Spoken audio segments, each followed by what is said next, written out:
Vicky? Ja, schon kurz nach 10. Kannst du gleich einmal...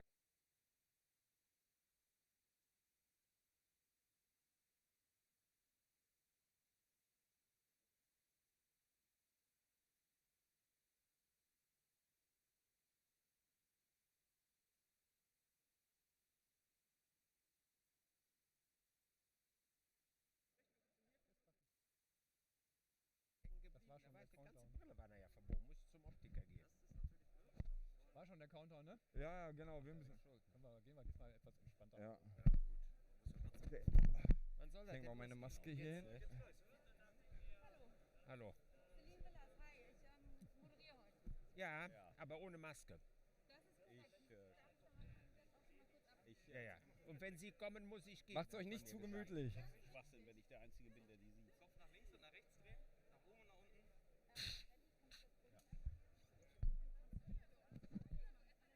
Was ich ganz schwierig finde, ist... Wunderbar. So, dann haben wir das auch. Ja.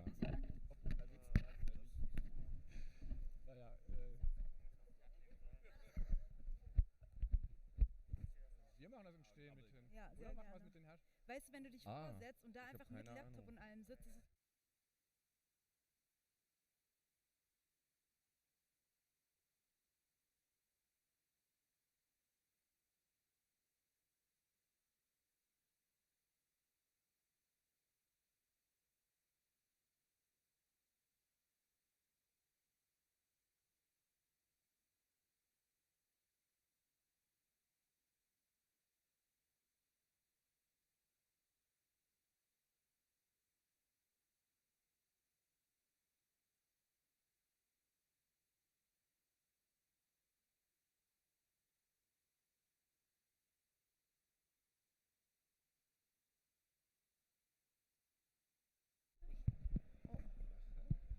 ja.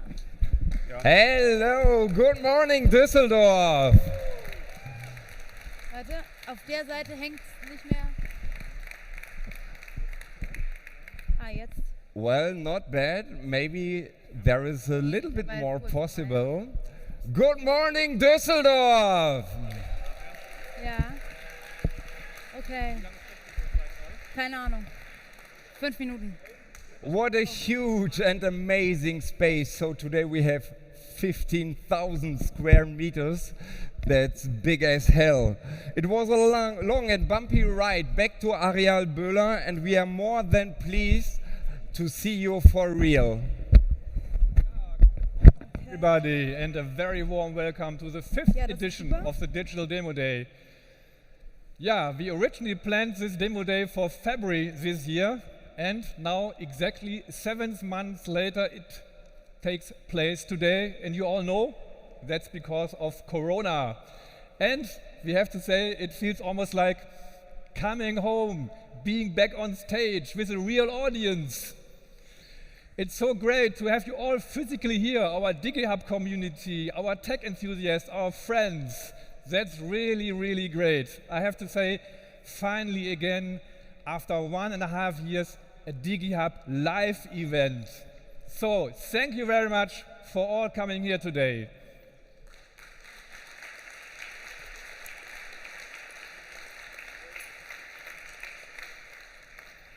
I've always been asked over the past years, why are you guys speaking English? And I have prepared an answer for this. The reason why I'm speaking English is for, of course, firstly, we have a number of international guests here today. We have more than 30 startups from 8 different European countries and their delegations. That's one reason. Another reason is the whole event today is broadcasted live via our event app, Talk. And in front of Talk, we also have a number of international viewers. And then thirdly, all the content of today we will put on YouTube. And you all know YouTube is also something you should be able to access globally. That's the reason why we speak English. My name is Clemens Geider. I'm one of the managing directors of the Digital Innovation Hub Düsseldorf Rheinland, who is the organizer of today's event. And I'm very happy that I have my colleague and one of my best friends with me here on stage today, Peter. Thank you, Clemens. The pleasure is on my side. Yes, I'm Peter and I'm the other one. Together with Clemens and our whole DigiHub team, we have organized today's event over the past month. And to be honest, we started 1 year ago and it was really challenging. It's the 5th edition of the Digital Demo Day and it's the 3rd time at the AREAL Böhler, our fantastic venue partner. With the Demo Day, we had a fantastic growth over the past years. We started in 2017, and for those who visited us there, well, it was really rough, it was a little bit shabby, and it was ice cold, minus 12 degrees and open doors. Well, that was a challenge. And then we started with 30 startups and 600 participants in 2018. We doubled everything, and then 2019 we moved here to AREAL Böhler and everything was different. And 2019 and 20 we also grew to more than 3,500 participants, and that was the last Digital Demo Day. With our Demo Day today, it is the first time and hopefully the last time that we operate under the conditions of a pandemic, and because of this we have created a hybrid event, which brings together people both physically and virtually via our event tool. Today we have over 1,200 registered visitors here on the event and almost 1,000 viewers who watch our event online. So in total about much more than 2,000 participants. It is the 3rd time of Digital Demo Day on the AREAL Böhler. It stands for all the things which stand for. An industry area like this is also a great place to bring together different people to present and discuss new tech innovations. A place like the AREAL Böhler is ideal to eliminate the barriers between young startup people and old industry bosses. And as Clemens mentioned, I also very much enjoy the physical side of the Demo Day with meeting people and networking all day long. So let's do a little warm-up exercise now. Who of you already know the DigiHub, for example, by participating in our demo days in previous years? Please raise your hand if you do so. Wow! That's almost 2/3. That's really great. For all other people, welcome to our DigiHub family. And please let me very briefly explain what we do and who we are. That is our small yet very powerful team. And very briefly, on the one hand, we are an ecosystem matchmaker, so we bring people together like we do today, startups, enterprises, universities, and investors. And on the other hand, we are an accelerator for startups and spin-offs. We bring teams from idea to market with a focus on product validation and prototyping. Yeah, and as Peter said, today is a very special day under Corona conditions. This demo day for our team was really almost like hell. We really put much more effort in this demo day than we ever did before. And that's the reason why I would like to briefly introduce each team member of you very briefly. First of all, our project management team, and that is Patricia and Hetty. Should be shown on the next slide. Yeah, they're responsible for everything happening here.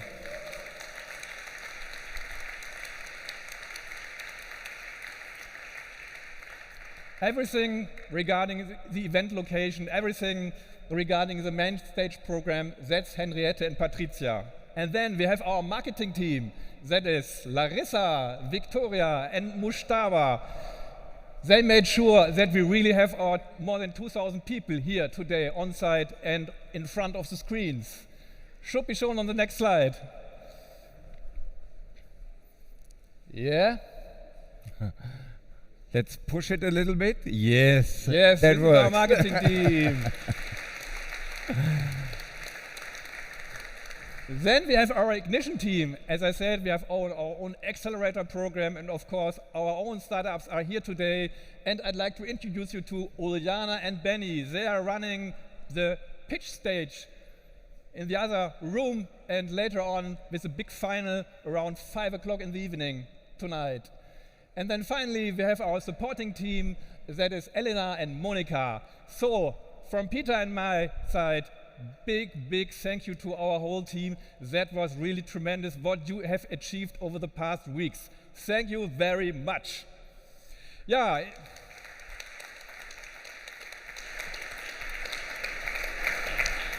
We are not the only hub in NRW, there are more hubs, in total 6 hubs. We have also one in Aachen, in Cologne, in Essen, in Münster, in Bielefeld and in Bonn. And we all closely work closely together with these hubs, and they also supported us with marketing power to make this event happen today. Yeah, and finally there's one more big partner, that is the Ministry for Economics, Innovation, Digitization and Energy. They are our co-funders of our hub and all other hubs. Big thank you to our ministry for making this happen today. Yeah, and we have more partners. Yes. Peter. Clemens, the DigiHub and the Digital Demo Day wouldn't be possible without our wonderful partners, shareholders, stakeholders. These are our partners who provide us with funding and support for today and throughout every year. On the upper half of the slide, we have our permanent partners who support us with our annual program planning and execution. There are 2 partners I would like to explicitly name because they are the most important partners and biggest spenders. The Ministry of Economics, Innovation, Digitization and Energy of NRW and of course the City of Düsseldorf. All of our partners do not only support us with funding but also with ideas, know-how, resources and also quite important contacts. This is really great because it allows us to work like a 100 people team rather than a 10 people team. On the upper half of the slide, we have our partners who support us for today's event as sponsors and media partners, namely NRW Bank, the Startup Faro Labs, Handelsblatt and Rheinische Post. Later on, here on the main stage, we will have the special session Rheinische Post im Gespräch with Henkel CEO, Carsten Knobel and the European venture capital legend, Dr. Klaus Hommels, which I can highly recommend to you. I would like to ask you for a big applause for all our partners who allow us to be here on stage today in very special times and talk to you. Show them all your love now.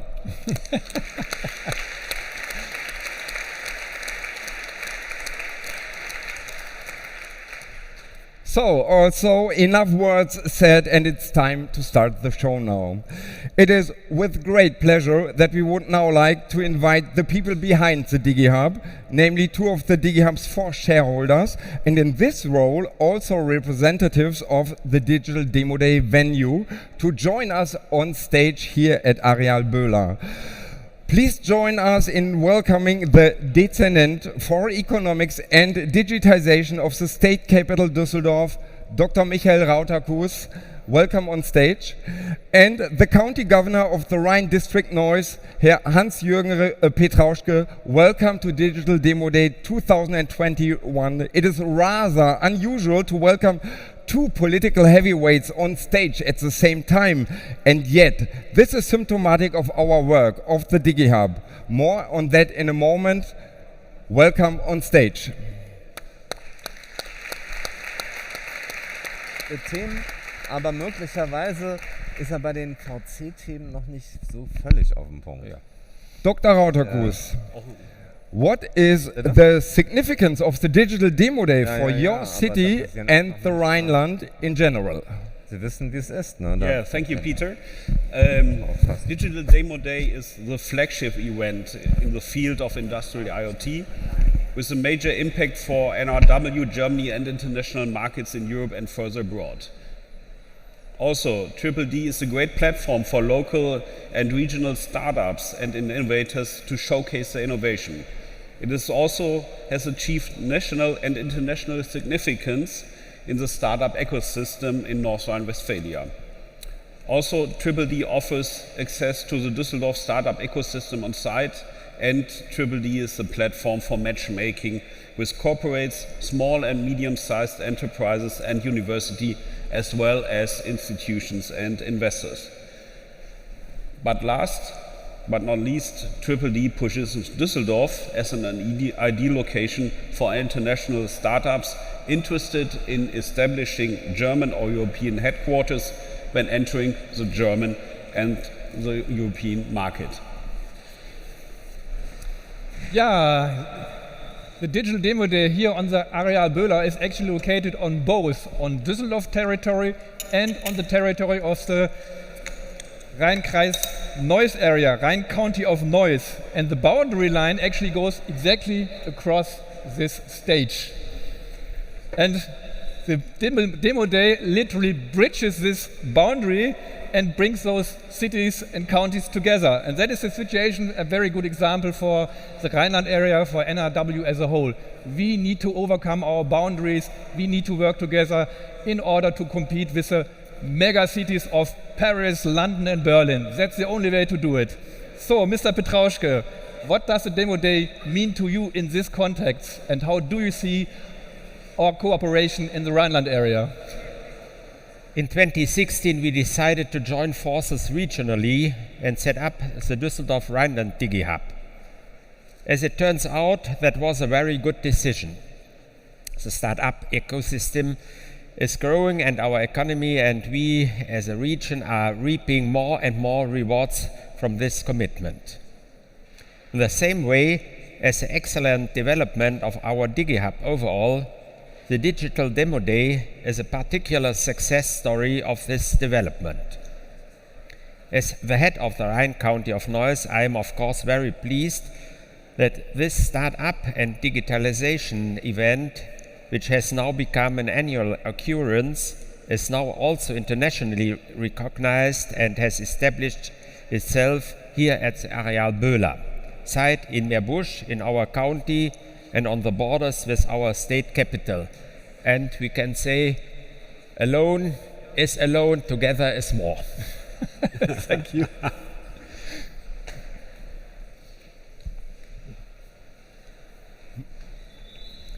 Yeah, Peter, now it's, I think, about the topic of scale-ups, right? Yes, we are currently seeing a positive development of the startup ecosystem from quantity to quality. Not only more startups, but also more successful startups, a lot of them here today. To support this development, there needs to be a special focus on the successful growth of the best startups, the so-called scale-ups. Dr. Rauterkus, the list of success stories is getting longer and longer in Düsseldorf. That's a very good story. How do you support scale-ups in Düsseldorf? Yes, Peter, the success story is the right point. The success story is the cooperation. You only see not Düsseldorf alone, but you can see the region, Düsseldorf and the Rheinkreis Neuss here presented on stage. This is one part which is really this, it's a very big point that we have success together. But if you look to the companies that you asked for, what do we do for them? We offer services for startups at basically every stage. The startup portal Düsseldorf contains a dedicated startup journey as well as a scale-up journey. Information and services for international startups is available at least in English. Access to a huge, tight local network area is offered by the Office of Economic Development, and the head of it, Teresa, is already here today. For instance, Startup Week bundles English events on 2 days. This is an attractive offer for international startup interested in checking out the location and the ecosystem and at the Düsseldorf area. Support in finding investors by the startup unit, support for international scale-up interested in setting up a unit in Düsseldorf by the International Business Service unit of our Office of Economic Development. And last, for all local startups ready to go international, we can provide access to our network, both in Düsseldorf as well as abroad, for advice and support regarding entering and scaling in foreign market. Direct networking of startup and scale-up with company, institutions, and among successful founders. Our focus on B2B business models and is cross-industry tech. So, You see, you get a lot of support. If you are a startup, if you are a scale-up, if you are from here, if you come from abroad, there is a lot of support from the Startup Uni of the city of Düsseldorf and from the International Business Service team as well. Mr. Petrauschke, what are you and the Rheinkreis Neuss offering for scale-ups? The Rhine County of Neuss, along with its Economic Development Department, is pursuing a specially developed digitalization strategy in order to promote and support our economy. Our aim is to become the innovation county in North Rhine-Westphalia. This includes, on the one hand, strengthening the innovative activity and innovative capacity at our companies, especially in the SME sector. For this founding purpose, we have developed a support program providing up to 20,000 euro for innovations in SME projects. In the Rhine County of Neuss, we want to be a significant part of the dynamically development startup scene in the region. This is why we now also have set up an accelerator program worth of 25,000 euro for individual startup developments. Finally, and with our support, the Global Entrepreneurship Center is being built here, right here at the AREAL Böhler. This is a scale-up center for regional, national and international startups that are on the threshold of becoming larger and continuing to grow. Take the opportunity to get to know our Global Entrepreneurship Center during the workshop at about 3 past M. Our Economic Development Department will also be providing information about the opportunities offered by our accelerator program at stand number 37 throughout the day. You hear we are in competition, but not in competition with our neighbors, in competition to all the world. And we must say we are the best, we are better than Berlin, than Paris, than New York, and that's why we work together. Yes. But we are in competition a little bit also to Düsseldorf. A little bit, that's right.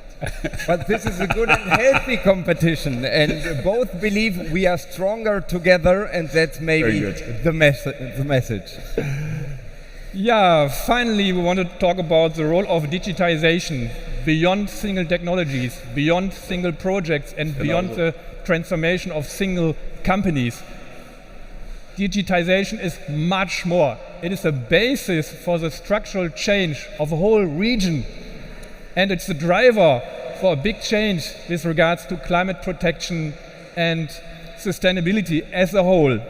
Mr. Rautagos, you have recently joined the initiative Mayors Alliance for the European Green Deal, and Düsseldorf is to become climate neutral capital by 2035. What do you expect from joining this initiative, and what role do you see digitization can take? Yes, Clemens. Well, what are the goals and the contents of the initiative? The Green Deal is one of the 6 policy guidelines and the core of the new European Commission's economic and social policy. The package aims to pursue goals as a climate neutrality to the European Union by 2050, decoupling economic growth from resource use and protecting natural capital. Well, Düsseldorf wants to become climate capital and climate neutral by 2035, so 15 years earlier.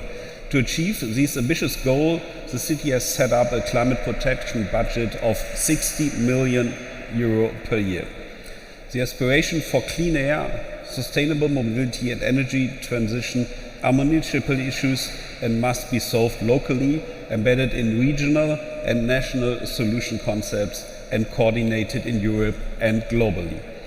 This year, the city would like to conclude a Düsseldorf Climate Pact with the business community in order to jointly strive for climate neutrality. We have found the date of the 7th of October for this, so hopefully we will see a couple of you and the Rheinische Post, of course, then. So it's only 1 month, and it's really very proud that the local businesses and the local business community takes part in this climate pact of Düsseldorf. Well, another point, digitalization. Digitalization is a challenge and innovation driver to advance climate protection and sustainability, to rethink and relaunch economic processes. We are testing this in practice. The future quarter, Unterbilk Friedrichstadt, 2 quarters of Düsseldorf, a place where we check out applications under real conditions together with the residents before rollout to other districts. By that, we want to make the location more attractive for businesses. Well, energy efficiency, decentralized energy supply, climate-friendly heat supply, new mobility solution, and a smart infrastructure, for instance, enable Düsseldorf to become a smart city. A fantastic initiative, Mr. Petrauschke. There's also a huge, actually a giant innovation program taking place also in the Rhine district of Neuss. It's called das Rheinische Revier, the Rhinish Mining District. How do you plan to become part of this? And how do you plan to benefit from the billions spent in this program? First, I can say we all need energy, perhaps even more energy than today. And we are really some people who live in the area where was lignite in the former days. We had a lot of capacity to make this energy. And now we have to organize it in a positive way, the structural change. I'm happy that Mr. Jatzombeck, as one who has digital knowledge, and he is for the Federal Republic of Germany, the one who has to do something with digitalization. We need digitalization also for the change in this area. Perhaps we need longer than we will know lignite, but we need also digitalization for the new forms of energy transforming. And this will be a very great program.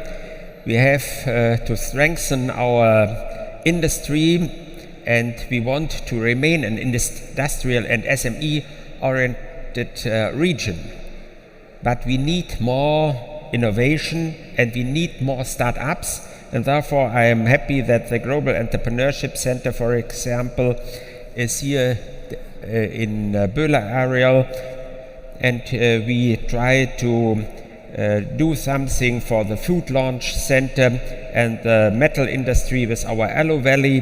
The Rhine County of Neuss and the Rhinish lignite mining region are certainly among the most exciting places for innovation developments in the world at present and in the years to come.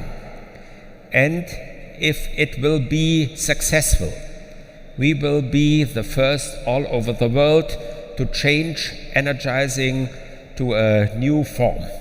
And it's a very great thing we must do, but we must do it for the future. Thank you. Yeah, that's a bright look into the future. A lot of good things in the making, and we are now coming to the end of our opening ceremony. And I want to mention what I really like is you guys slightly ignore our seating restrictions, and I like it, to be honest, because this is your day. You should get in touch. We are here together to do business, to do networking, matchmaking. So yes, let's do it today.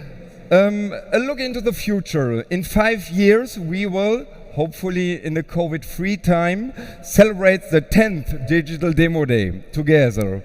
Where will we be then?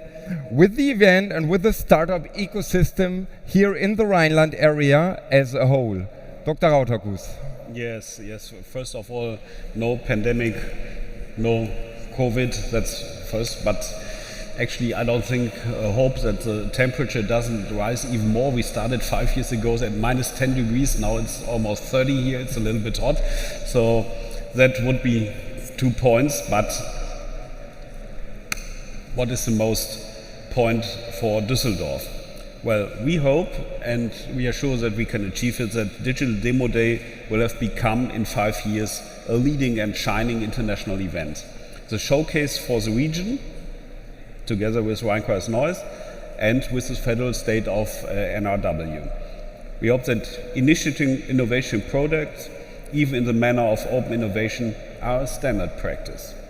Düsseldorf has a well-known cross-industry tech profile, and last but not least, that's our goal which we try to achieve together, that the Rhineland is one of the top 3 startup ecosystems in Germany, maybe in Europe. We have a look what will be in 15 years, but we have big goals for our startup and scale-up industry here. This sounds promising, and I think very important is it takes time to build a huge, prospering ecosystem. Herr Petrauschke. I hope we will all live, not only here in this region, in welfare, freedom, and how we live now. We can create our future together, but only together.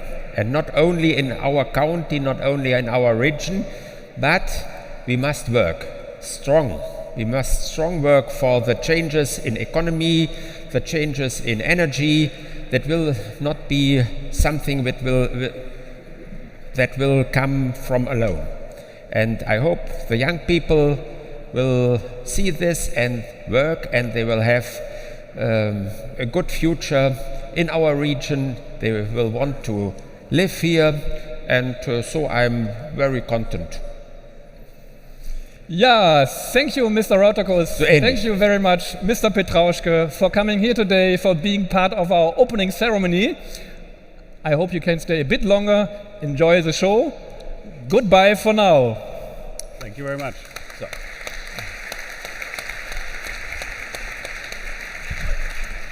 Ladies and gentlemen, we go straight on with our program and with a lot of women's power.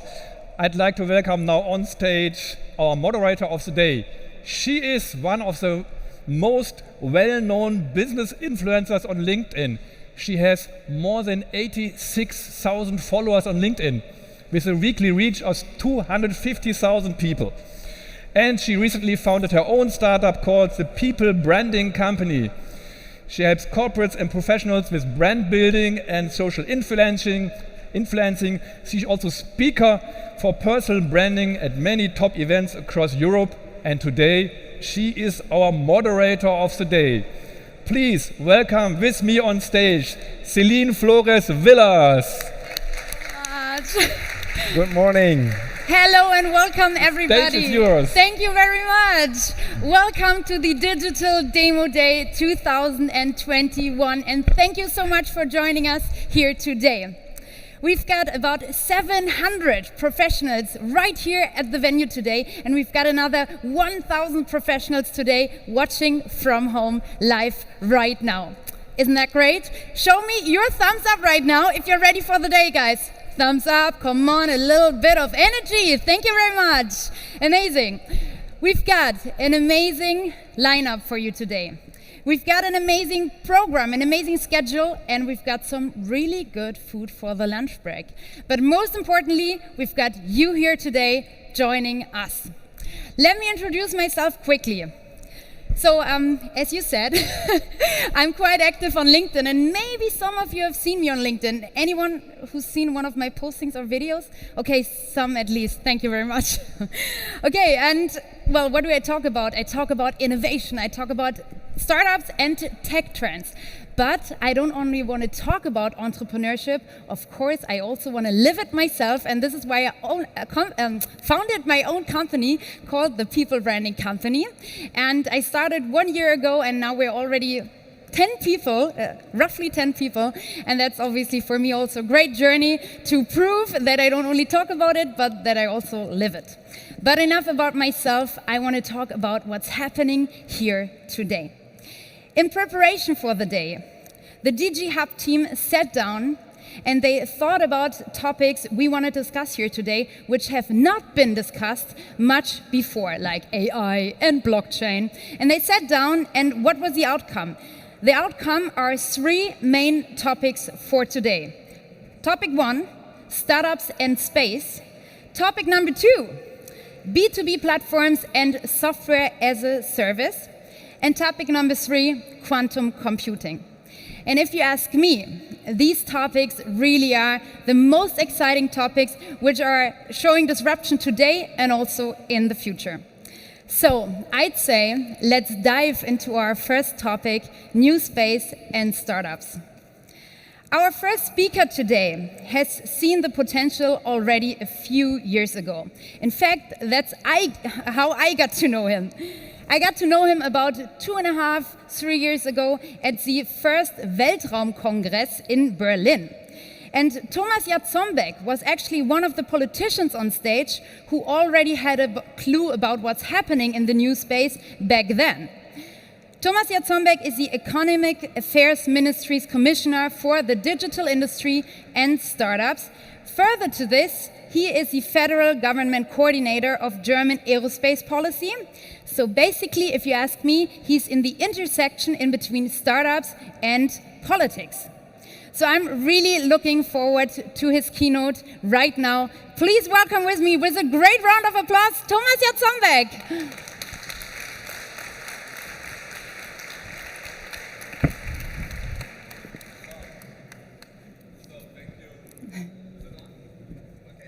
Thank you, Celine. Thank you all for having me here on the stage. And there's a lot of pressure on me, because when I came here, Peter and Clemens, who are the best networkers here in the region, I can say, and it's fantastic that you make it possible, again, here today, the Digital Demo Day. They said, so we don't want a political speech, we want you to make a pitch. I said, okay. And then Celine came to me and said, so we are so late in time, you have to speed up. So maybe I speak a little bit faster, but I don't know if that's the solution today. Okay, so what are we doing? The first pitch is, what's the government doing to support you as a startup? It's relatively easy. We put 4 billion euros into the startup ecosystem. We are doing a program, if you're starting from university, that's called Exist. We are doing a program for business angels to give them additionally 20% of grants. It's called the BAFA Investzuschuss. And we are investing in Hightech Gründerfonds, in Coparion, and SLPs in a lot of tech funds. Later this day I've seen Klaus Hommels is on stage, and Klaus Fund, for instance, is one which we are supporting with government money. And the good thing about that is that we earn money, because we often always speak about taxes, and especially in the current election campaign there is a lot of discussion about, can we rise taxes? I believe we need more innovative constructions. And if you look at Norway, for instance, or Singapore, you see that governments there are investing much more than the 4 billions we did.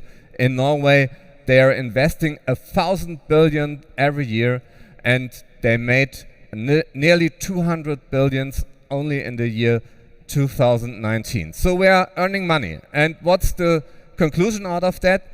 We doubled it in this period. Right now we are investing 8 billion euros. We made additionally 2 billion euros as a support program for startups in Corona. And right now we are starting with our new 10 billion future fund. And if you look at the title, there's written it's a 30 million fund. And this is the reason we are investing 10 billion public money, but we only take minority in every investment, and the majority is by private money. And so in the end it's a ratio of 2:1, and this will set free 30 billion euros. So money isn't everything, some of our startups are saying, and I believe talent is the second thing. We are pushing very much for ESOP. It's a big political debate about employer stock options, and I think we can get better. We got an improvement this period, but with the colleagues from the Department of Finance, it wasn't so easy, so we have to speed up there. The third thing is you need talent from overseas, and we made a new law that made it easier for you to bring people from outside of the European Union here to Europe, to Germany, to Düsseldorf, and to give them jobs even if they don't have a master in special fields. And the fourth thing I think is very relevant is to open up markets which are locked. And therefore, European Union is pushing right now with the Digital Markets Act.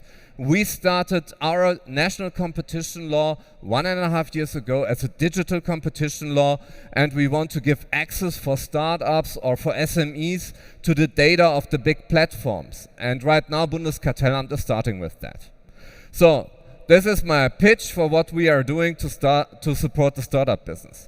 The second thing today is space and new space. And I'm pretty proud that I have two meetings with astronauts. One is tomorrow with Matthias Maurer. He will be the next German European astronaut on the ISS, and we say farewell to him tomorrow in the morning, and then he will start to USA.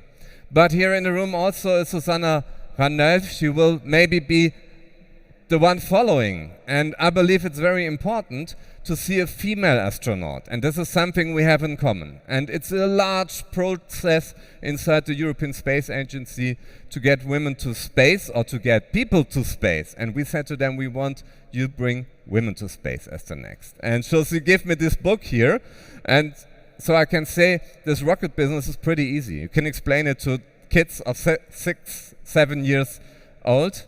And as you might hear, I'm for some time the startup guy in the government and in the parliament. But in this period, also the minister Peter Altmaier came to the idea and said, you must be the one doing the space business. And in the beginning I said, okay, space, isn't that only a thing from large state agencies and old legacy industrial players? And so can this be a topic for me? And we found out that there's a very vibrant startup ecosystem. And it's not only a private initiative to get women to the ISS, it's also that you find a lot of data companies. All these satellites out there, they produce a lot of data. The ones that we set up from the European Union, the Copernicus network, is for Earth observation. I believe this is the biggest contribution of space to the humankind. That we deliver data about the atmosphere, about the temperature in oceans. We would know nothing about climate change without all these satellites measuring the planet. And all this data that is produced by the government satellites of the European Union is distributed as open data for everybody. And we see around a lot of startups. There is a guy from Düsseldorf he went to Berlin and started a startup, and now they are using space data, for instance, to identify for Deutsche Bahn. Every time in spring and in fall, you see there are storms coming and trees are falling down and trains cannot proceed. And what they are doing is to find out which trees and which forests are the most problematic ones for Deutsche Bahn to deliver a better service. So this is something that space can do. And it's a data business. We see platforms, Cloud.io, Up42, and you can start there right now, today, go online, look what kind of data is there and what can you do, what innovation can be built out of that. And I learned a second thing, and this was some kind of test bed, I believe, for the whole R&D system. Because if you think about space, most people first think about astronauts and rockets. And maybe you heard about Ariane. This is the European approach to go to space. It's a cooperation, especially with our French friends. And Ariane is a good launcher, but it's a very, very expensive one. But to be honest, 10 years ago, Ariane was the global market leader.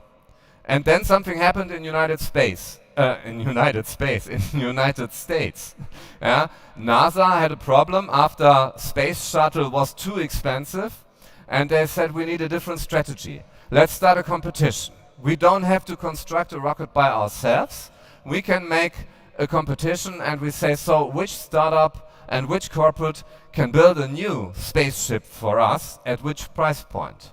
And a lot of companies started, and maybe you heard of this guy Elon Musk, and so he had the idea of using a reusable rocket.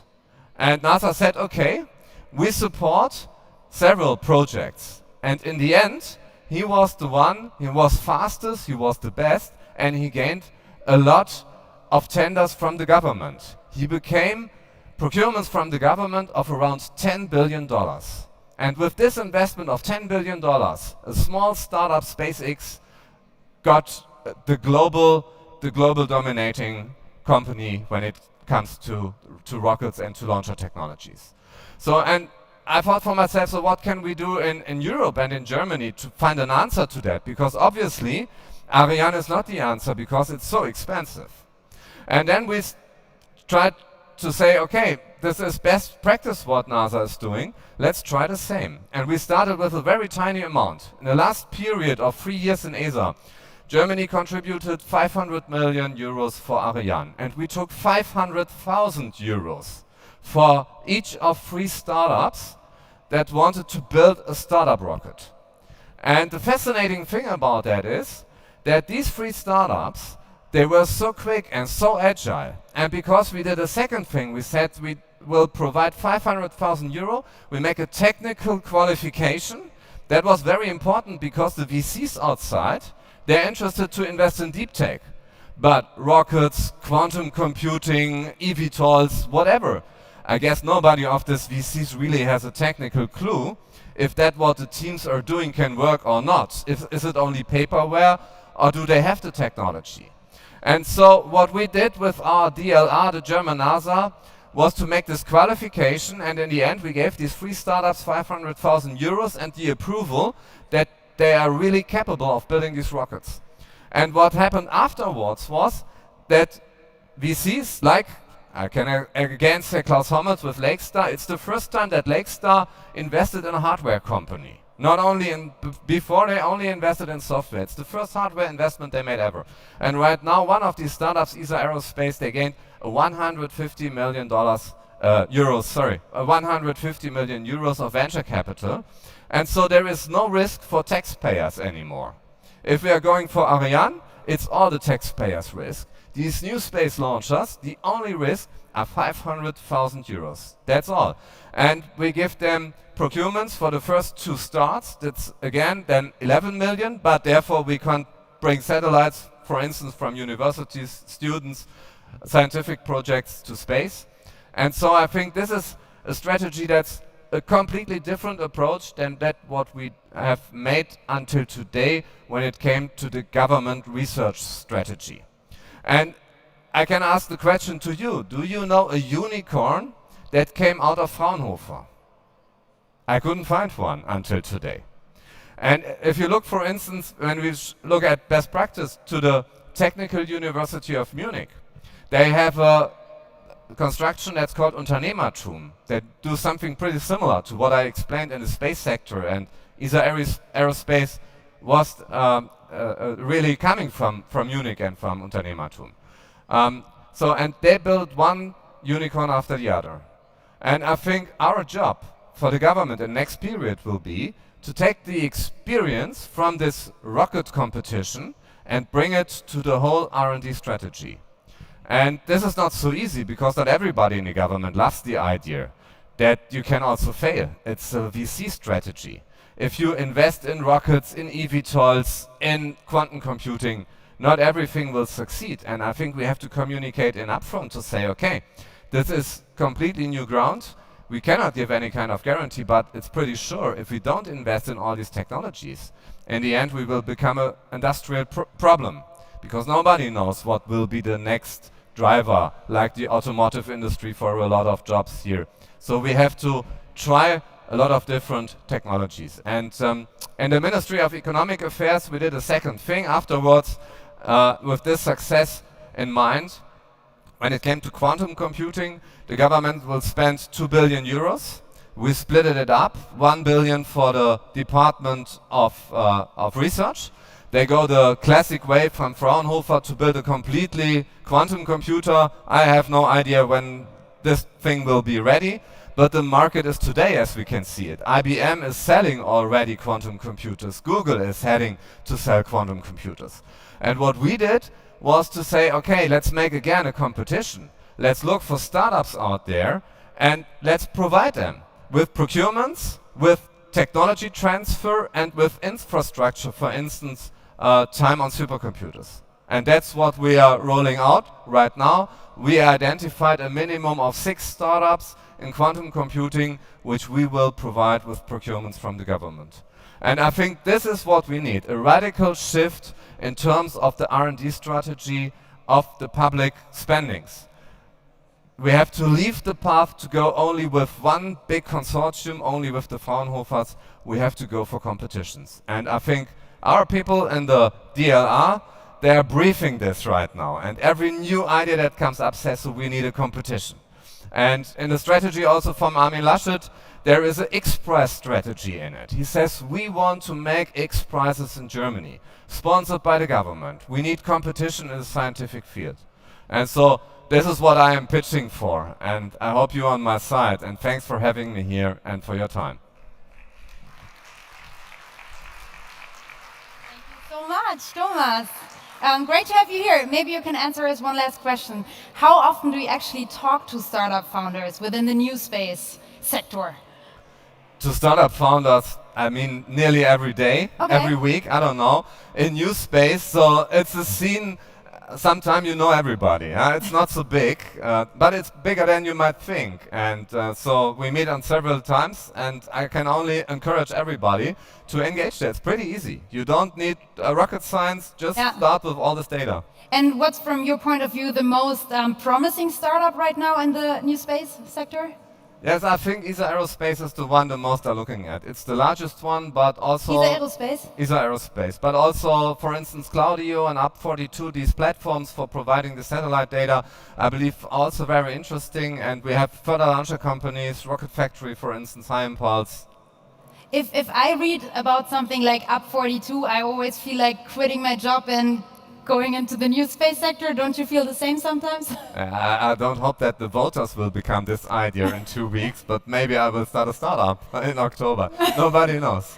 Okay, then we wish you all the best luck, and thanks for coming today, and thanks for being here today. Thank you very much. Thank you, Celine. A big round of applause. Yes, so Thomas already mentioned the startup ESA Aerospace. And ESA Aerospace has raised a total of 182.6 million US dollars in funding over 3 rounds. But what is the role of startups in the new space, and what kind of technologies come into place? We've invited someone who will give you the answer to this question in just a minute. So, I'm talking about Niels Eldering. He is the head of ESA Space Solutions section at the European Space Agency. And together with his team, he is responsible for ESA's Space Solutions network. And part of this network also is the ESA Incubation Center. The primary aim of the Incubation Center is to provide support to entrepreneurs who wish to exploit a space-based solution into the non-space markets. So please now welcome with me Niels Eldering. A big round of applause.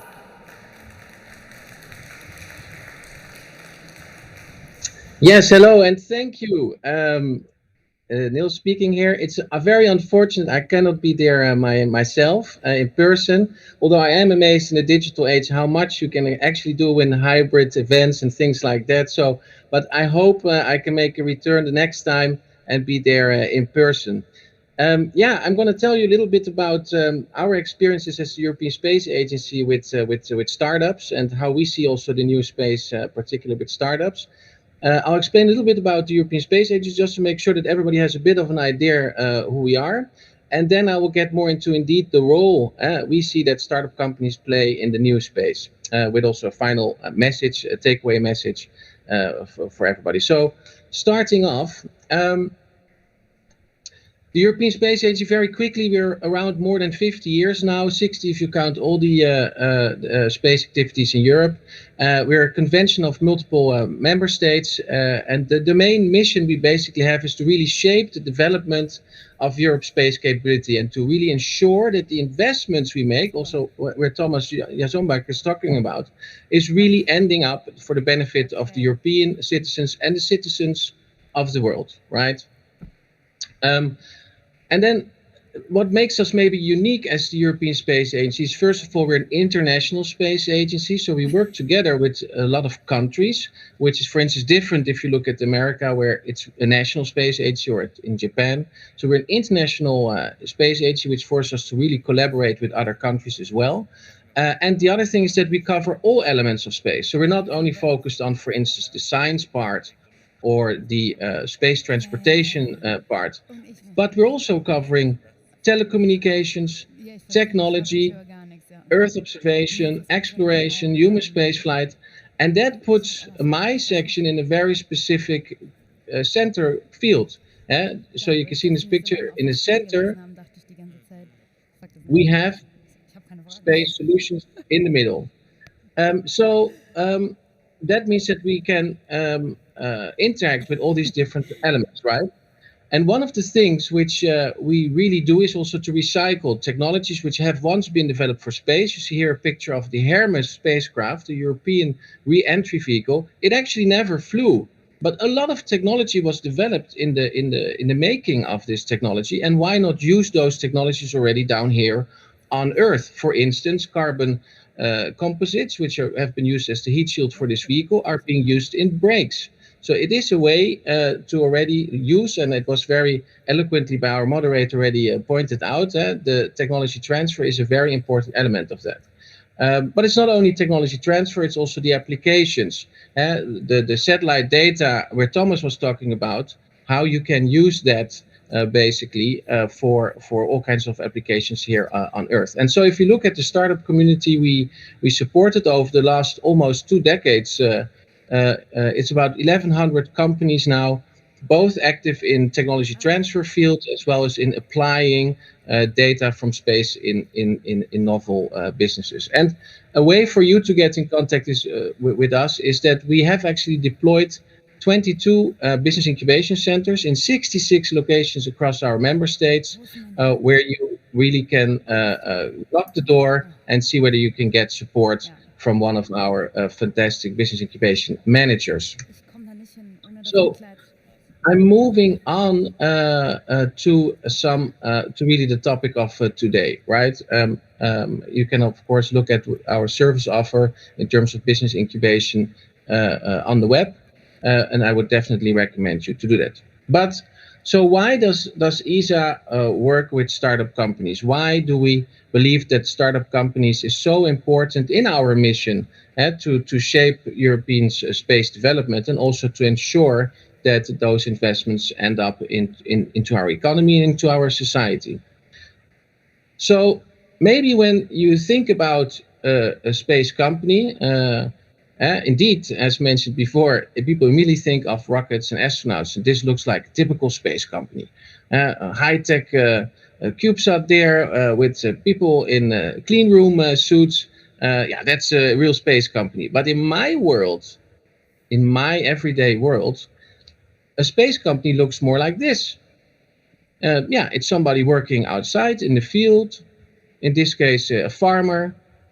And that's a space company, because this entrepreneur is using location-based services and Earth observation data to maximize his crop yields. And for me, this is the new space company too. And so I would like to focus in my presentation namely on those kind of new space companies, the space companies we already have in our economy and society every day, and which we keep supporting every day. And a lot of this also has to do with the success of Galileo and Copernicus, the navigational system and the Earth observation system, which now becomes more and more accessible to everyday products and services, and more appealing also to the entrepreneur to use it in new business models on Earth. And particularly if you think about the power of data, where you are not just looking at the picture, obviously you enrich that picture with all sorts of data, demographics, the traffic, the activities of cell phone masts, and all these kind of things. And when you have these multiple layers of data, that is where new business models arise. And so why then look at startup companies? Why do entrepreneurs specifically have a role in that? And I think there are 4 very defining elements which I've seen across the years, where startup companies can do things where the larger companies are not always equipped to. So first of all, it's speed.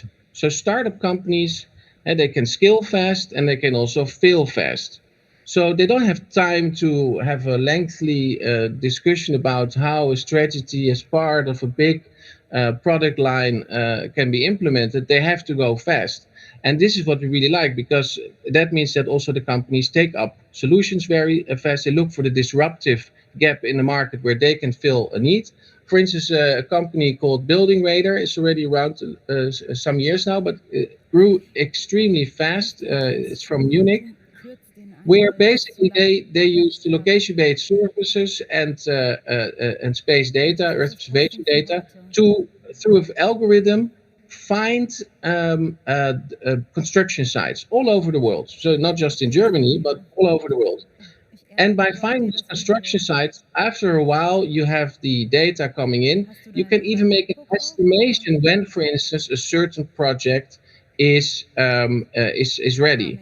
And that data is being sold to, well, you would think maybe the government, so business to government, but no, it's being sold to office furniture companies, for instance, who then on a timely manner can start sending offers to the real estate developer to actually furniture the office building. So it becomes really business to business, not just business to government. It's the old story goes that at the time that Berlusconi was president in Italy, he had a great idea, and that was by Earth observation, looking at all the swimming pools in the gardens, and then of course tax those homes. But that's typically a governmental kind of thing, whereas now we see that Earth observation really becomes a business to business activity. So that's very nice. The second defining element where startup companies play a very important role in bringing space solutions down in our economy is the way they can adapt. So startup companies are extremely, and particularly entrepreneurs, are very adaptable, right? So an example here is, for instance, the company Laterne, who actually made an app for crisis areas, for expats who are in crisis areas in the world. And they could share then, based on location, dangerous places you should not go at the moment because there's a big protest going on or there's a big crisis going on. And it's a very nice idea, I think, for expats in a space they don't know yet. But of course, then COVID hit, the pandemic hit. And so the startup company had to pivot. And basically they said, wait a minute, the crisis area is now here in Europe. So can we use that idea to then better manage, for instance, queues at shops, so that people are queuing up because of COVID measures? You need to have, of course, distance. And so you would, in the beginning, you had a lot of problems with people standing in queues at the supermarket or the construction malls or whatsoever. And their app actually helps the community to then say, well, I'm not going to this store now because the queue is very long. I'm going to another one. So again, it's how you interpret positioning data with basically the crowd, people helping each other out. The third element, I would say, is the third element is ownership. So ownership is also something very important. I'm pretty sure Celine can relate to that. That it's really your company. If you work for a big company, yeah, you don't really own anything. The company owns everything. If you have a startup, it's a little bit different. You are in control. You have the ownership. And in the case of one of our older startup companies, our alums, the company AppJobber, done this very well, this ownership, because basically the entrepreneur creates the platform where people could log in and through microtransactions could do little tasks, little jobs. For instance, can you check whether that crossroad is still valid, or whether that roundabout is still a roundabout and not a normal crossing, but also, for instance, where the how do you say that in English? The commercials are being put on the bus stops or wherever, And for product placement companies, it's important to know that that actually is placed in the right positioning. And so, for instance, that you have the commercials on Gillette shaving really in front of the football stadium, for instance. And to check that, you mobilize a crowd, which for a small amount can check that information and confirm that the product placement has been done properly. And so AppJobber is basically the platform which allows for these kind of crowdsourcing, crowd mobilizing the crowd to provide data on top of Earth observation and navigational positioning data. Basically, this company owns now a very valuable asset, which is a crowd of people who are going around in the country solving these questions. And then we have the fourth, I would say, element why the role of startup companies are so important in terms of bringing solutions from space for the benefits of our society, and which is minimal viable product. So you're not going to wait until you have the product, the perfect end product. You already start to test with the market. You already start to sell and make the prototype, and maybe it's not, and it should not be the end product already. For instance, this company, Lilium, also in Germany, they built an airplane, an electric airplane, where they use space technology both in terms of hardware technology, so energy management, battery management. How can I lightweight batteries when I want to take off with them? And of course, satellites, it's all about making things light, because every kilo you bring up in space costs another 10 to 100,000 euros. So you want to be light. And at the same time, obviously, they also use geopositioning data to have a safe flight. But of course, they already started to build the plane unmanned and showed it to customers. And this is how the product is going to look like. And once we get all the safety qualification, we can actually put people inside. They didn't wait and kept it a conceptual thing. No, they already started to fly with it, unmanned, to show that it works. So minimal viable product is another thing startup companies really take off with. And so you have these four elements. You have to move fast. Startup companies can adapt much quicker. They have a strong ownership and a strong yield towards the minimum viable product to show what you have. And all these four elements, of course, come together in a team, because it's difficult to possess all those roles in one person. So it's important you build a team. And that comes to the point of inclusiveness, something also Thomas eloquently mentioned in terms of the astronauts in space. You want to have the diversity in that. And you want to have inclusiveness. You want to have different people coming together. Also, if you look at an International Space Station, you have different types of astronauts which fill different roles and also have different characteristics, because the team is only so strong when you have that diversity built in.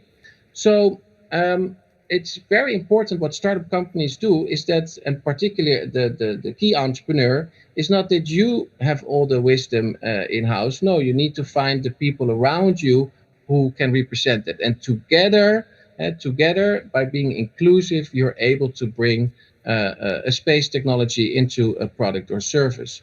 And I cannot stress this more, because if I look in the community, the diversity of entrepreneurs, people who really make it happen from all ages, from all backgrounds, technical, business-wise, that is really what makes up the possibility to transfer space into earthly products, and also the other way around. This company is a Dutch company, Hyber, building CubeSats, and also going up into space. You need that inclusiveness and that diversity. So this concludes already my presentation. And if there are any questions, of course, I'm here, and I'm ready for them to answer. Thank you so much, Niels, for being with us today. Thank you very much for your keynote. It was really interesting, and actually some of the companies I did not know yet. So thanks so much for being with us today. Thank you. It's a pleasure. And I guess, Niels, can everybody from the crowd here today and from the audience contact you through LinkedIn, for example, to ask you some further questions on this? Yes, definitely. I'll be watching LinkedIn today, so I can definitely answer those questions. But I would like to also stress that in one of my earlier slides, what we're trying to do also with the Space Solutions Network is really to bring ESA also to your doorstep. Of course, we have our establishments in Germany and in the Netherlands and in the UK and wherever, but every incubation center, and as I said, we're there in 66 locations. Just have a look at the website. There is an ESA Business Incubation Center close to you. You can knock the door, you can talk to the incubation manager there, they can help you, whether you want to go into space, whether you want to pick the fruits from space and use it for your disruptive business here down on Earth. They're the professionals who can really support you. And yes, we have an incubation program, so if you have a great idea, apply, apply, apply. Thank you so much for bringing it up again. Thank you and goodbye. Cheers, bye-bye. Thanks. Guys, I've got a question for you, and I need you to vote. So, what do you think will happen first? Will we A, first see a German woman flying into space, or B, will America have its first female president? What is more likely to happen first? Who's voting for A? Yes, and who's voting for B? Okay. I'm really excited what our next speaker is going to answer to this question. Her name is Susanna Randall, and she's one of the participants of the private initiative Astronauten. The initiative offers a training for the first German and female astronauts. And yes, Susanna is one of them. Susanna studied astronomy at the University College London and holds a PhD in astrophysics from the University of Montreal in Canada. She is now an astrophysicist at the European Southern Observatory, the ESO, in Garching, really close to Munich. And I'm really excited for her keynote now, so let's welcome her together. A big round of applause for Susanna.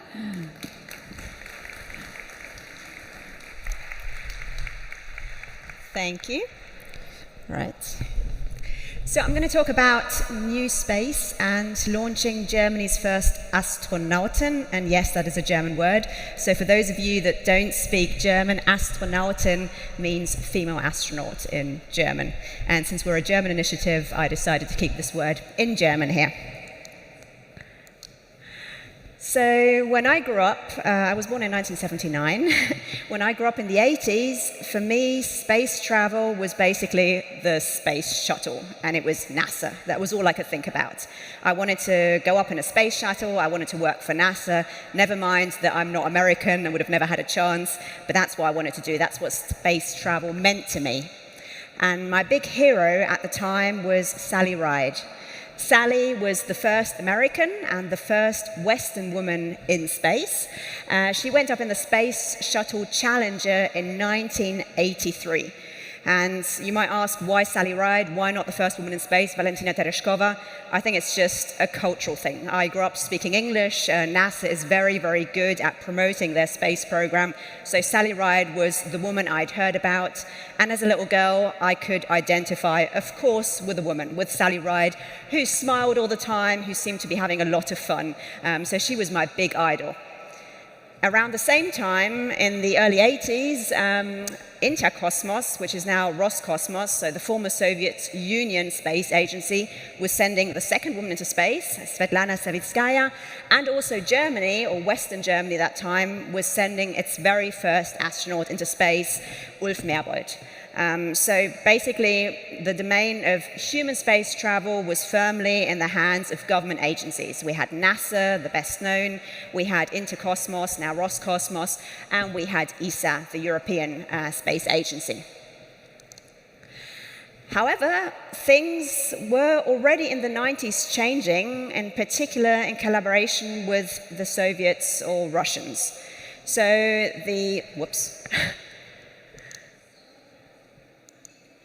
Now I'm stuck. There we go. I think there's a bit of a time lag. So already in the early 90s, in fact, non-government astronauts were going into space. And they were doing this in collaboration with the Russians. So what was happening at this point was that space travel, the logistics of it, so building the rockets and the spacecraft, was still firmly in the hands of government agencies, in this case Roscosmos with the Soyuz, which is still bringing astronauts to the International Space Station today. But the astronauts were beginning to become commercialized. So we had Toyohiro Akiyama, who was the first non-trained astronaut. He was actually a TV presenter and went to the Russian space station Mir and did live broadcasts every day to bring space travel to the public in Russia. Then we had the first Brit in space, Helen Sharman, in 1991. She actually did scientific experiments also on board with Mir. And then finally, a host of space tourists, of which Anousheh Ansari was the only woman, which is why I show her here, that also went up with the Russians and basically paid their own way into space. So at that time, a ticket into space cost anywhere between 40 and 80 million US dollars. So basically, it was only very, very rich people or traditional trained astronauts that could afford to go into space. But then, since 2009, there have not been any commercial astronauts. Now it is time, and now a lot of it is happening in the space sector, for new space and for commercial space in particular to be reloaded. And we've seen that in the past there have been commercial astronauts, but the logistics, the spacecraft, have always been firmly in the hands of government agencies. And this is now changing.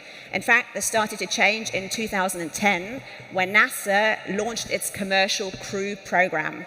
So, as with most innovations, this was actually politically motivated, because when the space shuttle stopped flying in 2011, NASA and the United States lost the ability to send their own astronauts or to send people to the International Space Station. They were reliant on the Russians. And, well, that's difficult politically, the US being reliant on Russia. Not so nice.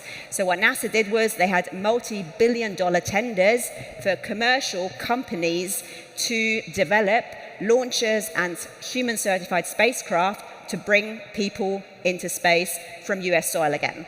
And the two companies that ended up winning these contracts were up here, Boeing with the Starliner and Elon Musk's company SpaceX with the Crew Dragon. And actually, Boeing had a semi-successful test run. They were hoping to repeat the test run earlier this year, but it's now been postponed to next year. But it is hoped that they will bring humans to the International Space Station by sometime in 2022. SpaceX, on the other hand, has been a little bit quicker, and they've been very, very successful so far. They have now sent 3 crews up to the International Space Station. So these are all NASA, ESA, JAXA, so government agency astronauts, but they are flying commercially under contract with NASA.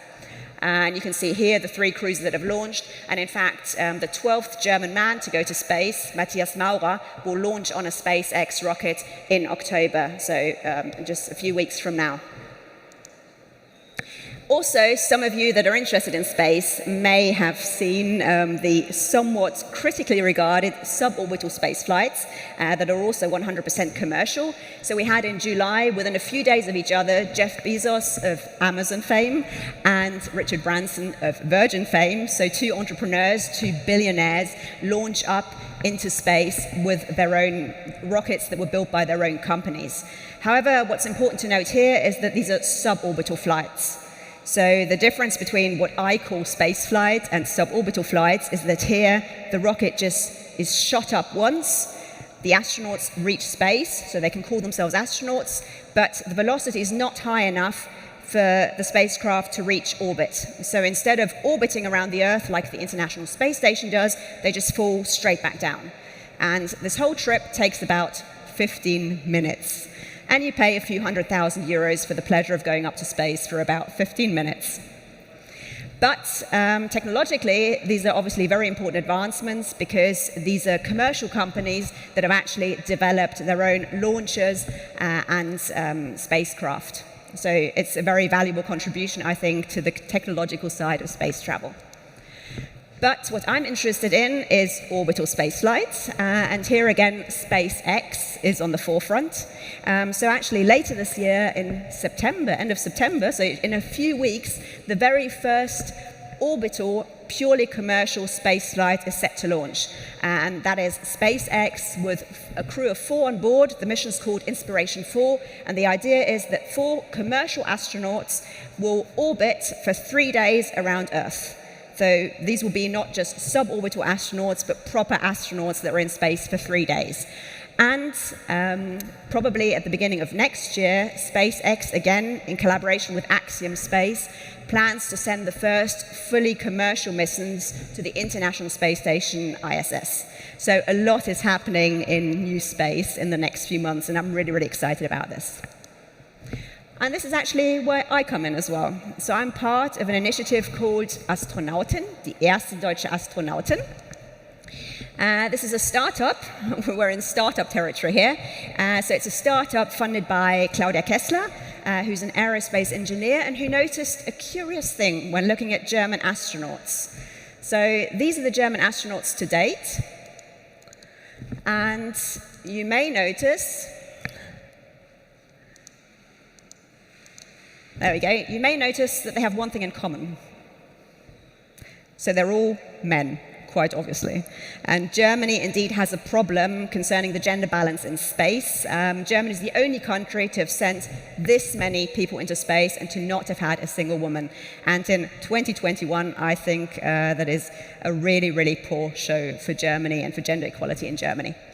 So Claudia basically decided to change this. She said, okay, whatever, ESA is not managing to send a German woman into space, no one else is doing it, so we'll build our own startup and we'll send the first German woman into space. So she managed to convince the DLR, the German aerospace company, to do a professional selection procedure. So we, the astronauts, were selected according to the same principles as ESA astronauts, and over 400 women applied, so these were all German women, and in the end, 2 trainees were selected, so that's Insa Thiele-Eich, my colleague, a meteorologist by training, and myself, and as you already heard, I'm an astrophysicist. So we're both scientists, and the idea is to go on a science mission to the International Space Station commercially with SpaceX. So let me spend a little bit of time telling you what a startup means. So I guess a lot of you work in the startup industry. So startup for me means many things. Some of them positive, some of them also negative. So startup means, at least in our case, a very small dynamic team, of which most of us work only part-time in the Astronauten. So for me, I am very, very lucky. I'm actually employed by ESO, the European Southern Observatory near Munich, and they are allowing me to spend some of my working time for the Astronauten. So doing astronaut training, doing events, promoting our cause. And without this support, it would not be possible in a small startup to basically deliver the level of commitment that I have been. Startup also means, and sometimes this is for the worse, organizing our own training. So unlike traditional astronauts that work for ESA, for example, we as a team have had to come up with our own training plan, organize everything ourselves, pay for everything ourselves. And sometimes it looks like this. So that doesn't look like much fun, and I can assure you it's one of the worst trainings I've had. So in that case, we worked together with the DLR on a medical training, and Insa and I learned to take each other's and our own blood, because we want to do science on the International Space Station. So that means we have to be willing to be human guinea pigs, basically, and take our own blood. So we had to learn that. A lot of fun. But there were many more fun aspects in the training as well. One of these was learning to fly small planes. So I'm now a pilot, thanks to astronaut training. Then we did lots of simulator training. This is us in the Boeing Starliner, actually. So we had a collaboration with Boeing, with the astronaut trainer. We also have lots of physical trainings. And we get to wear mock-up spacesuits. And this looks very, very elegant, I know. That's me looking like a Michelin man, moving in a not very elegant way. And it gets better. So this was just a practice run. We then took this spacesuit underwater to simulate a moon mission. So as some of you may know, the gravity on the moon is a lot lower than the gravity on Earth. It's 1/6 of the gravity on Earth, to be precise. And the only real way of simulating this on Earth is to go into a pool. We had some weights in our boots, and we could jump around as if we were on the moon. And the whole point was to simulate a mission in the spacesuit in lunar gravity. And we did things like put up solar panels and collect moon rocks and so on. So this is a very, very nice training. But my favorite training so far were the parabolic flights. So the parabolic flights are designed to let the participants experience microgravity or zero gravity. So what happens is that you have a completely normal plane, an Airbus A320 in this case, that is flown by 3 specially trained pilots. So 3 pilots are flying this plane at the same time. And what they do is that they do a series of parabolas.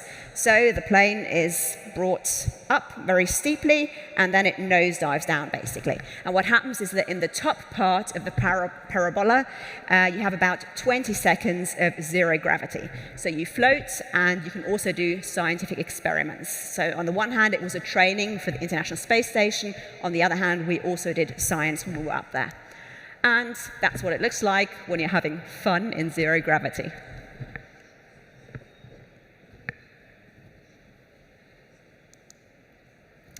The last training that we had just a few months ago was a cave training. So we actually went into the Mühlbach-Quellhöhle, which is a cave in northern Bavaria with a river inside it, and we stayed there for 5 days. And the idea was to simulate being cut off from all communication, being cut off from the outside world, and to do scientific experiments under difficult conditions. And the conditions were difficult. It was freezing cold, it was wet, and we were constantly tired because, let's face it, sleeping on rock with just a thin mat is not particularly comfortable. But we managed to do a lot of scientific experiments, and it was a really, really good training. So we found some dinosaur fossil bones, we took some rock samples, and basically simulated a science mission in difficult circumstances that will prepare us for the International Space Station. So this was the training. So as I said, we had to organize all our training ourselves in our little team. So startup really means approaching partners and also investors to work with. And we did this a lot, in particular at the beginning. We went to the US, we talked to NASA, and we finally signed a memorandum of understanding with Axiom Space, which is the company that's working with SpaceX to build commercial missions to the International Space Station. We also worked with the DLR and with Airbus for some of the training. So I think this is something that you can't overestimate enough when you're trying to build up a startup or trying to reach a goal. You really need to find partners and investors to work with.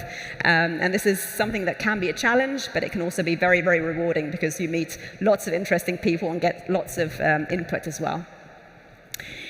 Here's the negative thing about being a startup, and I'm sure those of you that are in the startup business yourself know this.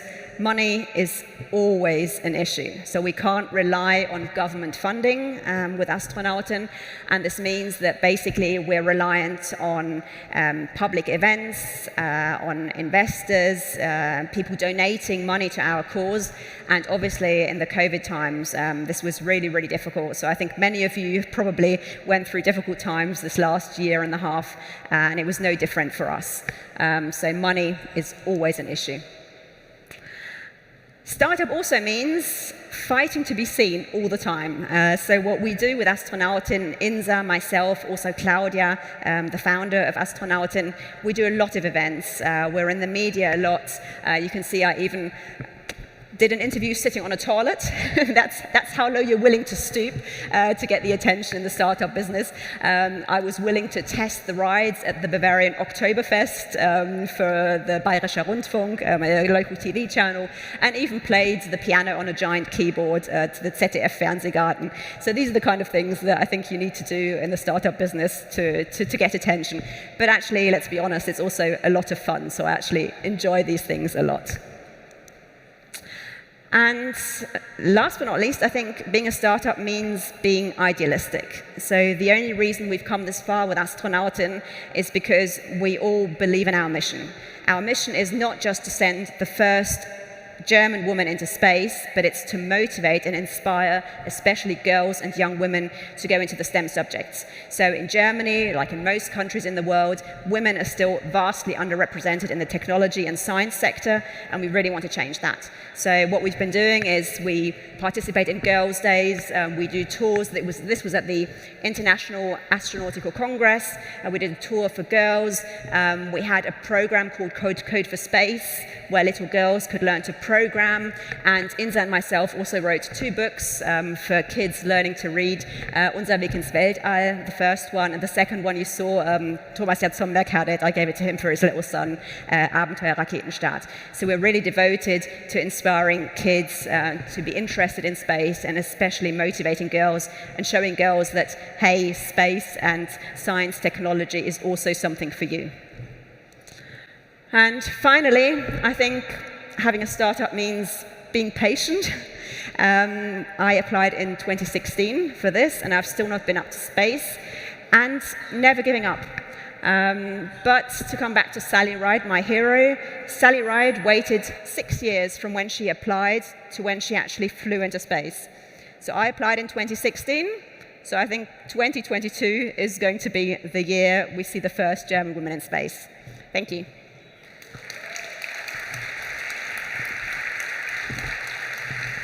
Thank you so much. This was really inspiring and interesting. Thank you for your keynote. And I think we can take a seat now and make it comfortable, maybe here in the middle. Yes. And start with our fireside chat. Yeah, lucky me, I've got the chance to talk to you about 20 minutes, but I also want to, well, hand over the microphone to you guys. So if you've got a question, just raise your hands, and I'll start now. But whenever there's a question, I'll look into the audience, and maybe you can also ask your questions. This is your chance to, well, to actually speak to an astronaut right now. So, I mean, you told us a little bit about the training already and how everything started. And what was actually most shocking for me right now was that the flight of Jeff Bezos and all the, well, entrepreneurs only took 15 minutes. This is so crazy. I didn't know that. Did anyone know? 15 minutes only, no, right? Head shaking, no. This was, yeah, well, this was new to me. Maybe you can tell us a little more about your day. I mean, what does a typical day in your life look like? I think there is no typical day. So during Corona, my typical day, as for most of you, I think, consisted of sitting at home and having lots of online trainings, online meetings. So it changed a lot. So that's also why I'm very happy to be here. This is my first live event with actual real people again. And it's really, really nice to be back and to get to interact with people again. Yeah, totally, for me too. So I really missed this. And what does that mean? So how often do you actually train? If you showed us some pictures already, what you've been doing, but is it once a week, or how often do you meet and train? So it depends a bit. Because we're a startup, we have to be extremely flexible. So because Insa and I, we live in very different places. She lives near Cologne, I live in Munich. So normally we organize blocks of training when we train together. For example, the cave expedition. So we have about 4 blocks a year. Yes. But some of the other things, like the theory, we do online whenever it fits in with our work schedules, because we both have more or less full-time jobs as well. And the flying training also we did in our own spare time. So it's really flexible the way that we've organized the training. You've also showed us a picture where you actually had flight training. So you said you're a pilot now. And is it actually so similar to flying a plane that you have to train it as well? This really sounds weird to me. No, it's got nothing. So flying a small Cessna, in that case, has nothing to do with flying a rocket. But basically, the rockets these days, at least the SpaceX rockets, you don't have to fly them anymore. So it's not like the space shuttle. Basically, everything is computer controlled, and you only have to monitor, and in an emergency you have to know what to do, of course. But the whole point about getting the pilot's license, it was not the actual, what am I doing with my hands, how do I start the motor of the engine or something. Obviously you don't do that in a rocket. The whole point was to learn to follow procedures. Okay. So in flying, you have a lot of procedures, you have checklists, and you have to follow them quickly without panicking, also in emergency situations. Sure. So it's kind of a soft skills training in that sense, rather than a really specific training. Okay, and was this for you personally one of the most difficult things to do, or what was so far the most difficult and challenging thing? No, because I love flying, so I'm also a paragliding pilot, way before I started astronaut training. So for me, flying was a lot of fun. What I found most difficult actually was the diving. Diving, yes, okay. Because I think everyone has elements. My element is air, so everything in the air, I'm quite happy to be high up and whatever. But being underwater and being, in this suit, and having the mask, it was actually quite difficult for me, and I had to really remind myself, okay, stay calm, breathe, everything's okay. Yes, yeah, I actually felt the same when I did it the first time. You have to really concentrate on breathing and don't panic, because if you panic, you're lost. Okay, that's really interesting. And you mentioned that it's two of you, right? Two German female astronauts. And is it that you're friends, or are you also some kind of competitors? How would you describe your relationship? So, of course, at the end of the day, we're going to be competitors because, well, as I said, funding is an issue, and obviously sending two women costs twice as much as just sending one. So the plan is to send one of us, and the other one will be a backup. So that's one thing about space. If you have a seat on a rocket, basically anything can go wrong. So if you get a cold, if you get corona, whatever, the rocket's not going to wait. So you always need a backup. So that's why there's two of us training. So one can fly and the other one can be the backup. But I would say we have a very good relationship, Inza and me. So we're definitely colleagues. We've become friends over the years. And we really try and work together as a team to make the project a success. Okay, but who's going to fly first? We don't know. So it's not been decided. No, and I think that's a good thing because this way we're both equally motivated. Yes, of course. So the idea is that it's going to be decided relatively shortly before the flight, once the training is complete. Okay, and how are you going to decide? Are you going to flip something or? No, I'm sure it will be an external committee. Okay. So they will evaluate what scientific experiments are to be done, how the training has gone, which of us is better suited. We're not going to decide ourselves, no. Okay. So in the end, you are competitors as well. Has any one of you got a question already? Okay, yes, there is one. The microphone will arrive and come in a second. Can you say something about the business model of the startup? What's the return, what's the revenue the startup is going to aim for, and what's in it for investors? Explain the business model and what's in for investors, right? Yeah. Well, the business model is to send the first German woman to space and to create a brand, first of all. So I think the first German woman is going to have a huge advertising, media power. We already do, actually. So the business model would be, on the one hand, the branding, to attach a brand to us, to our mission, and on the other hand, the science. So we're obviously, as the only German woman, we have the unique selling points that we can use our own body, the female body, in space to do scientific experiments. So this will be interesting in particular for pharmaceutical companies. So these are kind of the two business models, branding and also the science experiments. But as far as I understood, investors don't invest for, return on investment, but rather for, as you said, visibility. It's more like an NGO from my point of view. It's not like the usual investment, or is it? So I think, as I said, there are the two aspects. On the one hand, if you're developing a drug, for example, there may be a direct return. You're paying for the research at the end of the day that is being done in this unique environment of microgravity. Or, of course, the branding, which has also got a huge value. Okay, and are you looking for investors right now? Yes, definitely. Okay. Well, I think we've got a conversation starting here. Okay, cool. Any other questions? Not yet. Well, I've got some more questions. I've got many questions prepared. Was it always your dream? I mean, you explained us a little bit already, but was it really like a dream coming true, starting to train to fly to space? Definitely. So it was, I think many kids have this dream of becoming an astronaut and going into space. So I was no different. I always told all my friends I was going to be the first woman on Mars, actually. That was what I wanted to do. But then obviously over the years, I realized that it was not very realistic to go into space. So I studied astrophysics instead. And I was actually quite happy in my career as an astrophysicist. But then I saw, really by chance, this advert. I was on my lunch break and I saw it on Spiegel Online. And I decided, hey, I have to apply. If I don't apply now, then I'll regret it. So it was, yes, when I was selected, it was definitely a dream come true. And I just heard that a TV presenter was also flying to space. So do you think I could do it? Sure. Yes? If you find someone to fund you, that's the problem. So a ticket to space costs around 50 million US dollars. I need an investor too, I see. Okay. Any other questions from the audience? Yes, we've got a question over there. Jana, we've got a question on the left side.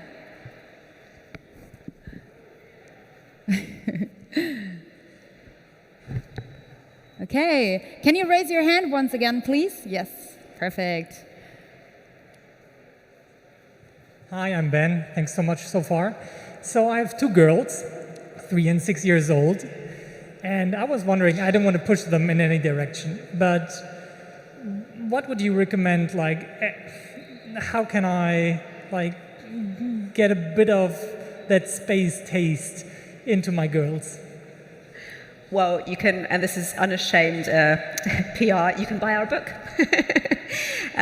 So I really think, at least for me, so I can only really speak from personal experience, for me it was really, really important to discover another woman doing this thing that I had not really thought about doing before that.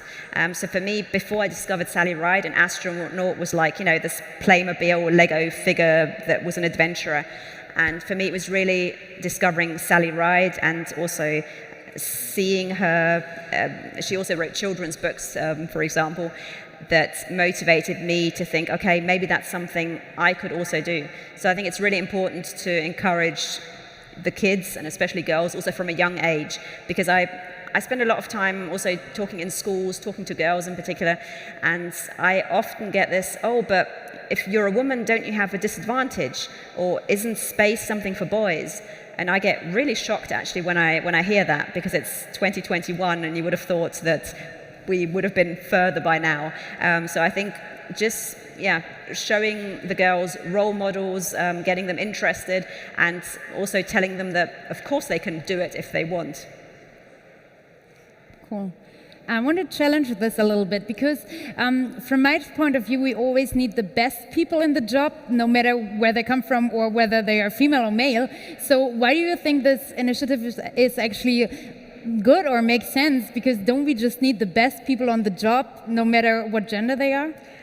So 2 points. In the specific case of space travel, we actually also need the female body in space because, I mean, medical research is showing more and more that the male and female body are different in very fundamental ways. The hormone cycle, it's not just the physical anatomy, but the bodies are very different. So yes, we do need women up there in microgravity to do science experiments. And the other thing is, who determines what is the best? I always get told, oh, but the best is not, there's not some God saying, okay, this is the best. Of course we should select the best people. But for example, in the recent ESA selection process for astronauts, some 20,000 people applied. You can't tell me that of those 20,000 people, there's going to be one person that is the best. Yeah. There's going to be 50, 60, 70 people that are all equally qualified, that are all perfectly qualified to go into space. And of these 60, 70 people, I think, why not set a signal and say, okay, we're going to select, half women, half men. I'm not saying take unqualified women, but if you have qualified women in the pool, I think you have to set the signal to, as I said, encourage the future generation to also follow in their footsteps. Yeah, okay, I totally understand. That makes sense to me as well. And tell us a little bit about this application process then. How did you qualify? What were your qualifications to start? So for the astronaut selection, basically, it's very broad. What you need is a background in science or technology, or you have to be a pilot. So those are kind of the two entry routes, science or being a pilot. And then after that, it's mostly the selection process. So I applied, CV, the usual thing. Then there was a medical questionnaire, of course, so the medical aspects are very important. There are certain conditions that preclude you from going into space, of course. And then it's all down to the selection process. So basically there is a 3-stage process. The first stage is cognitive tests. Okay. So they test things like concentration, memory, English language skills are actually very important as well, basic science and technology skills. Then after that, there is a psychological assessment. Obviously, you need to be mentally stable to go into space. You also have to be good at working in teams, working with other people. That's very, very important. And then the third stage is medical again, where you're really checked for many days to make sure that you're healthy, both physically and mentally. Okay, and being physically fit, does it mean, for example, you are not allowed to wear glasses, or like what kind of fit are we talking about? No, so I mean, I can't, so it's medical doctors that make the ultimate assessment, so I can't say you can be an astronaut, you can't. But in general, just being short-sighted, for example, I'm also short-sighted, that's not a problem, but being colorblind, for example, is. So there are certain things that would exclude you, or having a heart condition, for example. It would be very difficult to go into space. But you don't need to be, you know, Wonder Woman or Superman. You just need average fitness, and you need to be healthy. Okay, average fit, and then you train it as well. I mean, that's what you do in the training. But you don't need to be, you know, a sports superstar before applying. And how about language? Is this actually a topic? Because if you fly up there, I mean, okay, English is the common language, and your English is really good. I'm impressed. But how about other languages like Russian or Chinese? Do you need it in space? So it depends. If you fly up with the Russians, then you need a certain level of Russian. If you fly up on a commercial mission with SpaceX, it's basically just English. But of course, languages are always an advantage if you want to interact with your crew members. Do you speak Russian? No, yet. Okay. Have we got some other questions from the audience? Oh, yes, there is a question. Maybe you can just try to shout. Jana, we've got a question here in the second row. Thank you so much. She's really busy today. She's got to watch time, and then she's doing so many things, so it takes a little moment. Thank you. Hi. So my question is, you focused your whole life to go into space, what I really admire, but what would you do if you failed? So was there a fear not going into space, because you say there are so many people that were perfectly qualified for this job, and what would you do now if you were not in the space?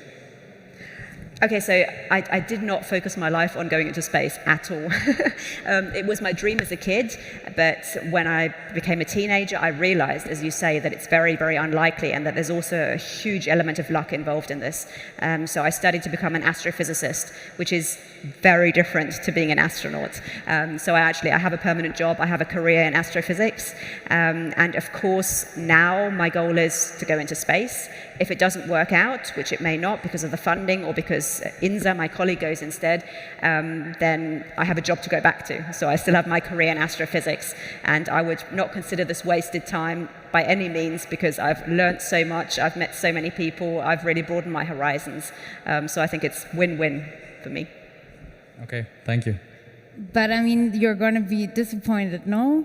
Of course, of course. I mean, it's my aim to go into space, but I got into this knowing that there is a high chance it will fail, because it's such a high goal, and I think that's not a reason to not try. So I'd much rather try and then fail and then go back to what I was doing before than to not try. Yes. So what kind of barriers are there still to overcome until you go to space? So really the main thing is the financing. So we had the talk by Thomas Jatzombeck before, saying that the government is investing heavily in new space startups, but for us it's been impossible. So we have spent a lot of time, a lot of energy lobbying also politicians, because we believe that this is a mission that merits political support as well. And what has happened is that Germany has decided to, instead of sending the first woman into space, they're sending the 12th man into space in October. And that was quite a tough thing to hear, because we believe really that's sending the wrong signal. Tell us a little bit about your vision and your personal goal right now. And this is also my last question for you. How do you envision your future? Are you going to go to space maybe several times? Where do you see yourself in, let's say, 20 years? Okay, if I could just dream, In 20 years' time, I'd see myself on Mars, I think. Okay. Because I think, I think it's going to be a few decades before we make it to Mars, but that would be where I'd like to see myself, yes. Okay, that sounds amazing, and that's a great vision. I wish you all the best, and thank you so much for being here today. Thank Susanna. you. Thank you very much. A big round of applause. Thank you. Okay, I think we've all learned a lot, and again, for me, it was shocking to hear that Jeff Bezos has only been in space for 15 minutes. And what we've also learned is that several business models within the new space sector are actually data-based. I think that was really interesting as well. Okay, I mean, if we want to summarize, I'd say new space really is about new opportunities, new business models, and also new companies all around the world. And this is when I want to close this topic, and we want to start and kick off our next topic for today, which is B2B platforms and software as a service. FAMGA, GAFA, however you call them, Facebook, Amazon, Google, and co., they dominate the consumer markets worldwide. And they benefit from a platform economy and from network effects, which with ever-decreasing marginal cost and increasing platform value. But we are now entering a new era, and this is the era of B2B platforms, the B2B platform economy. We've seen new players already who are disrupting traditional industry sectors with their marketplaces. But nevertheless, B2B markets have got one big disadvantage compared to Amazon, Facebook, and co. Because they strongly focus on one individual industry sector, and they have to penetrate the sector really deeply, which in consequence means that scaling opportunities across multiple sectors are very limited. Nevertheless, I think we here in North Rhine-Westphalia have got a good chance to see the upcoming and new startups within the B2B sector. So I'm really excited to kick off this next topic. And we want to start by listening to a keynote of Tim Eschert. He's responsible for the European operations of Fero Labs. The high-tech company was founded in 2015 and supports industrial companies with AI-based software and demonstrates the benefits and the efficiency potential of machine learning in the process technology. And by using Fero software and explainable AI, that's how you call it, manufacturing companies can ensure quality, they can increase efficiency and reduce raw material consumption.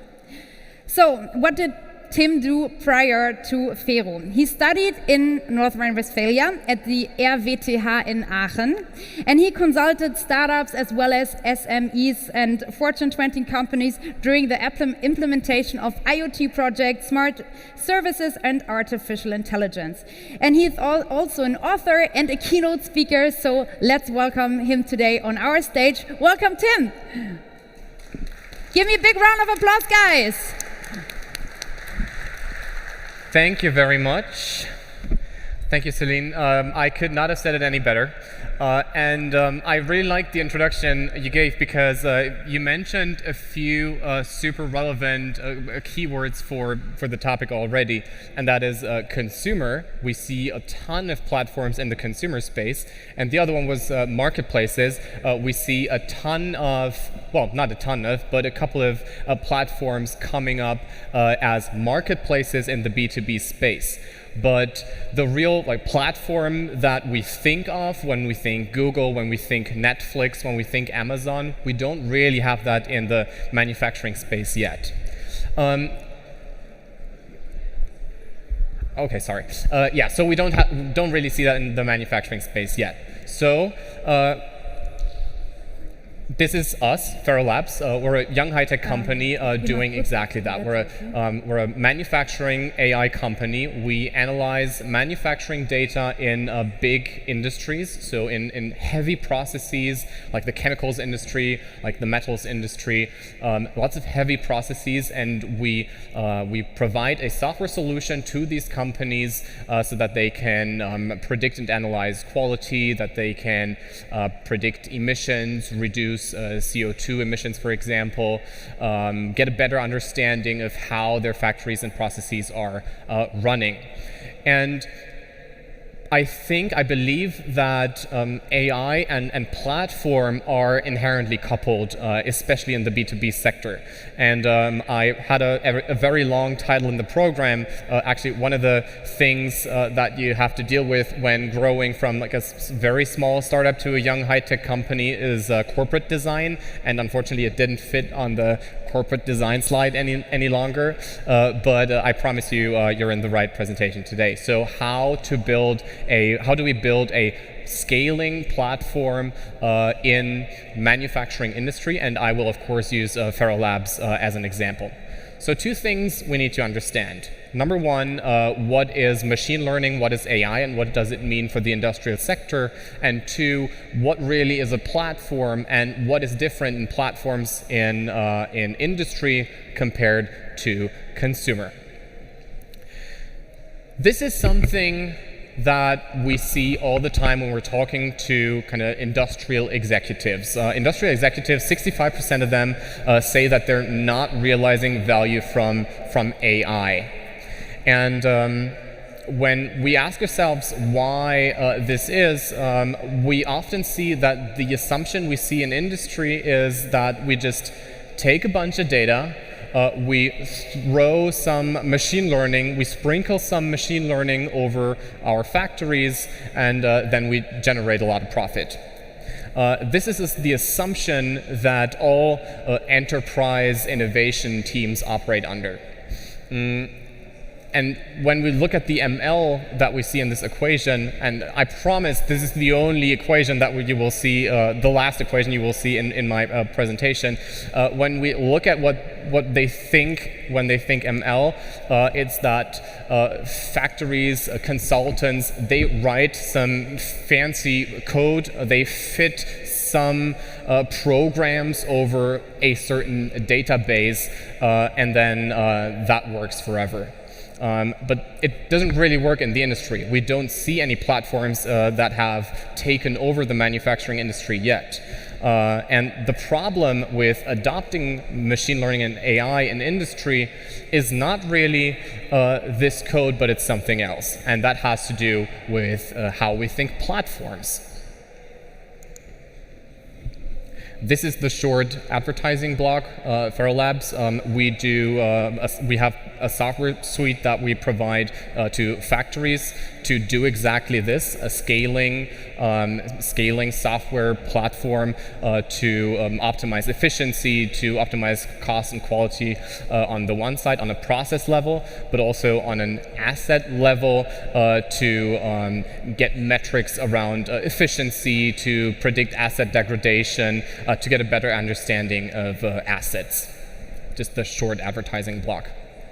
So why does conventional or like off-the-shelf machine learning and AI not work in industrial manufacturing? And I said that it has to do with platforms. So when we think of machine learning and AI, we often think tech. We often think I've used Netflix as a platform example here, and Netflix is really good at processing data and generating value from the platform that they're providing. When we think Netflix or tech, we think that we throw in a collection of, for example, human taste into an algorithm, into a black box, and it gives us movie suggestions, for example. And this black box in the middle really is a black box. There's no way of interpreting why people like one movie over another. So we see black box models in the tech sector all the time, and these models are really good at generating value from large collections of data in the consumer space. What they're also really good at is image recognition, voice recognition, all the stuff that a lot of us use every day on their phones. Google's really good at predicting that this is a cat, but what if Google would predict that this, for example, is a potato? Well, it's not correct. What does it mean what does it entail for the customer in the consumer world? Well, any algorithm that predicts a wrong movie, for example, when I'm sitting on my couch on a Friday night and I get a movie recommendation that I really don't care much about, that's fine. I will probably just find a different movie. So by employing the big data, the large platform data that they collect over millions of customers, if they get one wrong but they still use their best efforts, the Googles, if the Googles and the Netflixes use their best effort to predict something, then it's fine to get something off every now and then. Making a wrong prediction in the industrial space is not fine. Making a wrong prediction in the industrial space leads to hundreds of thousands, sometimes millions of dollars lost. So coming up with algorithms that are able to generate value from platform data is really hard when we try to keep the definition of what a platform is that we have in the consumer world, where we look at human beings that behave similarly, when we look at images that have faces on them that have kind of similar properties. If we try and bring that same idea of what a platform is to the industrial world, we will run into issues. So there are similar faces, and it doesn't really matter if that face is on Instagram or on Facebook, but there is no second. There are no two identical chemical factories anywhere on the planet. Have a visitor.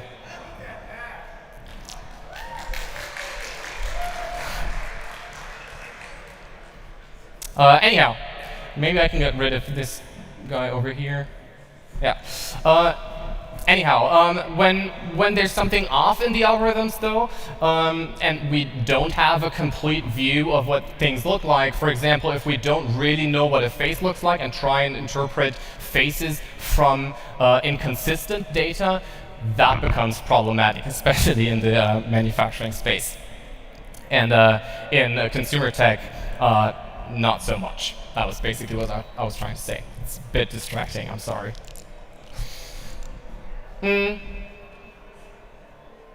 All right. So, I'm getting back at it. So basically what I was saying is that conventional machine learning is not really built to kind of work with with things that it doesn't know, and in consumer that's not really a problem, but in manufacturing it is a problem when you're trying to work with things you don't know. That's the bottom line of it.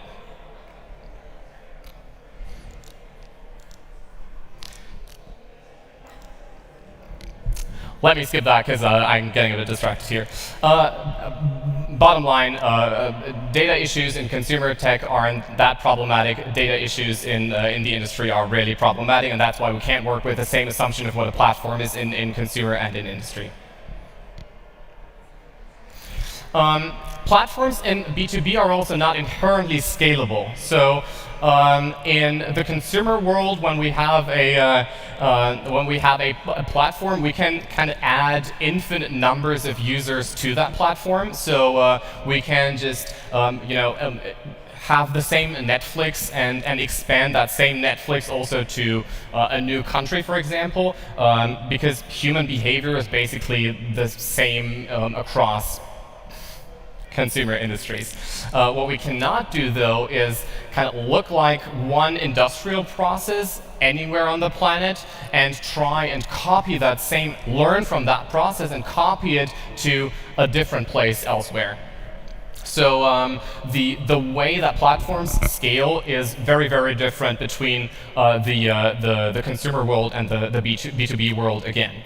Plus, customers in B2B, they don't really care about predictions and machine learning. But what customers, this is a Pharaoh story, when I talk to any customer of ours, they never want a machine learning product, but they really want a working manufacturing process. So no one has ever asked me for machine learning, but they've always asked me or us for quality analysis. But bottom line, what they really care about is a functioning process, period. And if we as a company want to build anything in that space, it has to be part of a bigger picture. It has to be part of a whole product. And Netflix works by itself. That's completely fine.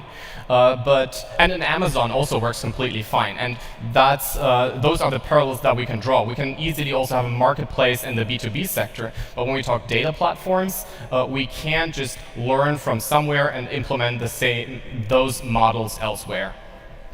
Because the customer wants their working production line, and that means a machine learning model with quality predictions, for example, but it also means a sensor company. It means potentially a consultancy that does transformation processes, for example. So all of this needs to be part of the same platform or the same product, and making that whole product is more than one company does.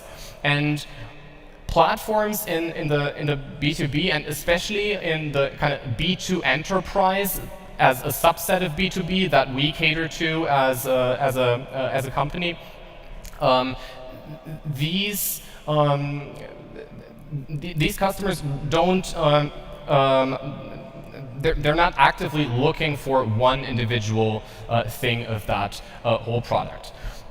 Also, this was the other point I was getting to. They don't strive for, they don't seek monopolies. So their markets in the consumer space are seeking monopolies in terms of there will probably only be one Facebook because everyone wants to be on the same Facebook. You've heard these presentations a million times on platform economics and how everyone wants to be on the same platform, I'm sure. But in the B2B world, companies actively don't want to be on the same platform. They don't necessarily want to be on the same data platform that their competitors are on. They don't necessarily want to be on the platform from the company that already built all their control systems. That is an issue that Siemens, for example, is often running into, where they have their industrial control systems, and now they're also providing a platform with that. And companies in the industrial sector are really afraid of lock-in effects.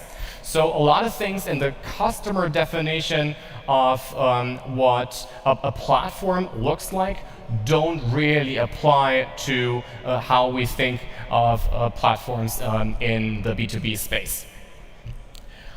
All that said, what can we do to still build platforms in the B2B space? How can we think platforms in the B2B space? First of all, compatibility is super important. Compatibility is key. In the consumer world, I cannot have any product, platform, or whatever that needs tailoring for every customer. In the B2B and particularly B2 enterprise world, we can have products that do scale and still require customization.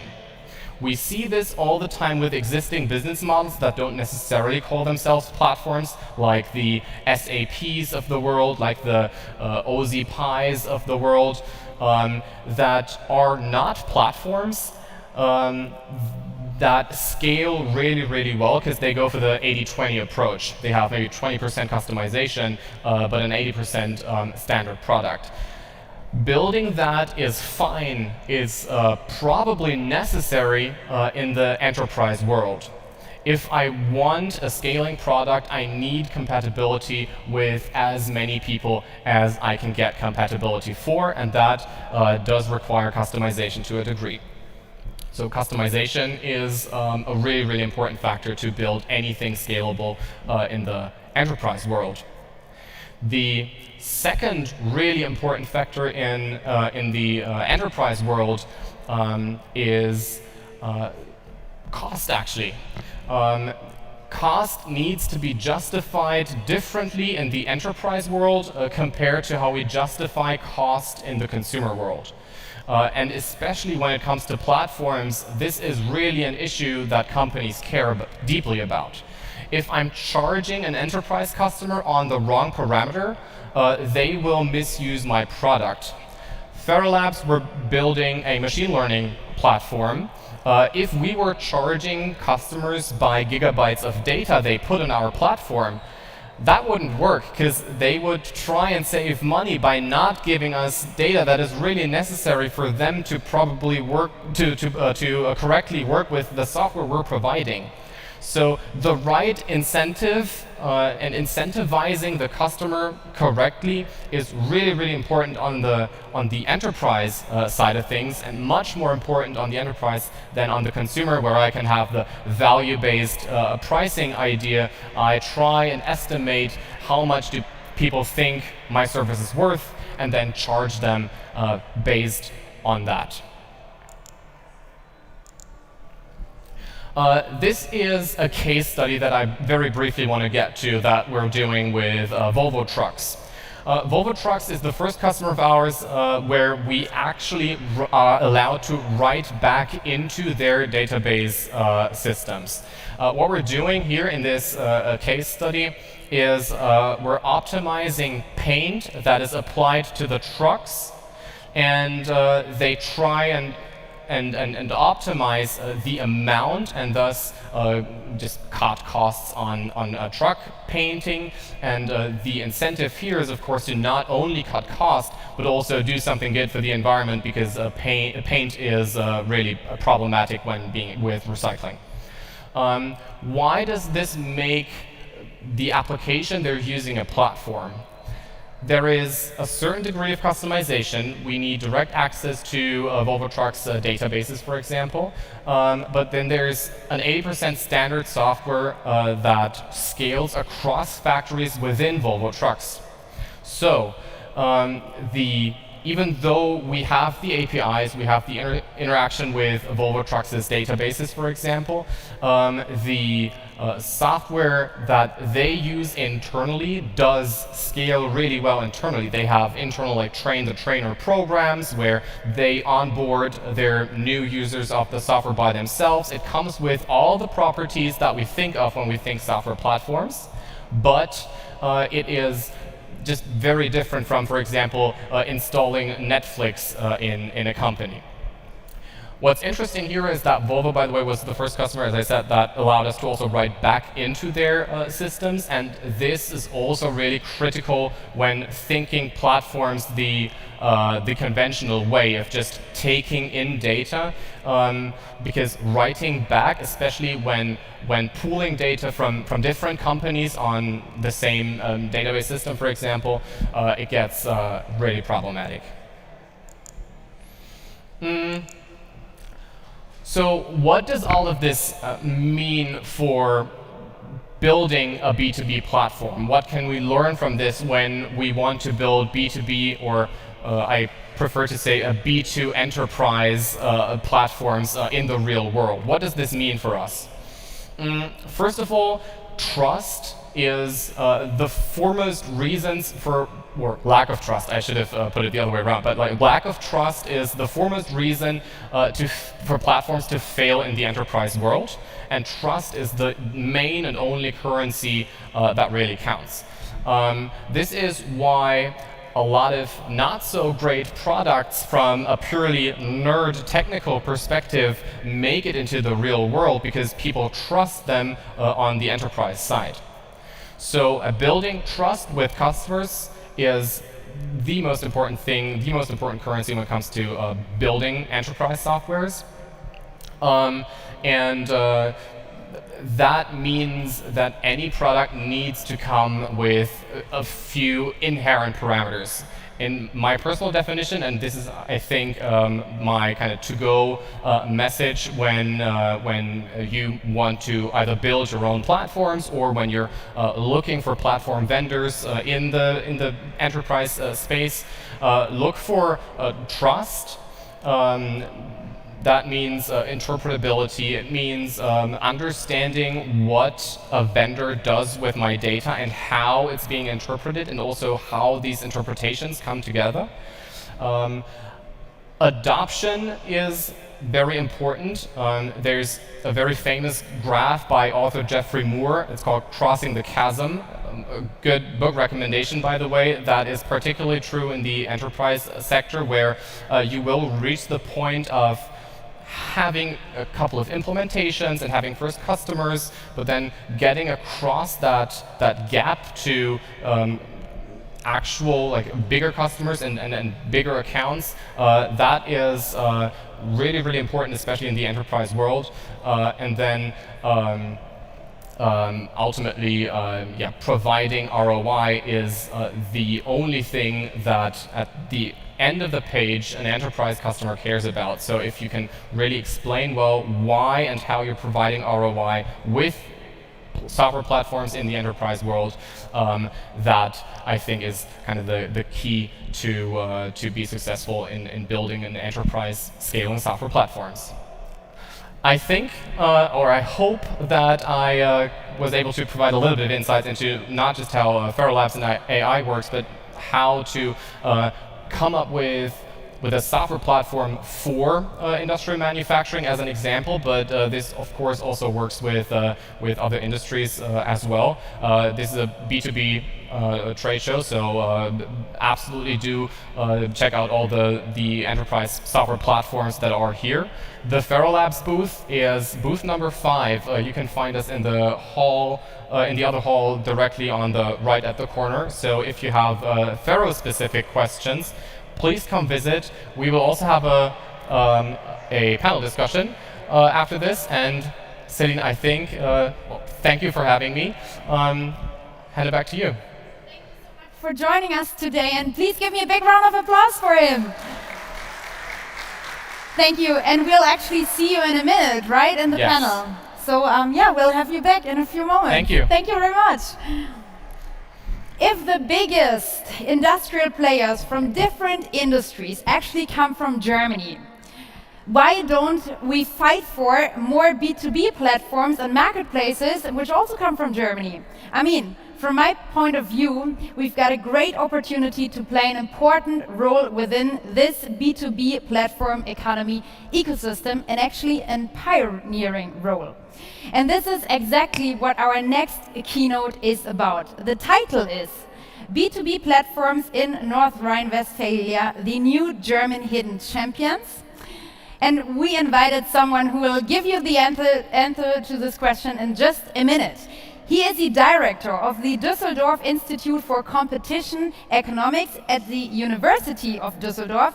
And, well, he'll answer that question today. But he is also a member of the German Monopolies Commission, or he was for 8 years. And he is an advisor to several private firms and also to some public institutions. In 2020, he also co-authored a study on the potential of B2B platforms for the government of North Rhine-Westphalia. And I've read into it. It was really, interesting, and I'm excited what kind of key takeaways you're going to share with us today. Please welcome with me Justus Haukap. Welcome.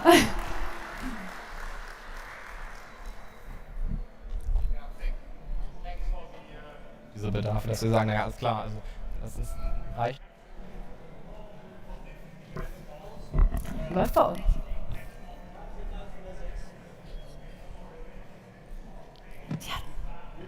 On behalf of the Ministry for Economic Affairs or the government of North Rhine-Westphalia, and I want to share some of the key insights. And I didn't know it in advance, but Tim Eschert already gave away some of the key messages, but, in a way, because what he highlighted is actually quite consistent with our findings of that particular study. So what am I going to talk about? Very, very briefly, what was the study about? We did a little bit of stock taking. What kind of B2B platforms do we actually have in North Rhine-Westphalia, and what are the potentials to develop and grow further B2B platforms in North Rhine-Westphalia? And in the end, of course, what is there anything the ministry can actually do about it? So this is a study that you can, it's something like 120 pages where you can read it all, but I try to provide the key insights in a nutshell now in a few minutes. So when we talk about platforms, we have a, let's say, somewhat narrow interpretation of what a platform is. So we don't talk about, let's say, any type of web page as a platform. From the economics insights, a platform is something that serves as an intermediary between two different types of customers, let's say, and the key defining element of a platform are what we call indirect network effects. So indirect network effects have the key idea that while you are not directly interested on how many participants on your side of the market exist, you are indirectly interested because indirectly they attract more customers on the other side of the platform. So the typical examples have always been, let's say, transaction platform like eBay. Yes, you sell something on eBay because you know it's the highest likelihood that you will find a buyer, actually, because there are so many buyers, and there are so many buyers because there are so many sellers. So while directly you're not interested in many sellers, indirectly you are, because if there are not many sellers, there are not many buyers, and vice versa, of course. And that is a defining element of a platform, and this gives rise to concentration effects in especially B2C markets. And I share the view of Tim Eschert here. In B2B markets, it's slightly different. Yeah, let's say the risk or from a business perspective, the opportunity of monopolization is not as much given as in B2C markets. And I will explain this in a few seconds. We basically were looking at them, you can sort of spend a universe of definitions with all types of different platforms. We made it quite, let's say, a bit, not too detailed, and say, by and large, there are data-based platforms and there are transaction-based platforms that we distinguish. And then you can refine them and say there are many, many more subspecies. But we were looking at then, and I'm going to talk about what's the key difference in the business model, but to already sort of give away the results of our study, we found that for B2B platforms, and what also differentiates them from B2C platforms, there are at least three defining crucial success factors. And let's start maybe with the last one, because Tim Eschert just mentioned it, trust. Trust is much more important and somewhat more difficult actually to establish in B2B platforms than in B2C platforms. Why is it?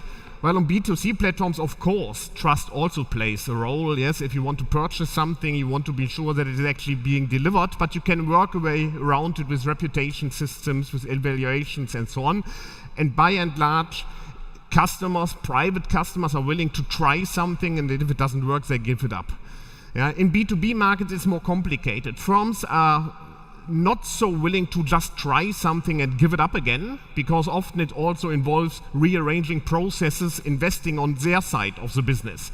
So it's much more important for them that you really can trust the platform, that the business that they propose is working in the end. So you're not willing to typically say, I try something out and then tomorrow I try something else, like a private customer would possibly do. So trust is more important in that the system that you sort of cooperate with is actually working in the end. The other is businesses are much more concerned about data protection. Yeah, in theory, private customers are also concerned about data protection, but that's more theory, as we know. In the academic world, we talk of the privacy paradox. People say they are concerned about data protection and privacy, but in the end, they don't really act like they are concerned about it. So they are willingly giving away their data and so on. Firms, of course, are much more reluctant just to spread around their data. So you really need to build trust, that data protection is really seriously taken. And there's this third element. You want, if you sort of engage with a B2B platform, you want to be reasonably sure that the platform survives. let's say. Yeah, that it's a sustainable business model that they have, that you don't sort of engage with a platform and let's say a few months later they are gone. Yeah, as a private customer, it's typically not so important. Let's say if you purchase something over a platform and then they go out of business, okay, so what? Then you buy something else from another platform next time. Yeah, it's not so important that this platform really survives in the market. So in that sense, it's more difficult to establish B2B platforms because trust, this multi-dimensional trust in different areas, data protection, is it a sustainable business model? Can I really sort of, am I reasonably sure that it's working before I engage with them is much more important. And taking something from that, industry knowledge is more important. You see, sort of B2B platforms are really sort of, every B2B platform is somewhat different, you can say. These are sort of very different beasts in a way, and you need to know much more about the industry. So all of the sort of B2B platforms, or most of them that we looked at in North Rhine-Westphalia, when we interviewed the managers or the founders of these platforms, they said, I already knew a lot about this industry before I started the platform. It's not in all cases, but typically. That's for two reasons. Yeah, first of all, you really, because it's much more tailor-made, let's say, or differentiated services typically. It's not so much standardized, like let's say an Amazon transaction, which is pretty standardized in a way. So you really need to know the needs of the people who you want to engage on the platform. And secondly, it's also important to popularize them, so the contacts, let's say the social network often is important. There was an interesting, we didn't involve this in our study, but just this week my colleagues from TU Darmstadt, Peter Buxmann and Holger Schmidt, made this podcast with one of the founders of this large platform. And he said, yeah, well, you underestimate how easy it is to get known in the industry. Yeah, with Amazon you can invest in, let's say, TV advertising. Yeah, and Zalando, we know how much they spend on advertising in TV in order to get people to know that they exist, actually.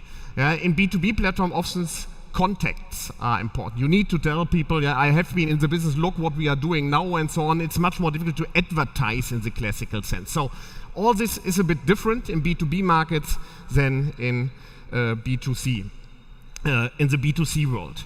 And I think I made too many slides anyway, so I skip most of them, I think. But if we look at sort of what the ministry was interested in, why may North Rhine-Westphalia be an interesting location for B2B platforms? I mean, in theory, they could be everywhere, but why may there be advantages, particularly here? And we thought, well, we have quite a high density of firms. Yeah. Platforms are especially relevant if the industry is not too concentrated. Yeah, it needs to be somewhat fragmented. If you have a very concentrated industry, let's say the production of rail tracks, yeah, you have a handful of firms and by and large one customer in Germany who's purchasing rail tracks. You don't really need a platform. Not in the economic sense. You may need to have some, let's say, software platform, but not an economic platform. There are no network effects. There's just one customer in the end. So platform makes a lot of sense if you have a lot of sort of players potentially on both sides that you can want to bring together. The intermediation, that you can save something on the intermediation. And here we see in North Rhine-Westphalia there are quite a number of industries that are quite fragmented, but at the same time, that was some of our interviews resulted in this. It's good if you have let's say also some bigger players in the industry. Why? As that the key often to success for a platform is that you actually win one anchor customer that already has a high reputation. Let's say there was one particular example. Let's say once we gained Deutsche Telekom as a customer, everybody else was trusting us that this is a working business model. If we only had a number of very small customers, everybody would say, okay, I don't know really, will you survive? Actually, how is data protection guaranteed? But once they've won over Deutsche Telekom and said, okay, Deutsche Telekom, we're pretty sure they wouldn't engage in business with you if you hadn't proper systems for data protection, if they weren't sure that you are surviving in the market. So it's often helpful to have this one bigger, or at least one bigger customers, and then you can gain a lot of smaller customers actually, because you can, this is some sort of like an umbrella, you can say, where you can gain the trust, or sort of send it out as a signal that you are not only trustworthy, but that others actually trust you. And this, of course, then can attract further players. And this is why we thought this business mix of larger players and smaller players in the same industry is important. If you only have larger players, they often don't need the platform. So this mix of large and small players seems to be quite conducive to have, in the end, B2B platforms to make it worthwhile. There are also a number of, let's say, disadvantages that we found, or that was raised to us. There were the typical ones, not enough, well, there may be enough venture capital, but not enough growth capital, but this is something that's not specific to B2B platforms. That's something that every startup or every new enterprise probably complains about. So this is not, and this is not specific to North Rhine-Westphalia either. And people were complaining about data protection guidelines or the data protection laws, and this is not specific to North Rhine-Westphalia either. This is the general complaint that we often hear. But what was sometimes mentioned, what is somewhat more difficult to attract people to, let's say, Düsseldorf or Cologne than to Berlin or Munich. So this is something, sorry, that we can't do a lot about, but at the same time we also found that there are a number of people who said, well, why did you set up your B2B platform in Düsseldorf after returning from the Silicon Valley? And said, because I was born here. So very simple as that. And in this sense is of course an advantage that North Rhine-Westphalia is very large. One of the largest states in Germany. So we don't maybe need to worry too much about it. So this is one of the, let's say, maybe barriers in North Rhine-Westphalia. Let me also comment maybe on two more things with respect to B2B platforms, given that I was supposed to talk only until 12:31. So just clicking through maybe so we can share the slides later and see a lot.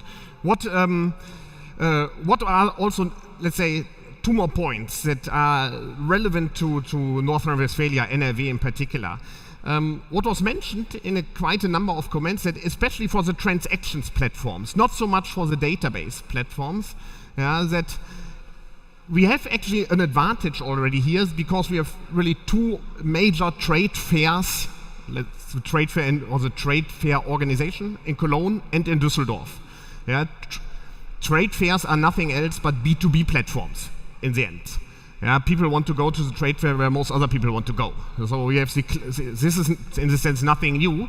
But they say what the benefit of utilizing these trade fairs could be. They already have the network of contacts, and they could, in theory, lend the reputation that somebody knows, well, if the trade fairs are already engaged in these platforms or participating in these platforms, you can maybe not overcome, but it can help to overcome the trust issues that you have, because people will be very sure that they survive, that they already have a long reputation long ago. So we recommend it, given that the public is already shareholder of the trade fairs, that the ministry should utilize this asset that we have in NRW and sort of ask the trade fairs to engage more with the B2B platforms, also to attract them to North Rhine-Westphalia. Last point, because I'm typically a competition economist, you know, the landscape in competition law, some of you may know, has changed dramatically. Actually, we had the German competition law reform in January. We will have the Digital Markets Act that was proposed by the European Commission in December, and major platforms will be subject to much stronger regulation than ever before. And I think with respect to growing the B2B business, that is helpful, because it reduces the risk that you get dependent on a single platform and it can misbehave. Traditionally, firms have also been somewhat reluctant to engage because they know, well, I may become dependent on a particular platform and they can abuse the power once I'm locked in, so to say. And I think these new reforms that we now see, both on the European as well as on the German level, will help to overcome this problem to some degree, as they that if dependency develops, the law has become much more strict so that dominant platforms cannot abuse their market power so easily, let's say, any longer. So maybe that's the nature of an economist. I'm optimistic that we will see a growth and development of B2B platforms, and I'm also optimistic that North Rhine-Westphalia will play a major role in this part of our digital landscape in the future. Thanks very much for your attention.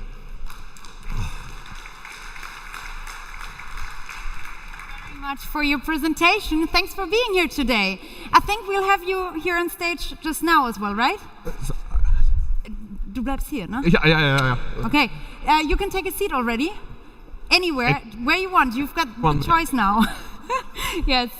Okay, this was quite a deep dive already, but now we're going to dive even deeper into the topic, and we'll hear and listen to our first panelists today.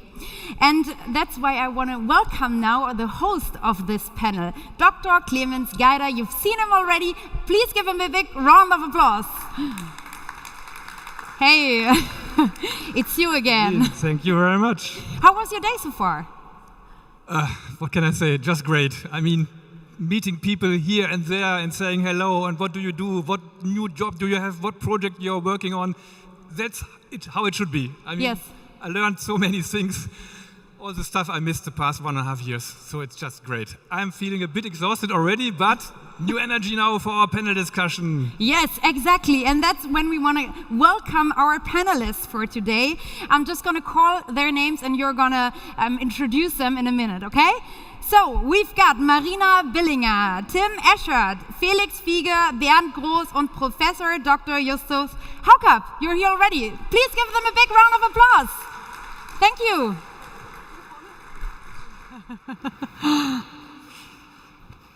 Hi, hallo. Ich gehe darüber. Yeah.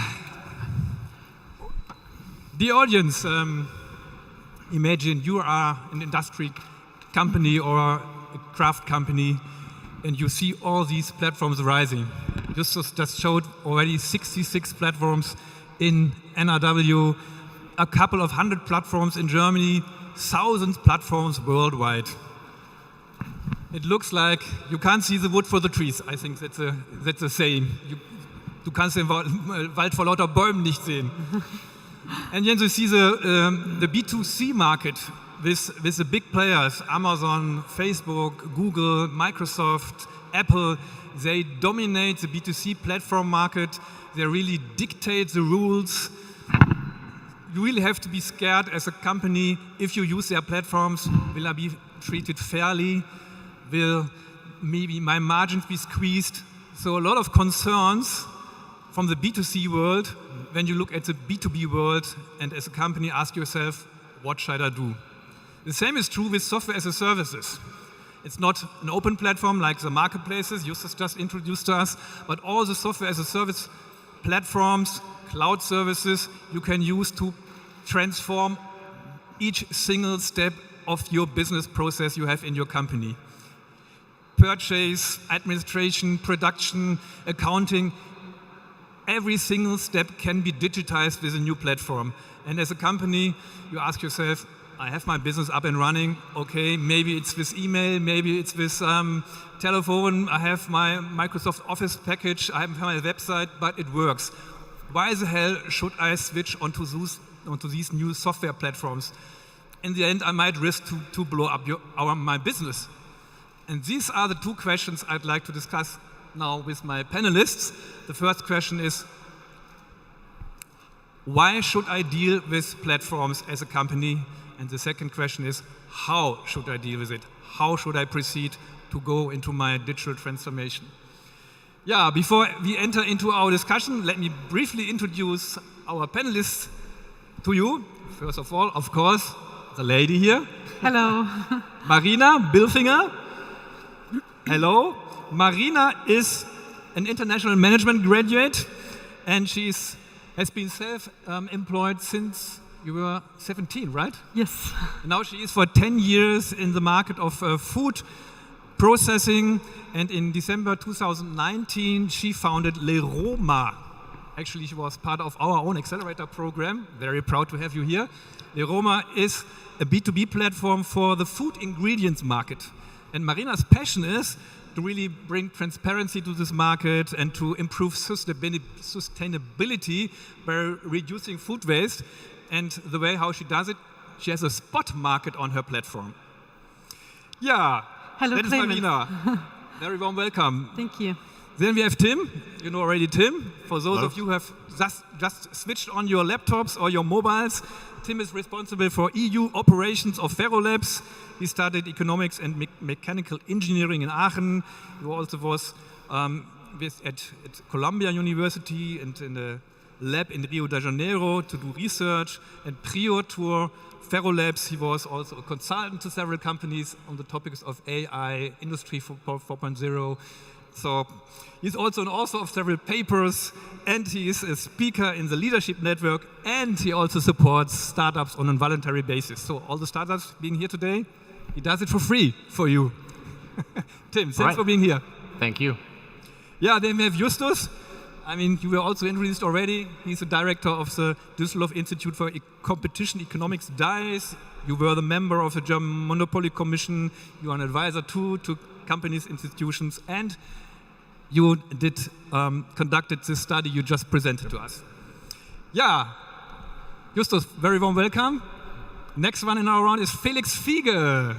Hi, Felix. Good to have you here. Felix represents the 5th generation of the Fiege family, and he's a co-CEO of Fiege, along with his cousin Jens Fiege.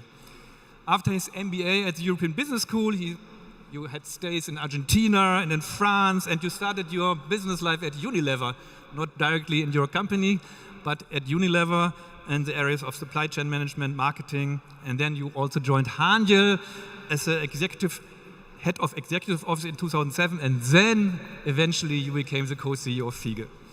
Yeah, last but not least, Bernd Groß, very warm welcome. Bernd is the CTO of the Software AG, very successful German software company, I think right after SAP. Bernd is also CEO of the subsidiary Cumulosity. Actually, that was your startups 10 years ago you founded. Yeah. Now it's also very successful. You are the world leading independent IoT software. And Bernd is more than 25 years in the business. And I think it's fair to say Bernd is one of the German pioneers in the areas of IoT and Industry 4.0. So we see we have really hot top experts here in our round, and I suggest we jump right into our discussion. The why. And I gave my little introduction, thousands of platforms, even more software as a services. Why should a company work with all these platforms? Why should a company use those platforms and software to go into digital transformation? Yeah, that's of course a strategic question. At the end of the day, what we see in the market, a lot of people go opportunistic, point solutions. They're looking for fast return on investments with a single point solution. But that is short-sighted. That's good opportunistically, but if you as a company want to transform fundamentally into what I usually say a software-driven technology company. So it's not just about the technology companies. There are a lot of technology companies out there, you know.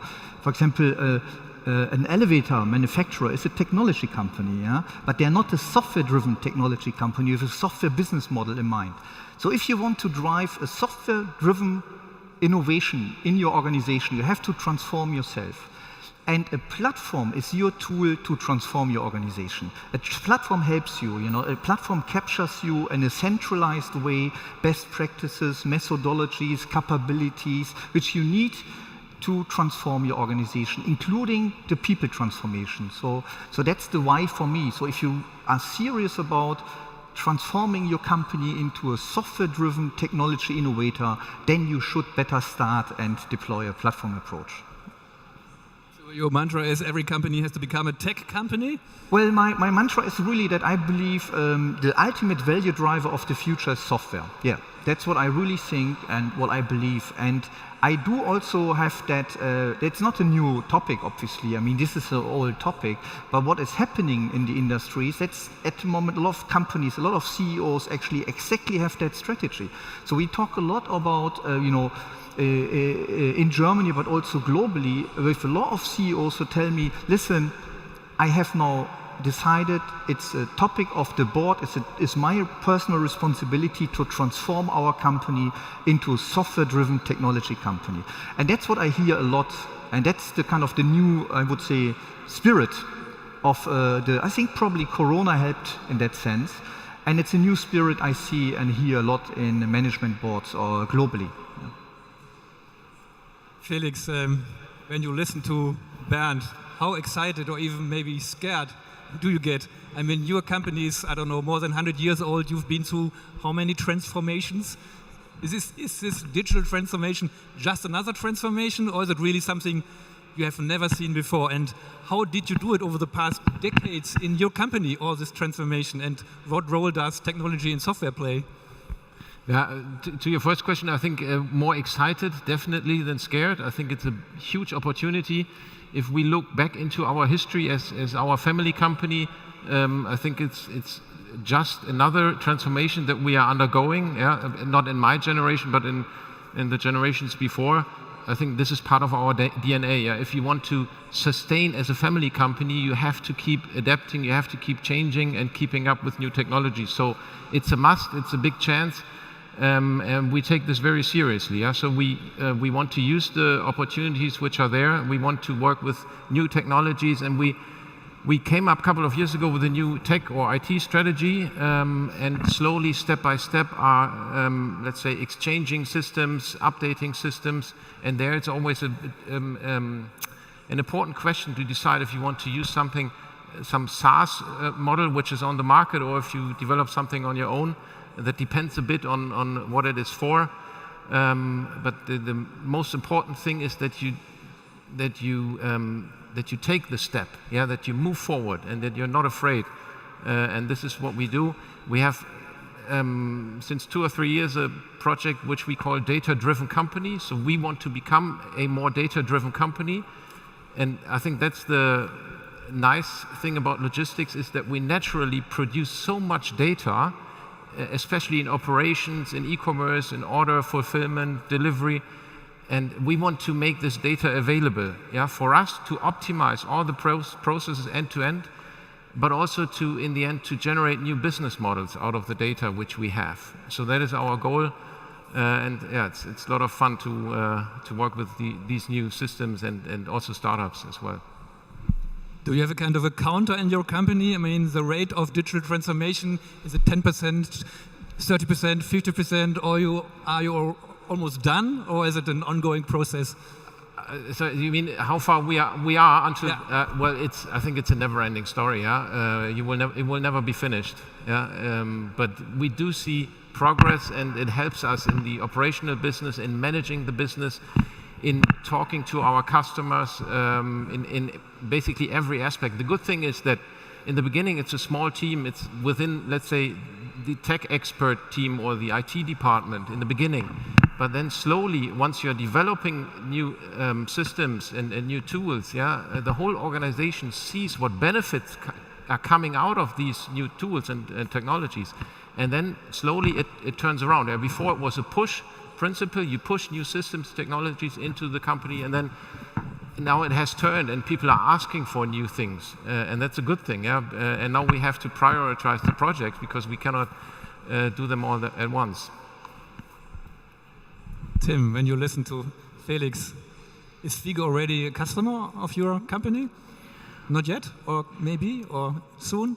Well, as Ferrolabs, we're home more on the industrial manufacturing side of things, not so much on the logistics side of things. I see, yeah. That said, I totally agree with what he's saying per se, because when he says that they're working more and more with software providers, that makes a lot of sense. I no company on the planet builds their own machinery. Fiege doesn't build their own trucks. And why would we assume that we can build our own software? It doesn't make sense. It's part of a larger production network. It's part of a larger scheme. And yes, sometimes we, as speaking from a manufacturing or a customer perspective, work closely with providers. But I think it makes a lot of sense. I agree with this. I mean, we come to this question, make or buy, a little bit later. There might be some good arguments to make your own software. But as I said, that's something for a bit later. Tim, what are the barriers you see at your client's base when it comes to the deployment of your software platform? When it comes to particularly to the deployment of the software platform, I often see that we're building barriers, or that our customers are building up barriers internally that don't really exist. We're really afraid of everything that is coming from a regulatory side, even though it may or may not touch what we're doing. Everyone in Europe is afraid of GDPR and data processing. I, as Tim, a private person, am really happy that we have GDPR. I'm getting a lot less spam emails, and it doesn't stop any company from working with the data that they have in their manufacturing lines, but also any database systems, really. Yes, there are some things that we shouldn't do that we have to be careful about, but it's really not a roadblock.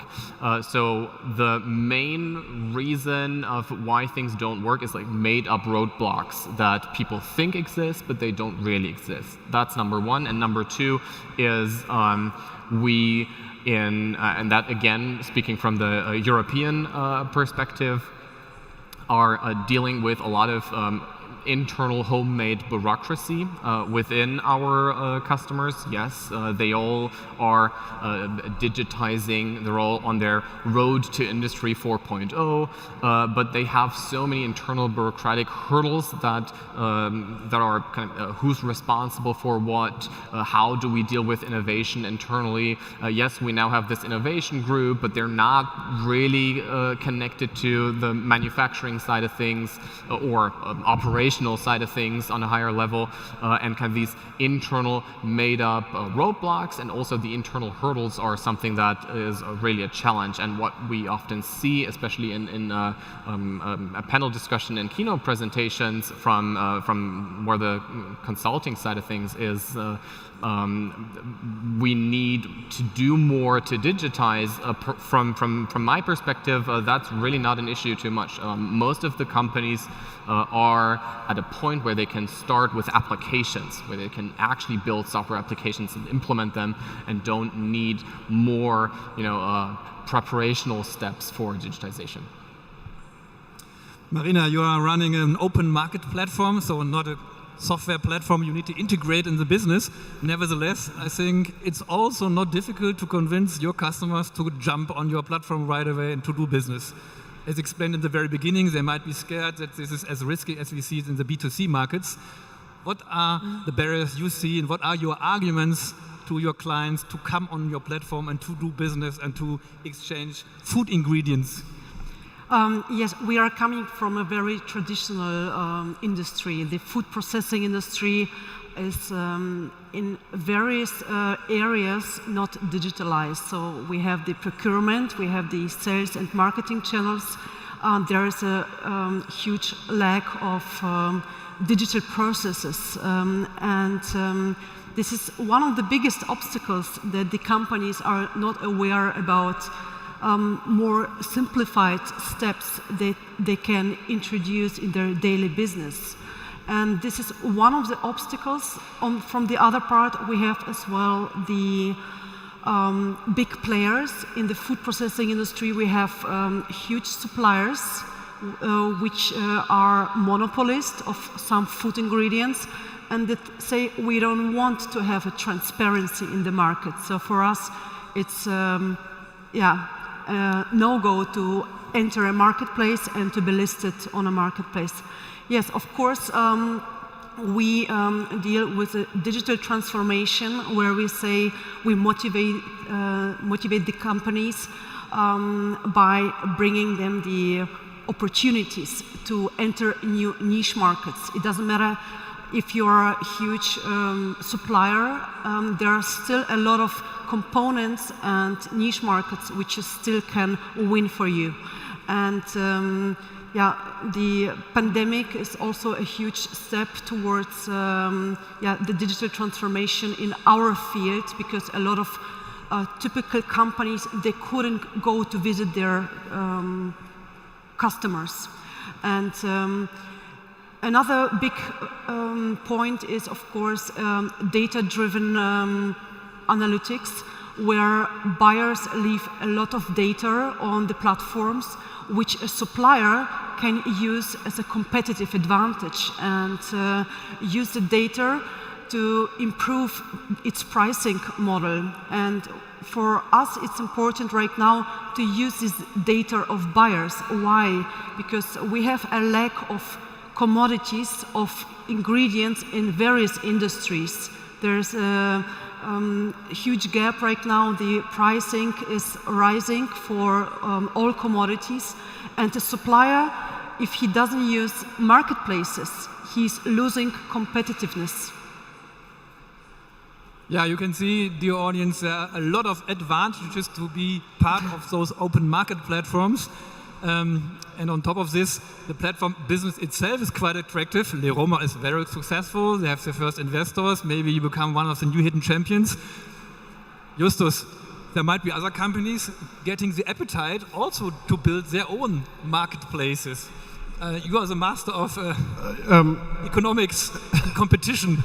Is it reasonable for a company, yeah, there's a marketplace, there is a niche which is not occupied yet. I build my own marketplace, I invite other market players to my place? I think there are still major opportunities out there, actually. It's always difficult to be content. There's nothing more to do. So, and in our study, we also identified industries where we were actually wondering why there isn't more use of B2B platforms, actually.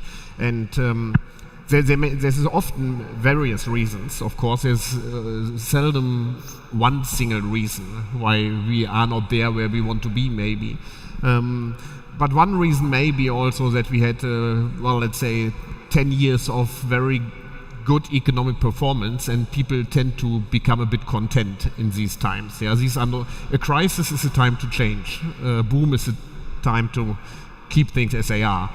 So I think this may be the collateral damage of the good economic performance in some sense, that we didn't change enough yet. So there's a lot to do, I think. And the opportunities in, well, I don't want to go through all the industries, but it seems to be that some, also if you look for, well, let's say one example in recycling and refuse collection, it's astonishing that there is not a lot of use of B2B platform, or not to the degree yet that we thought would be in this particular industry, given the structure, given all these sort of factors that we identify that make platforms quite successful. So I think there are opportunities out there. But having said that, North Rhine-Westphalia, NRW, is not so bad, actually. Of the, there was something like 130, 40 B2B platforms that the German Association of Industries, the BDI, identified. Yeah, quite a large number is actually here.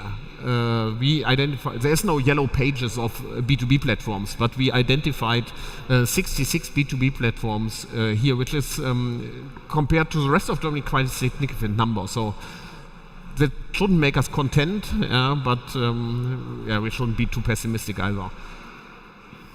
All right, yeah, coming from the open marketplaces back to the software as a service platforms, back to Bernd.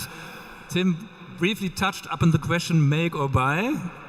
This is a question to you. I mean, you are CTO of a software company seller. Of course, you always go for you should buy it, but how do you convince your customers that they really buy and not try to make themselves software? Yeah, I think the notion is not as black and white. It's not just build and buy in today's world. I typically talk about buying and building, because I do understand the need for a lot of our clients to create their own IP. I mean, that's the basic idea, right? They want to have own IP to differentiate in the marketplace or improve processes. They want somehow own IP. So that's why I'm personally positioning our technology, our platform, as the best possible platform to build and not just to buy. So what I mean with that, let me be a concrete example. I see a lot of companies who are developing the whole software stack themselves, really everything. A platform usually creates an opportunity to refocus your staff, your developers, especially in today's world. If you think it's already hard to find software developers, I can promise you the next years will be very, very tough, because all the companies are going to develop their own software, as I mentioned earlier. So the war on talents, on software developers, on experienced staff is just accelerating enormously, enormously. So it needs to be a strategy where you kind of create an environment where you buy something and don't rebuild the wheel, don't reinvent the wheel again, and then you build your own IP, which is relevant for your business, where you can differentiate your business. So that's why I'm always a big champion in that sense. I'm saying buy and build. Reallocate your resources to the areas where you can really make a difference. And that's actually resonates quite well with our clients. What about I will have my own features. I want to have a USP in competition. Can this be possible in this I buy and then build? Absolutely, that's the idea. I mean, it's so easy today to create microservices. You know, I remember when we started with Cumulosity in 2012, it was foreseeable, but in today's world, you know, creating a Kubernetes-based microservice and operating it, it's such low entry cost. It's so easy to do. And that's what we deliver. We deliver a PaaS environment with ready services which help our clients to get started very easily, don't reinvent the wheel, and differentiate through microservice innovations on top. And both, by the way, on cloud as well as on edge. Most of our clients, typically, they think in a hybrid world. It's not just cloud, it's also edge.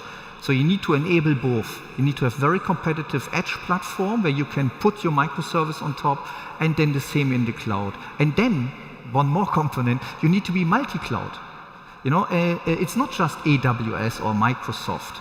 A lot of our clients come to us and say, listen, you need to help me to abstract my innovations from a proprietary hyperscaler environment, because I need to serve my customers in China as well as in US and in America. So it's really complex for traditional companies to move into this new software-driven world. And that's what we help. We help them to transform and enable them with our technology on the edge, on the cloud, and enabling them to run multi-cloud environments. All right, let's ask Felix about make or buy. Is it, as Bernd said, you buy and then you build yourself on top your own features, or did you ever develop your own complete software stack in the past yourself? Or is it a mixture of both? You have your own software, you have software you buy from the shelf. What is your strategy? I would say I agree, it's a mixture. The good thing is that I don't have to pick the tools or make or buy myself, because I think then we would have bigger problems. So there's people who know a bit more about that stuff. But in general, it depends a bit on what you want to do. Yeah, if you want to, in the end, you have to get the job done, and you need the tools and the technology to enable you to do that. And in the end, it doesn't really matter if it's off the shelf or SaaS or something you developed on your own. But in general, I would say that if it's a standard process that you want to cover, yeah, where there's off-the-shelf products on the market, no matter if it's SaaS or proprietary, and it's a high maturity of the system. It can be highly standardized, but nevertheless, you are able to customize it in a way that it fits to your needs. Then it makes sense to buy what is there on the market, I would say. Yeah, but there's other cases where either the system is not on the market the way you want it, or you want to differentiate yourself from the market. Yeah, you want to be a step ahead of the competition, or to take one or two steps before the competition. And then, of course, it's wise to develop something yourself. And that is something which we do from time to time as well. Do you have your own software developers? My own what? Your own software developers at Fiege to do this customization and building on top? How many? How many? It's different to say because it's not fully dedicated, but it's quite relevant, I would say. So there is different areas. For example, we some time ago we developed our own platform for last mile delivery, which at that time was not there. So we were one of the first movers at that time. Now there's a few more. It's a very nice market. It's in the same day delivery service, yeah, which is still quite new and innovative. And this is a platform which we developed ourselves. It's called Angel. And there's another thing which is interesting.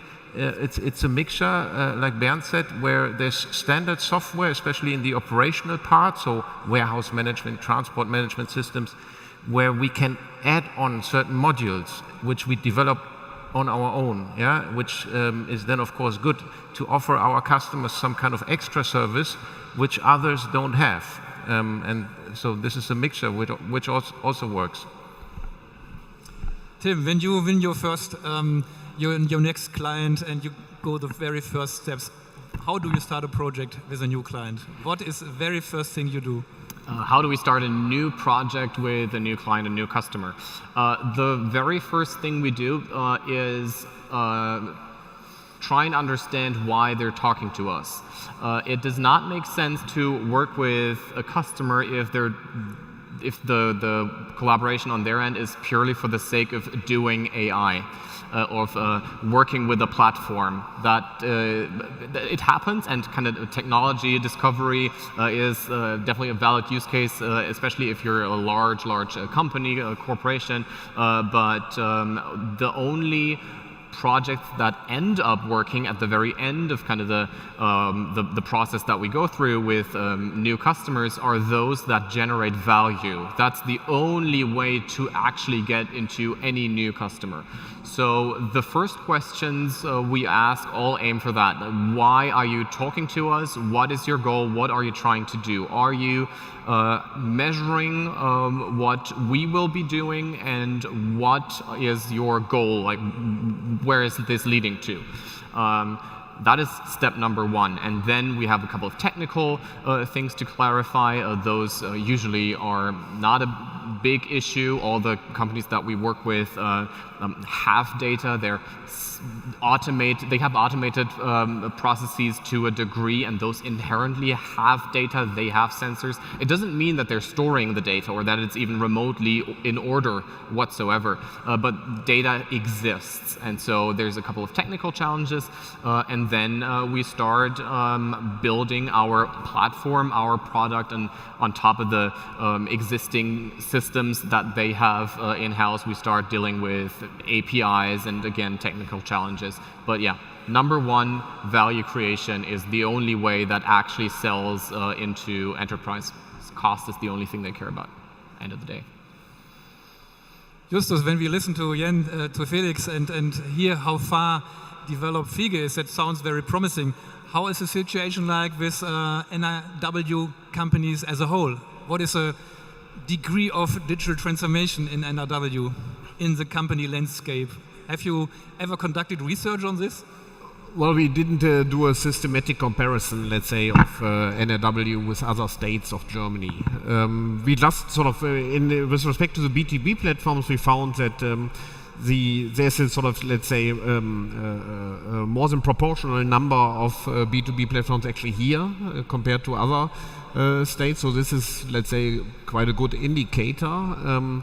But also, as said before, I think there's still need to catch up to the other areas of the world, so to say. The private sector in itself is much better in a sense. I think the Corona crisis has shown us that the public sector has a lot of work to do. If we think about administration, schools, the health system, so a lot that is actually governed in some sense by the state. And there is actually, I think we give away some potentials, for example, in the health sector at the moment, due to also the B2B segment in health, due to regulations partly, and also lack of incentives sometimes in the health system itself. So I think the next, well, after 26 September, we will have a new government. Well, at some point after 26 September, not in North Rhine-Westphalia, but in Germany as a whole, and I hope that they will also focus on bringing forward digitization in general in Germany. But there's also, I mean, this is a project in some sense also of our government in North Rhine-Westphalia, and maybe one comment that often, it's my impression, it has been underestimated how important these the strength of weak ties, so to say, how this information flow where you don't actually seek information but are sort of confronted with information unintentionally, let's say. And for these type of meetings like today have been underestimated how important they are, actually, that you are sort of receiving new information, sort of getting insight how you can improve your business, even though you have not sought this information actively. And for this type of, let's say, physical meetings have advantages, let's say. So I think it's, I mean, you are the organizer, but in a way I still think it's good, yeah, that it takes place. All right, yeah, Justus just mentioned the polls, the upcoming polls in Germany in NRW, and we will have new governments. Marina, you were as a startup, you said you are operating in very traditional markets. It's hard to convince your customers. What is your wish list for our new governments in NRW, in Germany? What should regulators do? What should the governments do? What should maybe other market players do to really prepare the ground for new innovation, for new startups like you are? Well, we have, when we look on the short term, there must be more support for startups. We have amazing talents, and we have a lot of great ideas. A lot of startups start the business here, and to validate and to just give the scalable push to the startups which grow to be just faster, there must be implemented a lot of regulations. We speak about support from incubators, from a great network, but also from tax regulations, and a better financial support, especially at the beginning. To build a platform, it takes a lot of work and effort, and to collect your traffic, to build your traffic, it takes a lot of years. And to support that, there must be a more financial and strategic support from the governmental part. On the long term, I see that we need a better infrastructure for talents and good universities and a better collaboration, as we see that in the US or in the Asian area, where the startups are growing much faster and have a better infrastructure. So yeah, my wish would be to build a better infrastructure for innovation, especially in the technology area, not only in Rhineland and Germany, but as well in Europe, so we increase our competitiveness. Thank you. I hope everybody has listened very carefully, especially Dr. Felling from the Ministry of Economics. I think that is good advice. Thank you, Marina. Yeah, we are coming to the last and final question to all of you, and we're coming to a new trend. The audience, you all know about open source. You have your Android smartphones. I mean, Android is open source and spread all over the world, and this is a trend we currently see also arising in the space of B2B. There will be B2B software platforms, open source, companies develop them, use them themselves, and then give them away for free. Why do they do this? They want to achieve a situation where they are independent from suppliers like Software AG.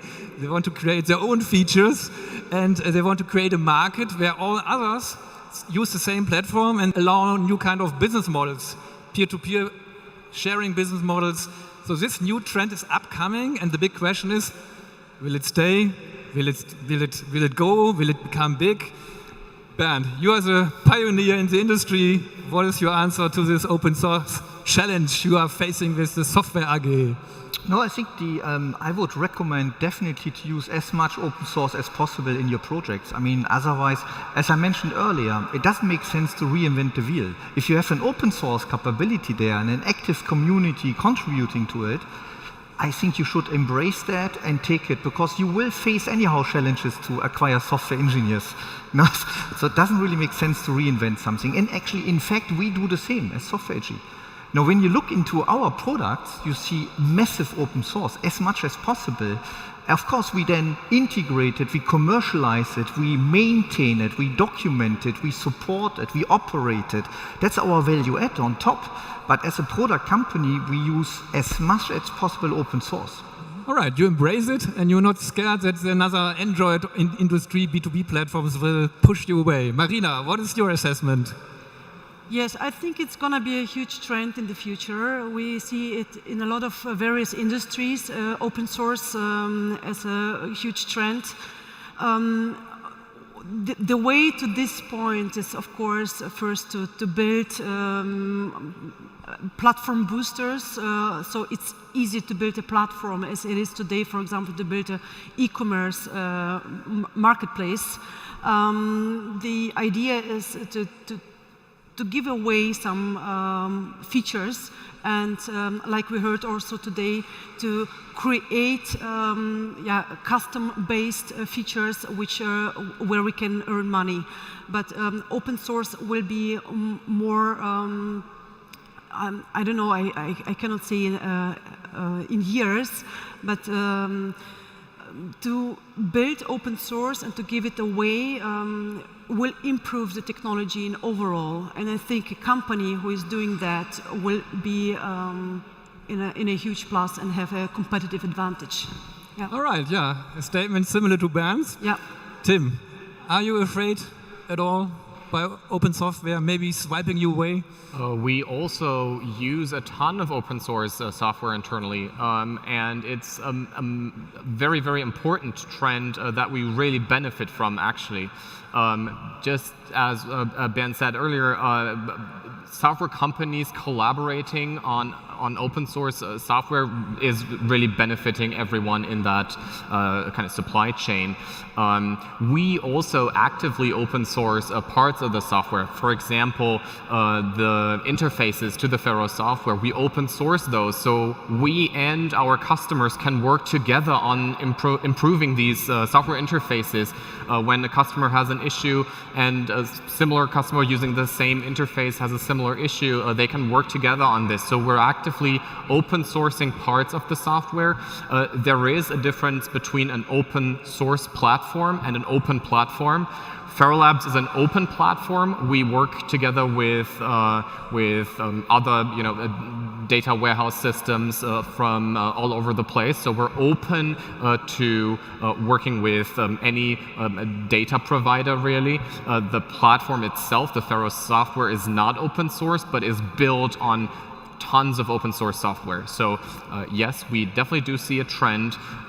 There are also benefits of having a commercial product around something, especially in a make or buy decision. I don't want to bring the make or buy decision back, but having a provider for something that is reliable and responsible is also beneficial. So it is a mix, and it will be a mix, and we really benefit from open source software internally and are actively open sourcing. All right, Justus, from a perspective of competition economics, what is your view on open source B2B platforms?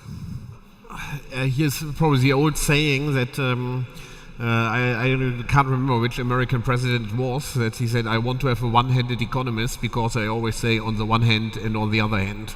Yeah, and unfortunately here we have a case where on the one hand and on the other hand. I mean, there are clear advantages to open source. Yeah, this can decrease barriers to entry and so on. You can compete, but there's also a lot of not only theoretical literature, but also empirical evidence in a variety of applications or systems where you say it's not clear whether the investment incentives into the system are not decreasing actually with open source. And if you have proprietary systems, you may just be more willing to invest if you can cash in on the investment, of course. So this is a trade-off.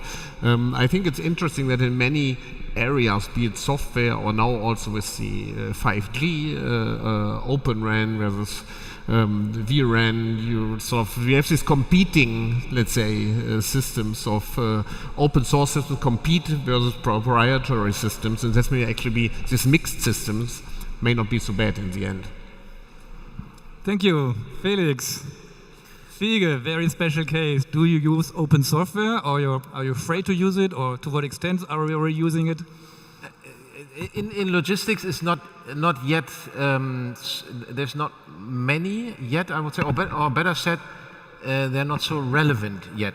But it would make sense definitely to have open source platforms, especially if we look. One example, if we look in the online retail space, there's of course Amazon, which is a very dominant player, which has all the synergies, which is keeping it to themselves, of course. And I believe there, just an example, it would make sense to have open source platforms to help other smaller companies or followers to realize synergies. Yeah, if we look at the Prime standard, for example, the fulfillment and delivery standard, it's of course very easy for Amazon to be able to do that because they have the critical mass, the volume. If we now take others, combine them and get them to use open source platforms, then we would be able, in terms of logistics and other areas as well, data, customer data as well, yeah, you would be able to cope with the industry leader like Amazon, yeah, and I think that would make sense in the long run, and especially in logistics. So I believe open source platforms is the future which will come and has to come also in our industry. Thank you. Dear audience, that was our first panel discussion of today, and I would say that was great. Please let us give a big applause to our panelists, Felix, Justus, Tim, Marina, and Bernd. Thanks very much for coming. I hope you can stay a bit longer today. Enjoy the show. We see each other later on at the bar. Thank you very much. Yeah. Goodbye for now. Thank you, Thank you. Clemens. Thank you.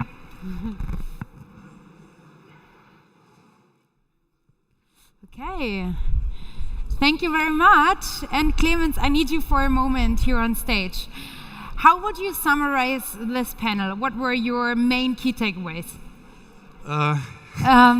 45 minutes in a short summary. I thought about this because I tried to provoke some answers, and my major learning is the world is not black and white.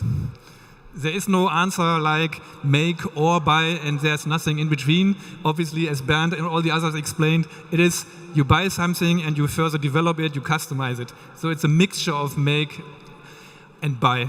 And the same is true for open source. It is not open source or another platform. There's open source, it is used in platforms. So my major learning is the world is gray. Okay, yeah, but I mean, that's a lesson learned. So thank you very much for the summary. But I've got another question for you. What is your next highlight of today? Have you got some panels or a keynote you want to listen to? What are you up to later on? Yeah, the next highlight, it is Elisabeth Pätz, our best female German chess player. Oh. We did an interview with her. She will be later on here on stage. She will give us her perspective on technology development from the perspective of a chess player. Extremely interesting how technology has also influenced chess. And the very interesting question, what has this to do with quantum computing? Exactly. That is what I'm really looking forward to. I will be here in the first row. Amazing. Okay. Yeah, I'll have the honor to talk to her. But yeah, let's kick off the first topic and the third topic of today. And thank you very much for your time. It was great listening to you. Thank you. Thank you. See you later. Big applause for Clemens, please. Yep, you can already think about the question, what has a chess player got to do with quantum computing? Because I'm going to ask you in a couple of minutes, but first let me introduce the third topic to you. Our topic number 3 is quantum computing. And in July, I had the honor to visit and take part at the presentation of the first commercial quantum computer in Europe of IBM in Stuttgart, or close to Stuttgart. And I personally think that this was already one big milestone and one step forward towards a European network within the sector of quantum computing. And yes, it is a key technology of the 21st century. But what makes it so special? What is quantum computing about? I mean, you all might know because you're tech entrepreneurs, most of you. Quantum computers promise to enable applications that are not feasible even with supercomputers today. such as complex simulation in the chemical and insurance industry. And because it is such a hot topic, obviously it is increasingly attracting engineers, new founders, young talents, and this is giving a big boost to the whole industry. And this is exactly why it is our third topic for today. So, as I said, I'm going to ask you the question now, and you can just shout at me whatever you think quantum computing has got in common with chess players. What do you think? Chess players, quantum computing. Any guesses? You're quite sleepy today. What's up, everybody? We need to practice this later on once again. I mean, from my point of view, it's something with math, right? I mean, they both have to do a lot of calculations at once, and that's, I think, really special and powerful about them both. And that's exactly why we thought it's a really good idea to invite Germany's best chess player to kick off this topic today. Elisabeth Paetz is a professional chess player and the first-ranked woman in Germany. She was taught the game by her father, who was not only a chess grandmaster, but also belonged to the strongest players of the former GDR in German DDR. At the age of 14 years, she won the Women's German Chess Championship and became 2 years later only the top-ranked female player. And in 2018, she even belonged to the strongest players in the world. Off the board, she's really good in languages. She's a language enthusiast and is really fluent in English and Russian, even though she's a German. And I must say, I was quite anxious to meet her today because I think she's kind of a super talent, something in between hyper intelligent and master brain, and I'm only average in math, so I'm really excited to meet her today. Please give me a big round of applause for Elisabeth.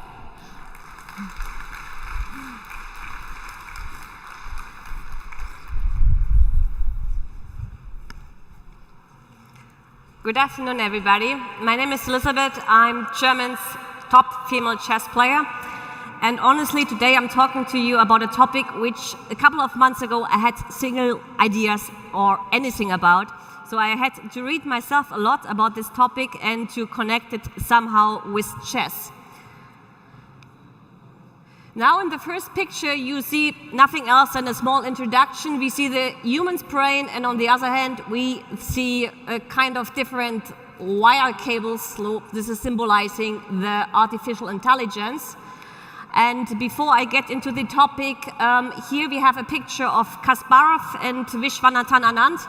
Those players in the 90s were the leading players in the world, and Kasparov was playing a key role to the fact that artificial intelligence, or that chess engines, that's how we call them, will be superior over the best chess player in the world. Back in the 90s, it was clearly led by Garry Kasparov, and we will later on hear about his match against Deep Blue. Alan Turing is the key person to speak about the historical development of chess engine nowadays. In 1948, he was the one to develop the so-called paper machine. What was it about? It was nothing else than a kind of way to create a chess engine before any computers were actually developed on our planet. So in 1948, he wrote the so-called paper machine, and he was the human CPU himself. In order to write a kind of logical system of algorithm, it is very important to know, of course, the different values of chess pieces and the different aspects which are actually helping you to evaluate a position. Of course, I know that most of you are probably not professional chess players or maybe just hobby players, so it will be kind of difficult for you to understand. But what he was mainly concerned was the fact that it was very important to create an algorithm for the next followed-up moves. which means when a piece is captured, that first of all the recaptures had to be considered, or when there are forced variations such as checks, then those variations had to be followed. And he wrote everything by himself, so he was nothing else than the human CPU. Now, actually, I will just show you some of the algorithm he was using, so it will be easier for you to understand. Here we see a kind of childish picture about all the pieces. So we see that the queen has a value of 9 units, the rook has a value of 5, the pawn is 1, the knight is 3, and the bishop is 3. So that means actually, like when you exchange pieces, it's obviously a bad trade to exchange the queen against the pawn because you would lose 8 units. But alone to just concentrate on the value of pieces is not enough, and the best story I can tell you about this is when you have a kid playing chess, and you as a parent, not knowing anything about chess, going into the playing hall, checking the position of your kid, and starting to calculate how many pieces are on each side, and then you would be very happy, enthusiastic, saying like, oh, my son has 2 pawns up, he's winning. A couple of minutes later, he would come out and he would say like he lost. And why did he lose? Because in chess, it's not only important the material point of view, but also, for example, like if your king is safe or not. So that means if you're like a pawn up, or a piece up, or even a queen up, but you are mate, you're losing the game.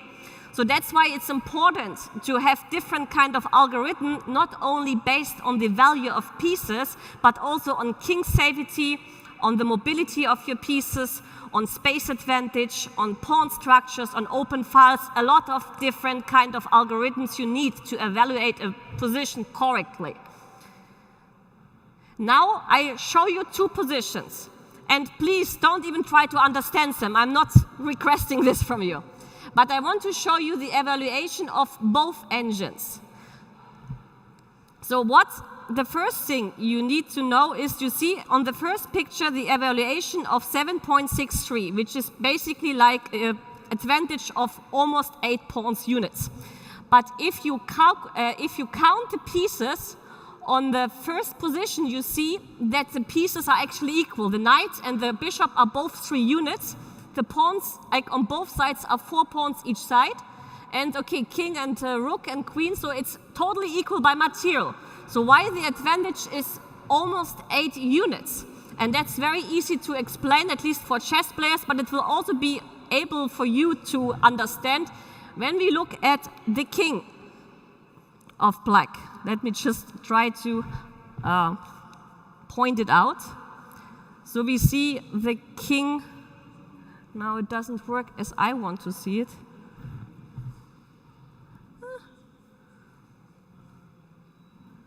It doesn't want, now I see it. Now we see the king, and next to the king is actually the white's queen, and also the rook on g4.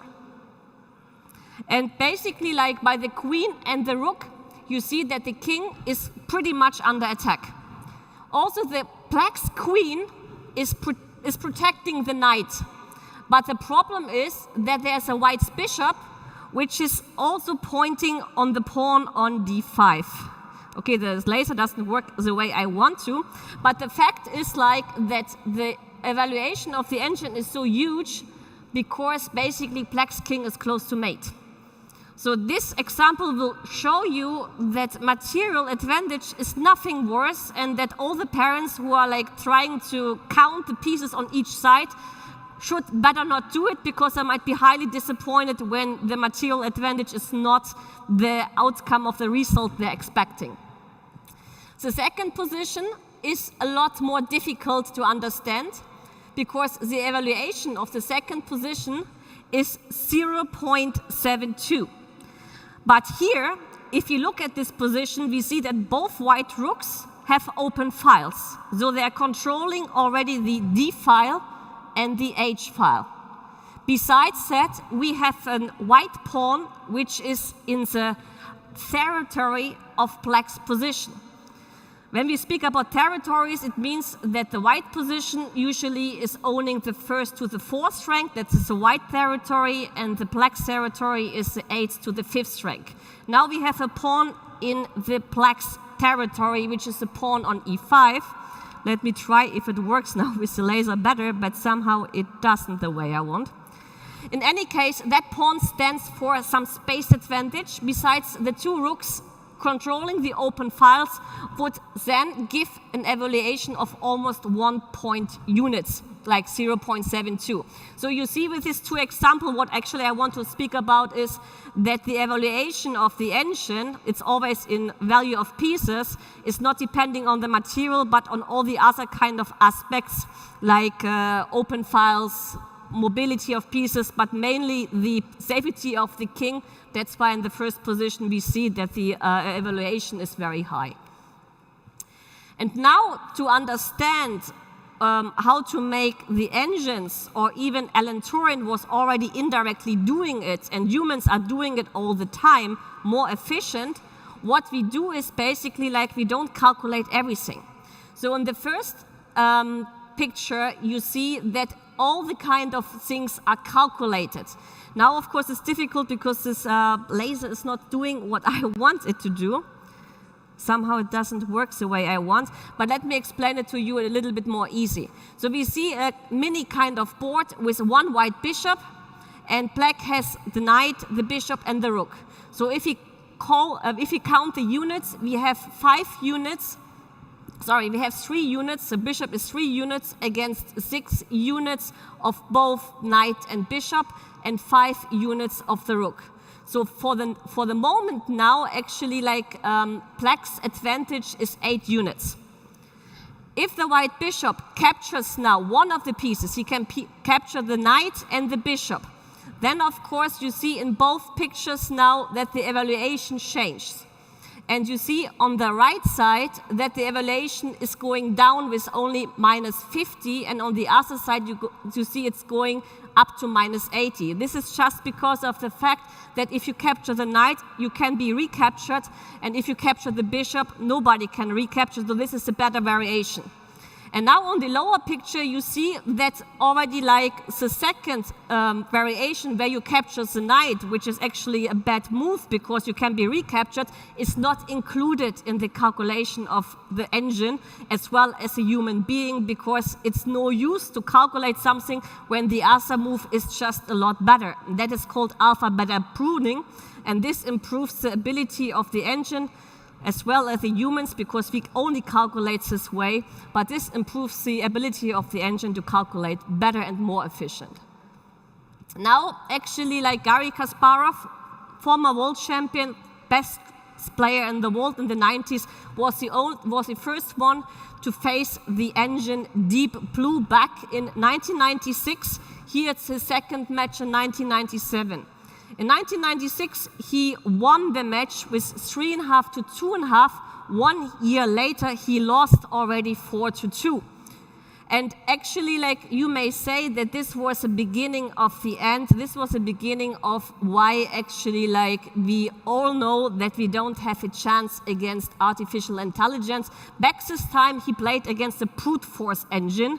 Nowadays, okay, we already talk about neural networks, but I get to this later. In any case, he lost in 1997, and it was already like a big crisis for our chess society, because we understood it is going to be over, or it is going to become the moment when we have absolutely 0 chances. Some of the other very strong grandmasters were actually criticizing Kasparov for making too much experiments in this match, and therefore he lost it because he was a little bit too arrogant. But objectively speaking, it was already like the moment when it was clear that it's taking a couple of years later and it is over. Now, I can't click further. No, this doesn't work. But this is, yeah. Here actually, like, the problem about the engine development in chess is unfortunately very big, because the topic of cheating suddenly played a role. And in 2006, it was Kramnik playing in his match against Topalov, and there was a so-called toilet scandal, which means that during the match, Kramnik always went to the toilet, and Topalov, who is sitting here in this picture, was assuming that Kramnik was cheating. And it was already back this time very easy because we had also the chess engines and softwares on our mobile phones. Also, what is interesting to know, Kramnik actually himself played in 2006 a match against a chess engine called Fritz. And in this match, actually, it was the final dot about the chances of human beings, because in this match, actually, he had the advantage to know what the engine is going to consider.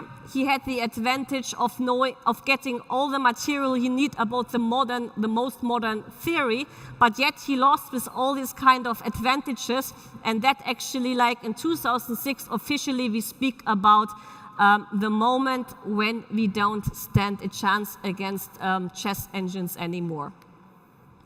Here we have Mr. Regan. And Regan was developing a method to check on cheating, which means he was using the games of a player and calculating the statistic of his moves and comparing it to engine moves. And when the statistic was showing that the person was overperforming, it was an indication of cheating. Of course, in a single game, you can always like overperform, it can happen, but usually it was tested on a couple of games, at least 10 or something, and you could assume that if someone is overperforming, he's cheating. And with the help of this method, actually nowadays, we are able to catch cheaters. The match Kayakin-Carlsen, actually, there was huge rumors that in this moment of the match, neural networks such as AlphaGo, who was developed in 2016, were used already to prepare Sergei Karyakin, the Russian player on the left, in his match against Magnus Carlsen. Those rumors were false.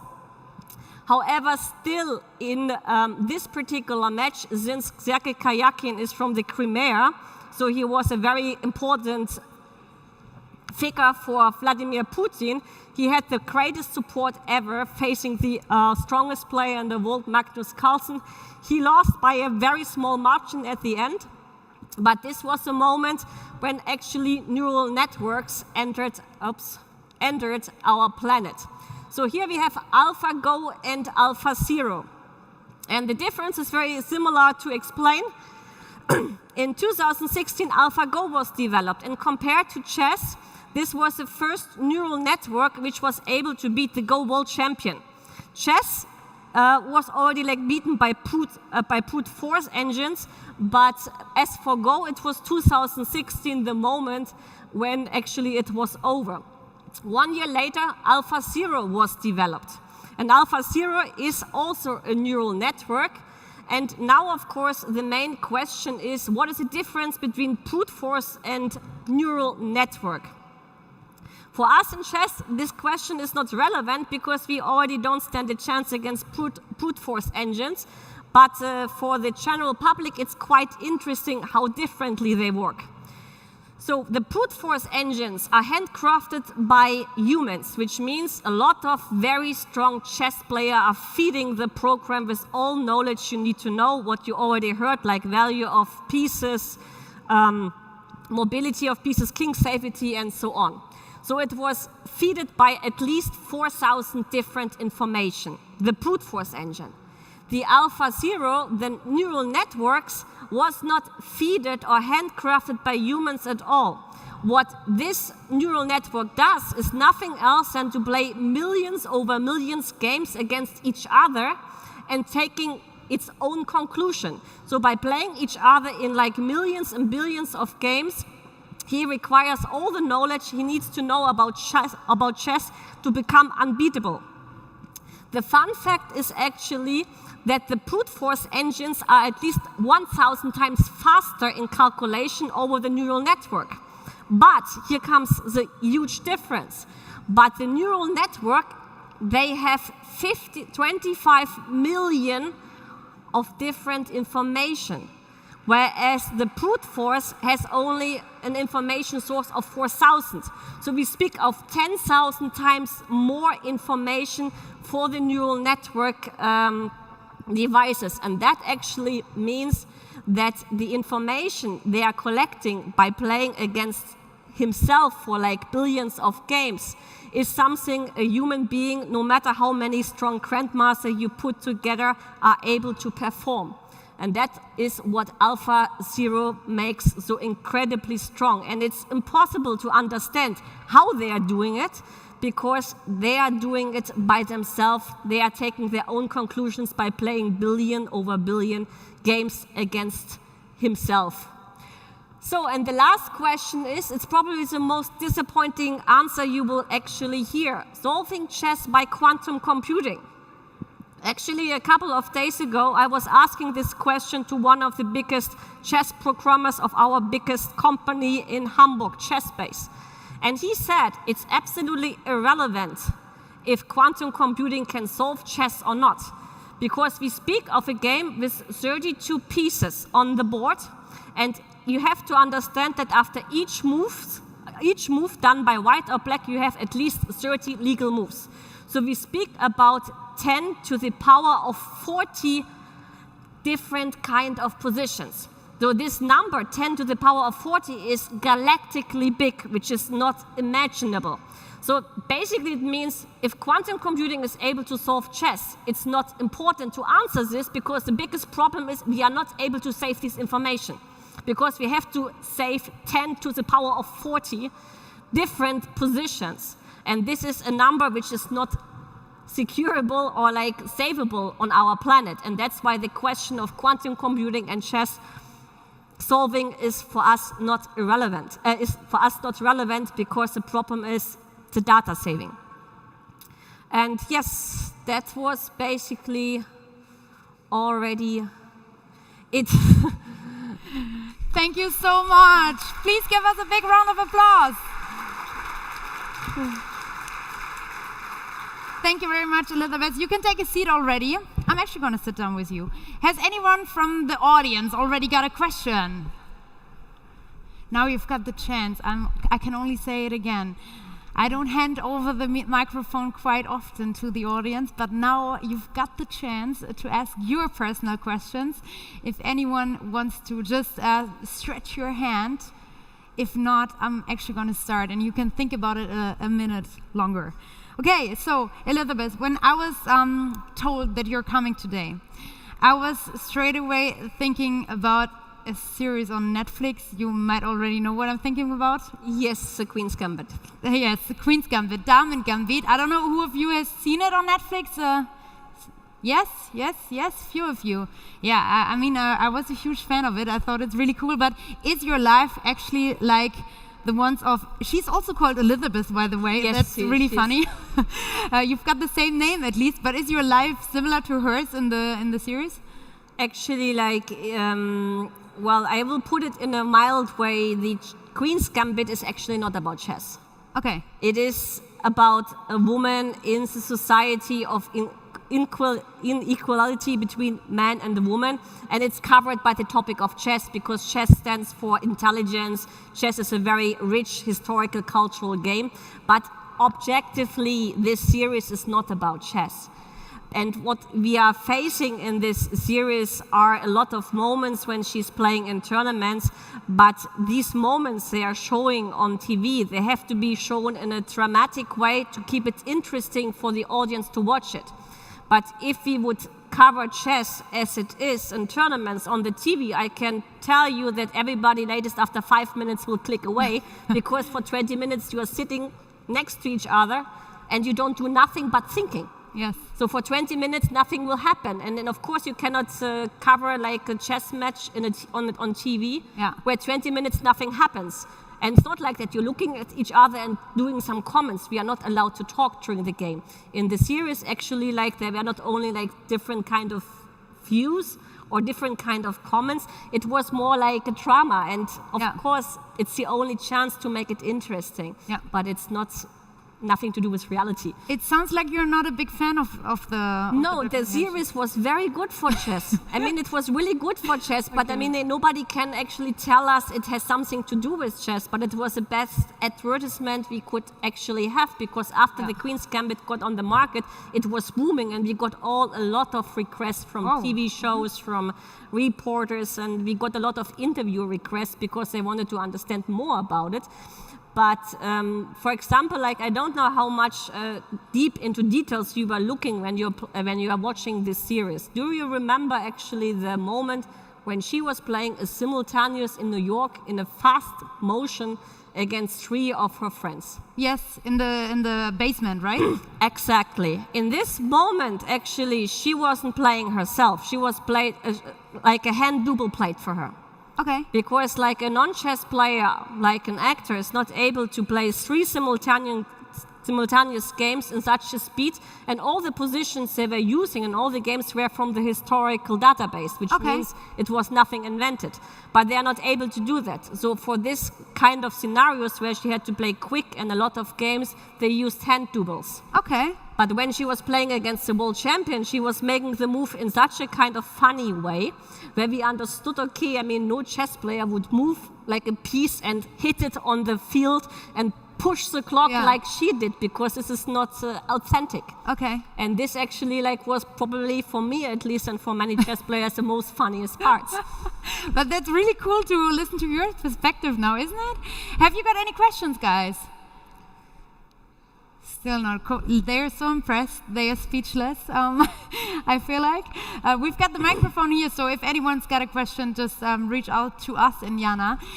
But then tell us what is your life actually about, or what does a usual day in your life look like if it's not like the Queen's Gambit? Well, actually, like before Corona came, of course, everything was very different. I mean, if you're a professional chess player, you're playing up to, let's say, 10 tournaments a year, which means you're almost every month traveling. So this is kind of normal. With Corona, of course, like we were all staying home for at least 1 year. So this was also kind of normal. And some of us in this time became chess teachers, just like me. I was suddenly starting to coach.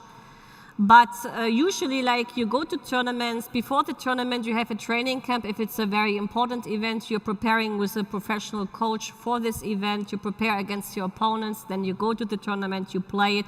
You come back home, you will be very tired. And then you have, like, usually, like, a couple of weeks. Sometimes you don't have much time, and you play the next event. Okay. Is your coach your father?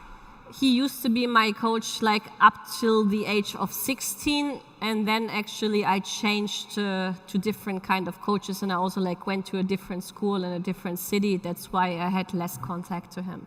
Okay, but that's because you were better than him by then, or? No, actually, like he got a lot weaker because of age, which is normal because like, well, it's actually hard to understand. In any other kind of sports, you would say, of course, like you're getting slower in running because you're getting older. But in chess, it's similar. Just it's about the ability of calculation and reaction.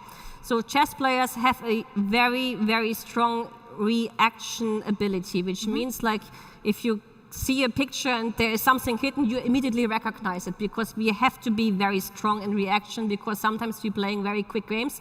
So if the move happens on the board, we have to percept quickly and react. But by the age, actually, this ability gets a lot slower, which means in moments when you have little time on the board, your reaction and your perception of the new situation is much slower, and then you make worse moves or you plunder more. And this is one of the main reasons why in age, not there are exceptions of course, most of the players become automatically weaker. So I never actually became stronger than my dad, it was rather my dad was becoming weaker. Yeah. Okay, and I mean, another question I've got is, within the match or in the game, what is it like with your competitor? Is it actually like that you're playing some kind of mental psycho games or trying to, I don't know, play tricks on him or her, or what is it like? Well, I mean, like in our level, we don't use tricks because we know that our opponent would obviously recognize any kind of cheap tricks. But what we do is, especially in the beginning phase of the game, because like you have to understand, chess is starting with the chess opening.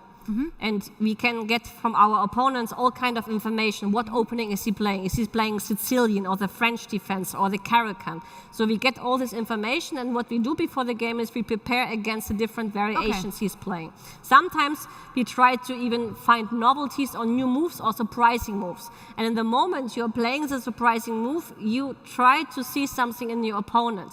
There are those who have a poker face and you see nothing, and there are those where you feel he's feeling or she's feeling not convenient with the choice of line I'm choosing. Yeah. And how do you feel it? Like, what are the kind of signs? I can't even tell you what are the signs about. I look at my opponent and I sense it. I intuitively sense it, but I cannot give you like any examples actually. Yeah. And on the other side, do you train on having a poker face? Or no, you don't train it. You train it automatically over the years when you're playing important events. Okay. Yeah. So in general, do you try to keep eye contact, or do you rather, I don't know, look into other directions? Actually, it's considered to be unsporty when you face or when you stare at your opponent while he's thinking or she's thinking. That's why like you have hardly any eye contact, because at least in my mentality, I'm not trying to confuse or irritate my opponent, because I think it's unfair. Yeah, definitely. Okay, but that's really straightforward. Have we got any questions by now? Yes, there's a question. Jana, we've got a question. Cool.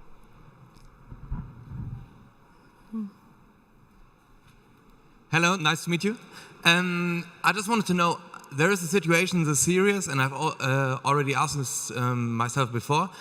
Are you able to play a game in your mind, like the two characters are doing on their driveway to New York? And second, how do you improve your mental skills for playing chess? I mean, like acoustically, I didn't understand everything. This was a problem. Like playing a game in your mind? I wanted to know if you are able to play a game in your mind, like the two characters are doing on the driveway to New York. And also, how do you improve your own, I don't know, mental skills to improve your chess play? Yeah. So I mean, like, to play. Like, for example, pawn d4, and then you can conquer it or something like this? I understand. So the first question actually, like, is something very, very easy, and we do it all the time. So, for example, like the funniest story I have for you: my dad used to be in the NVA, like in the GDR army. And while he was like in his position and keeping everything under control, he was playing a blindfold game against one of the other soldiers using the chessboard. But he didn't need the chessboard. He just gave the notation, and we have everything in mind. So we are able actually to play a game without seeing the board. And I'm even able to play against 4 of you without seeing the board. All I need is the notation or the name of the move. And then actually I play it in my head. And it's like maybe for people like who are not professional chess players or chess players, something outstanding, but I can tell you this is something very easy for us, because when you calculate variations, you're indirectly practicing this to move in your mind all this kind of different situations. So you're training blindfold chess, that's how we call it, all the time. So it's something actually quite easy, even so in the movie probably it was something very impressive. Yeah. And the mental state, what actually Beth Harmon did, she was using these kind of trucks to be able to imagine the pieces on the ceiling. But honestly, when you're using these kind of trucks, what she did, you're not even able to play chess, because the thing is like that your calculation process will be dizzy. So basically it means in order to keep your mental state more balanced, I doubt it is connected or the way of using these kind of trucks is helpful. Sometimes, for example, when you have a very crucial match, I can advise 1 glass of wine, which doesn't interfere your calculation process, but it makes you calmer. But definitely not these trucks which were used by Beth Harmon. They used it to make it more dramatic, but you don't need any trucks to imagine kind of pieces on the ceiling and to play with these pieces. You don't need anything for that but being a chess player. But if you want to keep your mental state more calm, some actually use wine or some alcohol before the game. Nobody is making an alcohol test on you, so it's not considered to be like doping. But even like when I play very important tie-break matches, sometimes when I'm too nervous, I have one glass of wine, but very little, just to keep myself more calm. And I know that it doesn't affect me in the calculation process, because you have to calculate a lot. So a lot of alcohol or drugs are no good for that. Maybe I should have done that before talking to you. Thank you for your question. Any other questions? Yes. Oh, now we've got many questions. Jana, we'll keep you busy for a moment. Can you raise your hand or arm once again, please, so that she can see you? Thank you. What age would you suggest for children to start playing chess, and how would you start to teach? I started at the age of 5, but I know some of my colleagues who started even at the age of 2 or 3. I mean, ideally, I would say something between 3 and 6 is a good age to start. And at the beginning, it's very important, especially when you're working with girls. This is like a huge difference between working with like boys or girls. But if you're working with girls, keep like also the joy factor. Like sometimes it can be purple pieces, just to make it more appealing to the girl.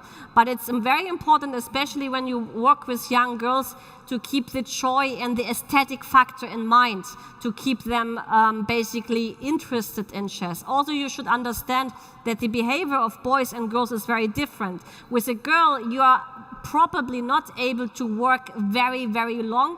With a boy, sometimes if he's very enthusiastic, as you maybe have experienced with your own kids, that your kid goes home, gets on the PC, and he doesn't move for 6 hours.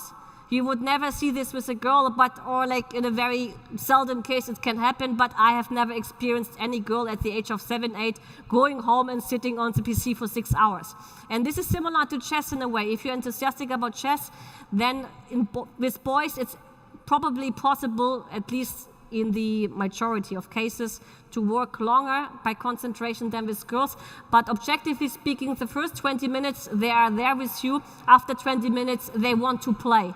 So when you're working with very young kids, keep 20 minutes of knowledge and information to them and then let them play, because they will not be able to take it more.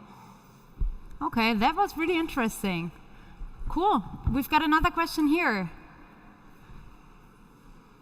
And maybe before we pass on the microphone, what are your next goals?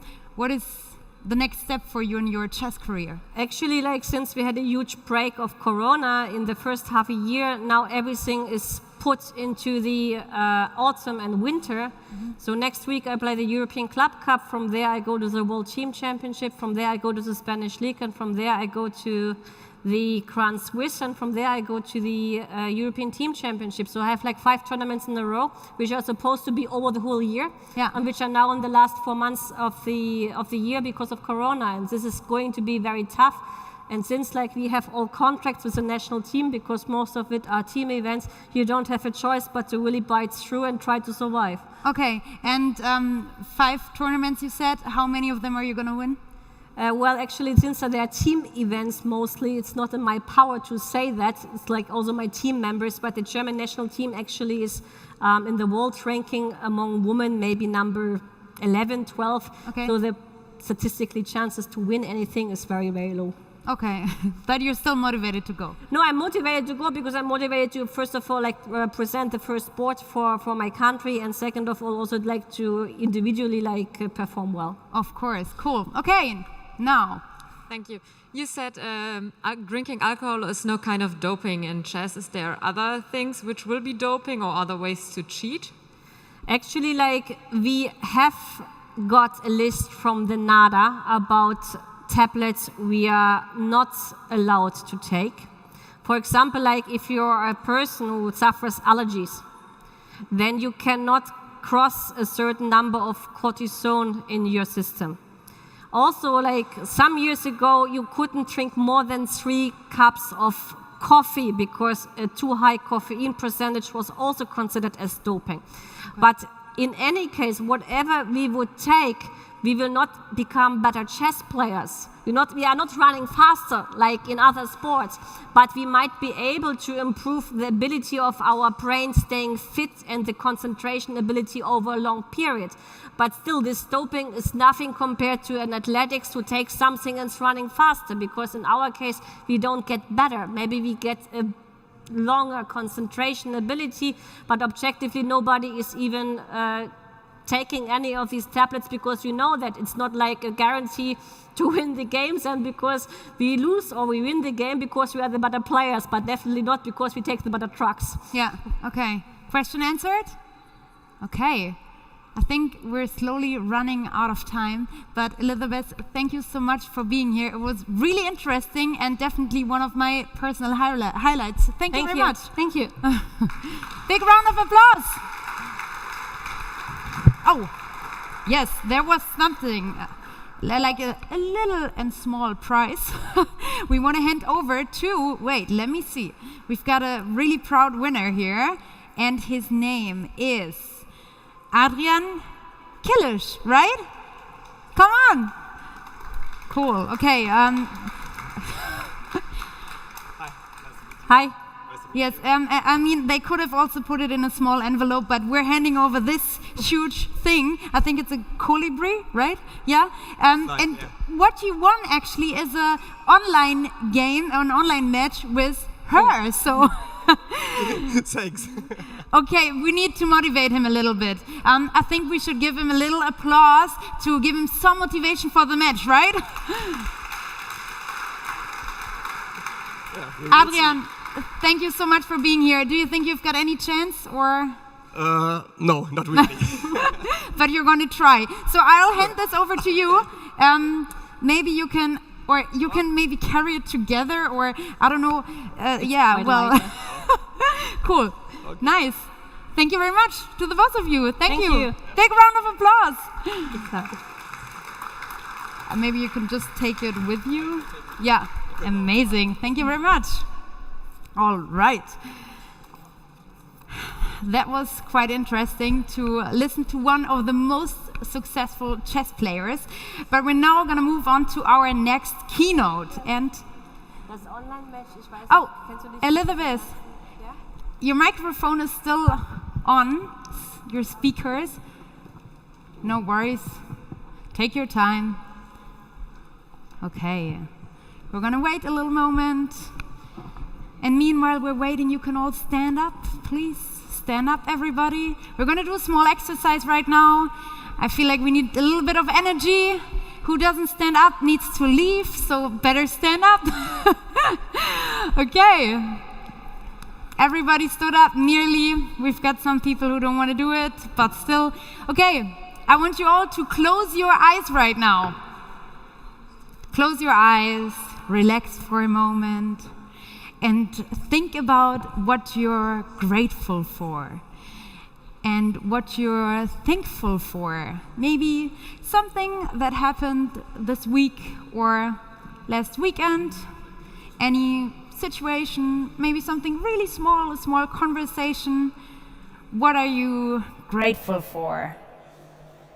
And now you can open your eyes and tell your neighbor, the person next to you, what happened to you and what you were just thinking about. Maybe just look at each other, meet new people, get into contact, tell them you've got 60 seconds from now on. Yes, she's doing it right, the girl in the white t-shirt. Okay, guys, meet each other, talk to each other. Aha, even the guy who didn't want to stand up is talking to his neighbor now. That's a good sign. Okay, a few more seconds.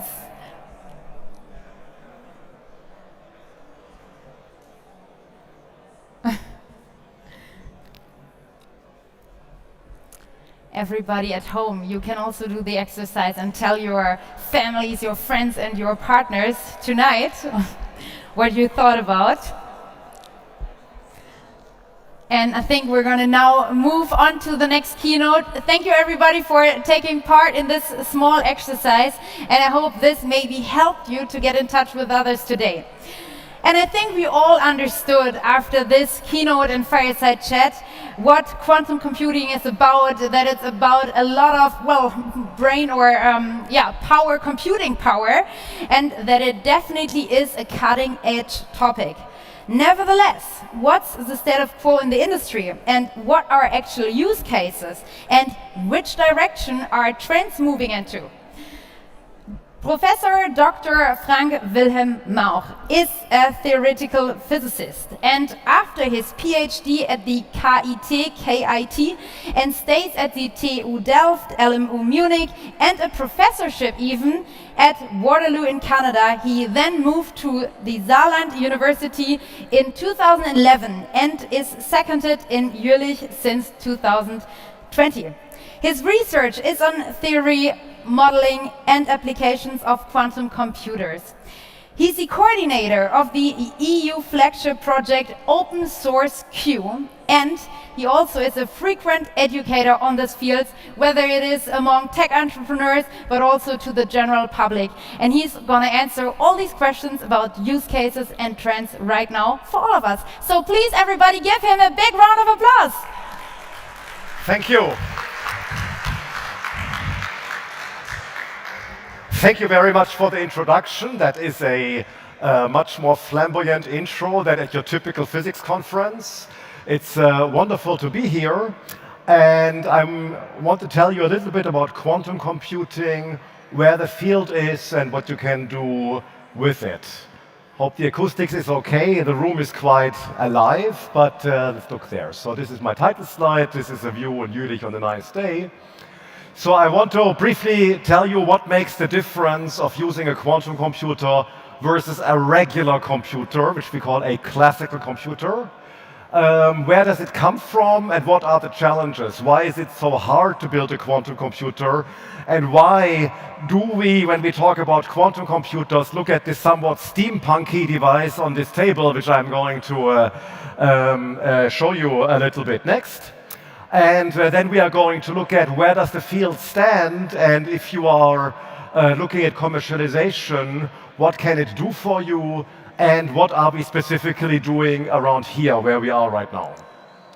So quantum computing is part of a larger framework of quantum technologies, and today we are really focusing on quantum computing, but there are other technologies that use quantum physics for an advantage, including quantum communication, quantum sensing. But today is about computing, and you see it has many levels. We have software, we have engineering, basic science, but also training. So what makes quantum computers powerful? Think about how you buy a powerful computer today. You are, on the left is a very primitive computer. You are looking at how many cores does it have? How many processes can it run in parallel? And in each of these processes, it stores data in registers, and each register at each point in time contains a number, and then you're running an algorithm on that. Fairly simple. In a quantum computer, you're still working with a binary system. You're talking to the system in the language of zeros and ones. But in between, you're using the magic of quantum physics. One of this is that quantum objects can, in a certain sense, be in more than one place at the same time. If you'd go from physics to information, it means that each register, each place of memory, can have more than one value at the same time. So it can store multiple pieces of data at the same time.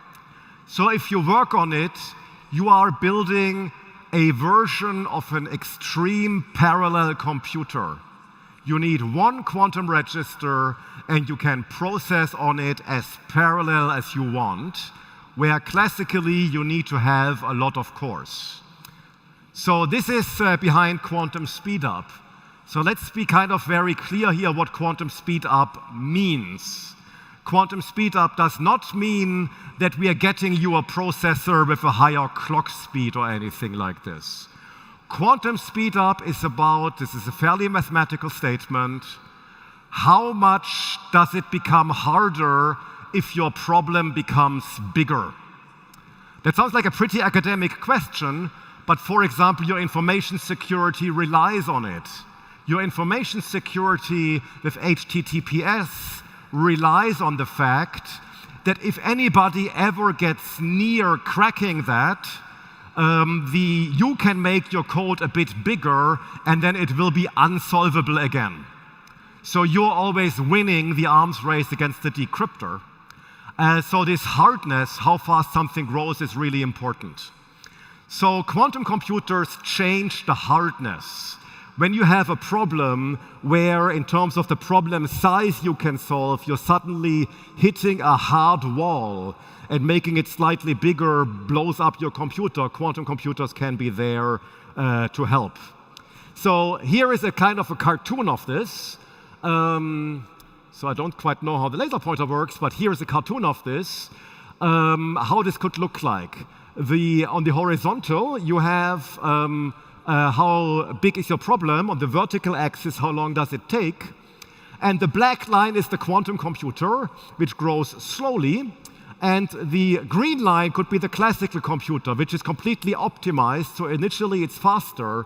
But at some point, you're really hitting a hard wall at which you cannot solve it anymore, and your classic computer goes into chaos, but your quantum computer keeps on running.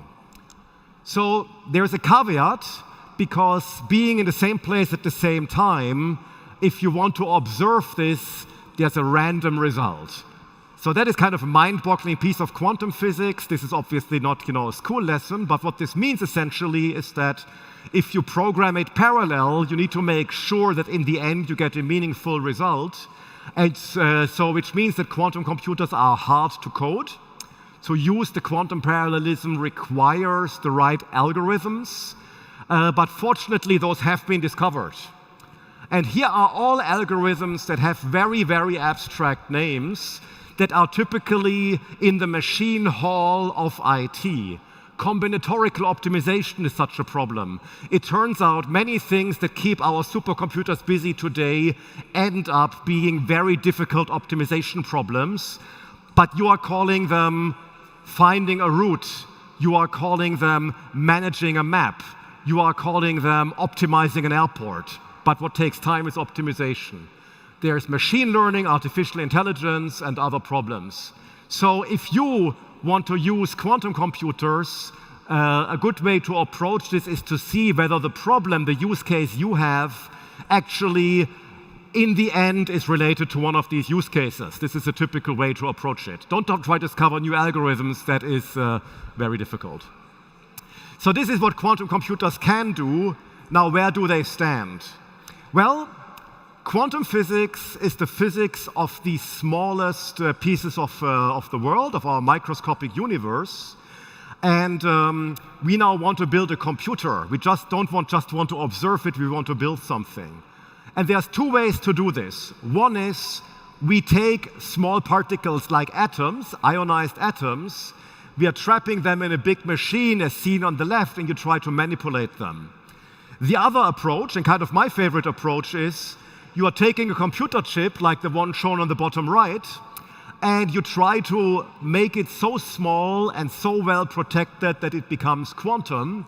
And this is what we're doing in Jülich. You see a picture of the quantum computer we're building in Jülich here, and here you see a model of its central piece.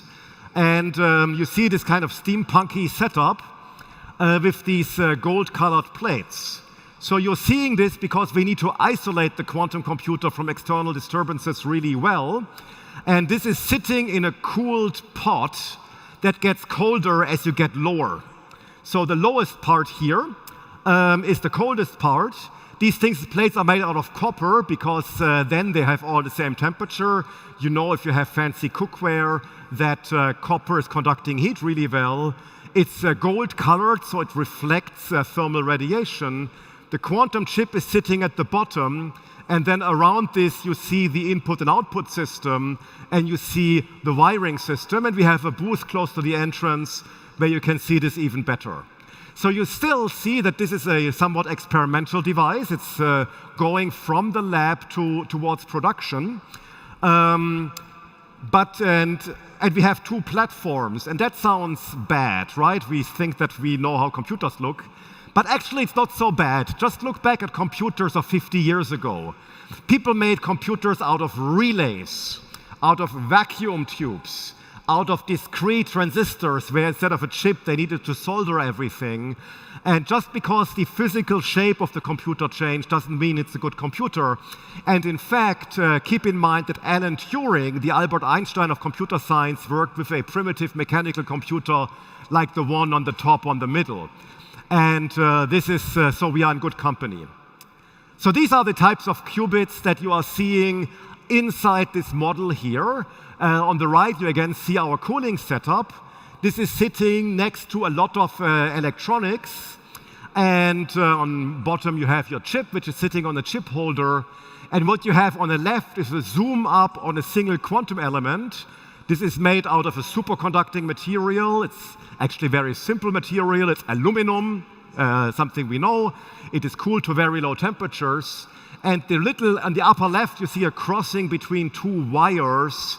This is called a Josephson junction, and it plays for quantum computing the same role that the transistor is playing for classical computing. And in this model, this is all part of the chip that you're seeing on the bottom. Now, how useful are these things? If you look at the media, oftentimes we have this race, how big is the quantum computer? And I will comment on what this means. But we should still keep in mind this is very fragile. Nature really, when we work with it, doesn't want to be quantum. We need to protect it very well. So currently, quantum computers are limited not by how big they are, but by the errors they make. They have an error rate of 0.1%, which means you can do a bit of about 1,000 steps, which is clearly too little. So when people put their applications on quantum computers, they typically work with between 7 and 12 qubits within a larger chip. And to really lower the errors, we have to work hard to improve the whole system, to engineer better materials, and to make a better setup. But again, currently we're mostly limited by errors, but we have clear routes to make this better. So where are we now? We are now in something which is really exciting, which we could call the era of early quantum supremacy. Because you have heard that a year and a half ago, Google has announced that they have done something on a quantum computer that no classical computer would be able to do in acceptable time. So what they have done is they have used a system with about 50 quantum bits and realized that the quantum state of this contains so much information that the biggest supercomputer in the world doesn't have enough memory to store it. It has to put things on the hard drive, and it becomes immediately extremely slow. So with only 50 qubits, because you need 2 to the 50, an exponential function, we're very familiar with this during the pandemic, is a number that is too large for classic computers to handle. But they have done this with what people call a synthetic benchmark. So they have tested this under very idealized conditions. Now, if somebody gives me 1,000,000 qubits with very low error, I can do a lot of great things. But what we currently need to find out is what we do between 50 and 1,000,000.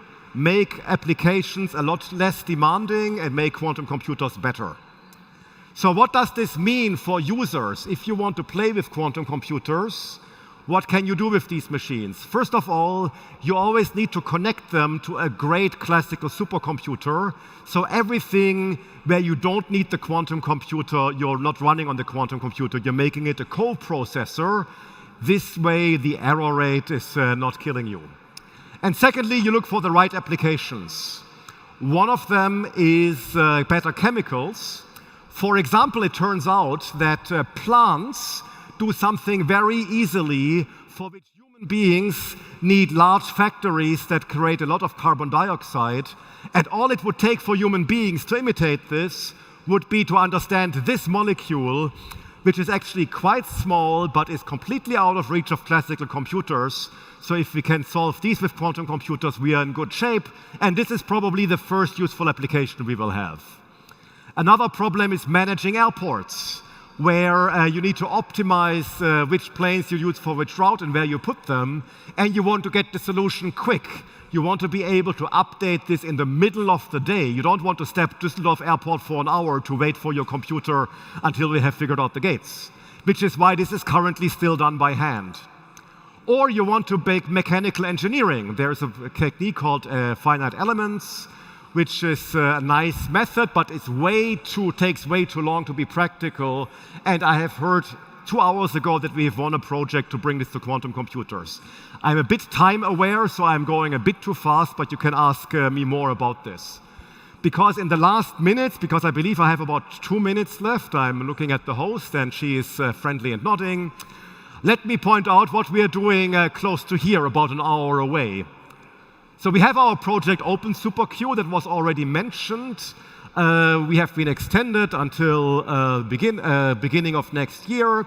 And it's a first attempt to make a quantum computer in Europe. It's a conglomerate where the key heavy lifting of quantum is still done in the public sector by universities and research centers, but companies are helping us already with all this engineering that's going on here. This is a very early commercialization that if there's a gold rush for companies, it's actually really great to make shovels. This is how the lab looks like. And where we're going with this is that Jülich wants to open a facility where you can find out how to use quantum computers, and you can get access to many quantum computers, to all the devices listed here that have different strengths and weaknesses. So you do not have to make a contract with a provider of quantum computers. Jülich has done that for you. And you can pick and choose, and you also get help from them. This is called Unique, and this is going to open in about a year. This is very well integrated in Jülich's supercomputing system. And our plan is to, as the next level beyond Open SuperQ, is to go one size bigger and do it all in Germany. This is a collaboration between us in the Rhineland and collaborators in other places. And it's again a public-private partnership because we are still at the point where the core quantum stuff is mostly done in the academic sector, but applications and tools are made privately. I've went a bit too fast, I've used too much time, and thank you very much for your attention. Thank you very much. This was really interesting. You're quite an expert. Really great. And tell me, how often do you meet with other professionals from that industry, with experts in quantum computing? Online meetings almost daily, of course. But what's really interesting, I've been doing this for over 20 years, and it started about 5 years that I'm not just hanging out with other academics, but that I'm talking with people from startups, with users, and this is not only exciting, it also gets a new perspective to the field because people are thinking about applications and solutions we have never been thinking for. Alan Turing, the Einstein of computer science, much more intelligent than I am, has not invented the fact that we're sending cat pictures around the internet and many other applications. So this is, yeah. And what kind of companies or what industries are most ahead? Is it the automotive industry or what industry? And then what specific brands and companies? So definitely the automotive industry is very strong. Companies who are looking to use quantum computers are typically companies that are, for who it's important to have a competitive advantage in IT. And certainly chemicals and material science, because they have a very obvious use case. But we are running a consortium that is coordinated in Jülich with all the 3 big German car companies who are specifically looking at getting things like real-time AI. So AI problems that classical computers, because quantum computers are still small, that classical computers could in principle solve, but they would really take too long. Okay, and if we want to look at some specific companies, I mean, do you feel like it's more a push from the public and the industry so that companies say, oh, okay, yeah, we have to look into it and we're going to do it? Or what kind of company is actually pushing it forward more actively? Can you give us a specific name? So, you know, I grew up close to Stuttgart and I got completely justified when Daimler approached me that they had done all their due diligence of that they could do on their own on quantum computing, and then talked to me. But with them, we work with all car companies. We're also very happy with chemicals companies. BASF was early, but close to home. Bayer and E.ON are also currently really embracing this field. So, and for chemicals companies, it's very natural, because in their modeling groups, they are already employing people with quantum training. So there is a very good shortcut to quantum computers. Really cool. Thank you so much for your insights. It was really interesting. And now please give him a last and big round of applause. Thank you. Thank you so much for being here. Thanks. And don't forget your quantum computer. Okay. Yes, we've got someone saving it. Thank you very much, Patricia. Okay, the next panel is actually a panel I wanted to host, but then I found out that Peter, he wanted to do it himself. So now I'm pushed from the stage and he'll come up. Please give him a big round of applause, Peter Honig. Hello, everybody. Hi, Celine. I'm really excited for the next panel, which is called Quantum Computing Startups, the most disruptive deep tech discipline? ? And that's what you're going to talk about, right? Yes, absolutely. And the big question is, what do we talk about? I think everybody read about quantum computing in the past, and nobody knows what are we talking about. And hopefully we will learn a lot about future business of quantum computing and why Lakestar invested in early 2020 in quantum computing startup Terra Quantum. Thank you very much for hosting it, and well, enjoy yourself. Yes. Dear Demo Day friends, welcome to our fireside chat in our focus area, quantum computing. Quantum computing is one of the hype topics of these days, but for very few people, it is even tangible what this technology is all about and how big this quantum leap can become with the effects on all of our daily lives in the future. We are overjoyed to welcome two extremely competent discussion partners on this topic and to shed light on this field from the investor and the startup and technology perspective. Please welcome with me on stage Julian Wokirk and Markus Plitsch. The stage is yours. A little bit more, please. One to the left, one to the right. Julian, to my right, is Senior Investment Associate at Lakestar, the renowned venture capital powerhouse founded by the European venture capital legend, Dr. Klaus Hommels. Julian focuses on investment opportunities in the DACH region. He's specifically involved in industrial automation technologies, transportation and mobility, and of course, deep technologies such as quantum computing. Lakestar was the lead investor in Terra Quantum's 15 million Series A round in 2020, and Julian is responsible for this invest. Fun fact about Julian, he's one of us. Born and raised in Essen and now back in NRW, and hopefully we will meet him here on a regular basis in the future. Markus, to my left, is the co-founder and CEO of Terra Quantum. He's an experienced CERN physicist, senior financial executive, and of course, deep tech entrepreneur. Fun fact about Markus is he has a second life. Markus has made his career in corporate finance and investment banking before he became a founder, and from my perspective, it is extremely rare to meet someone whose expertise spans both the scientific and financial sectors. Quantum computing, let's start. For the layman, what is it and can we make sense out of it? Very, very interesting question. Markus. Wow, you know, that's a challenge in a minute, so to say, to talk about quantum computing. Let me give it a try. You know, the basic principles of a quantum computer we know already since 100 years. It's two principles. It's called superposition, and entanglement. So we have a qubit which can have any value between 0 and 1, not just 0 and 1. And then the qubits next to each other are in entanglement. And the combination of those two principles actually create an exponential speed up in compute power.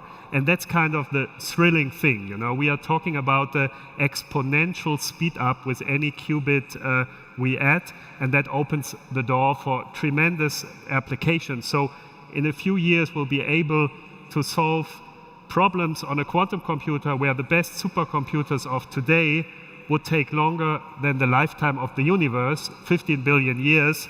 They will do it in a fraction of a second. So it is, from my perspective, the most disruptive deep tech discipline. It sounds a little bit frightening, to be honest. Why now? And was there kind of a technology jump? Well, why is the technology a jump now? I mean, we do have now kind of the hardware typology which actually make it work. So we can build qubits, right? And we have various hardware typologies which are underway. I think we'll talk about it in a minute and go a little deeper. But actually, Richard P. Feynman, a Nobel Prize winner in physics, actually, he kicked it really off in the 80s when he said, nature is quantum, yeah. The human brain is quantum. If we want to calculate and like a human brain, we should do it on a quantum computer. And that kicked off the development, and now actually we see the fruits. So from the 80s to today, 30 years later, it's even in the beginning. From your perspective, Julian, why now? And what has happened? And from your perspective, where do we stand now? Yeah, very interesting one. And connecting on what Markus has said and what we heard before from Professor Mauch. So when you look at the 90s or the beginning of the 2000s, yeah, where research was still very much focused on the theoretic capabilities of quantum circuits, we have seen this exponential development of the technology where before it was just still a dream to have like an error-free or error-corrected quantum circuit. And now we're seeing first glimpses of this actually becoming reality. Yeah? And I think the most prominent examples are in 2019 by Google with the Sycamore chip, we have heard about it, and also the Chinese team of the University of Technology and Science in China with a bit different implementation, but both showing a first glimpse of there is the ability to really now show in an experiment a quantum supremacy. So even though these experiments are very much still geared to showing this goal, it shows that it is possible to achieve a speed up that is just not feasible on a classical computer. So I think that's very exciting also from an investor standpoint, where the deeper technologies now reach a certain stage where it's not fundamental research anymore, but we're moving into a commercialization, and then also in the next step to like solving real business problems. So we're coming closer to actually solving business problems out there. If we talk about we are coming closer, does it mean, yes, there is something to do? So why is it hard to build quantum computers, and what are the underlying issues quantum computing startups have to cope with, Markus? Well, you know, there is no physical kind of breakthrough which has to be made that a qubit and a quantum computer works, right? That's the good thing. We know how that works. It is now a scaling problem or a scaling challenge. It's an engineering challenge to build as many qubits as you can to reach a certain level of number of qubits that you can do meaningful calculations on that QPU. And there are different hardware typologies who have different challenges. I mean, the majority of the trials in the moment is based on superconducting qubits. So that means you have to cool down those qubits to a very low temperature. And that is a mechanical challenge, especially if you have many qubits kind of in parallel, right? And that generates problems that, you know, entropy sneaks in, and a quantum computer only works if, you know, we have the wave representation, the so-called Schrödinger wave equation, which is at work. And if entropy sneaks in, so if the qubit becomes too warm, you know, you have something which you call the collapse of the wave function, and the quantum computer is not performing anymore. So therefore, some other hardware typologies like a qubit based on photons is very interesting because they would work at room temperature, and therefore the scaling would be much, much easier, right? So that's why we call the current era the NISQ device, the NISQ era, the noisy intermediate scale quantum computing era. And that's actually why we as Terra Quantum have built a hybrid quantum computer, because in the moment you can still, you know, intelligently combining classical high performance computing and quantum computing, hybrid quantum computing, achieve better results than on classical computers, and do kind of on the software side all things you can do on a future powerful quantum machine as well. That's why we built QMware, a hardware platform where we do have 40 logical qubits. They are much more performant than those noisy qubits which need error correction. Actually, the quantum volume, it's a measure of the power of the machine. The quantum volume of QMware is superior to almost all kind of QPUs which are available right now. And that enables us actually to calculate on a quantum machine already today. So for us, quantum is now. Okay, it sounds you choose wisely when you invested in Terra Quantum, because in the very near future we will see new business applications. Julian, what are the interesting business applications of quantum computing? Yeah, what do you think? So if we take pure quantum computing, like leaving like quantum sensing, for example, on the side, as said, all these problems that are currently intractable on the classical computing setup are very promising. And I will cluster them, for example, in three categories. Yeah? The first one being actual simulation, where, for example, simulating effects you would see in nature that are currently too complex to be represented on a classical computer, being the first. The second one actually being optimization problems. So out of a set of options, oftentimes a very large set of options, you would like to find the best solution. And the third one is actually encryption, and we can pick this up later on.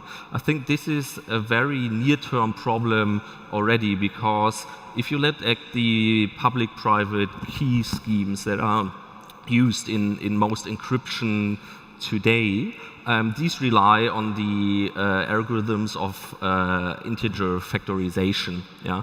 And it is theoretically proven that once you have a quantum circuit with sufficient capacity, you can efficiently solve this problem. So on this side, the quantum computers, once they have reached a certain scale, will first be able to break these encryptions, but will then also offer to generate new encryption schemes that are then secure and also quantum proof. I think the most probable also in the near term is actually optimization problems. So classical optimization problems you would see in a business. Let's say, how do I schedule my production plant?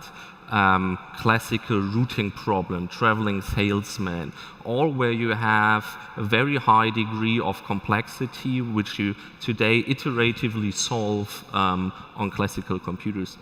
I think there we will see the first applications here, and we are most excited about. Nevertheless, I think it's not the holy grail for computational problems, and Marcus has picked it up already.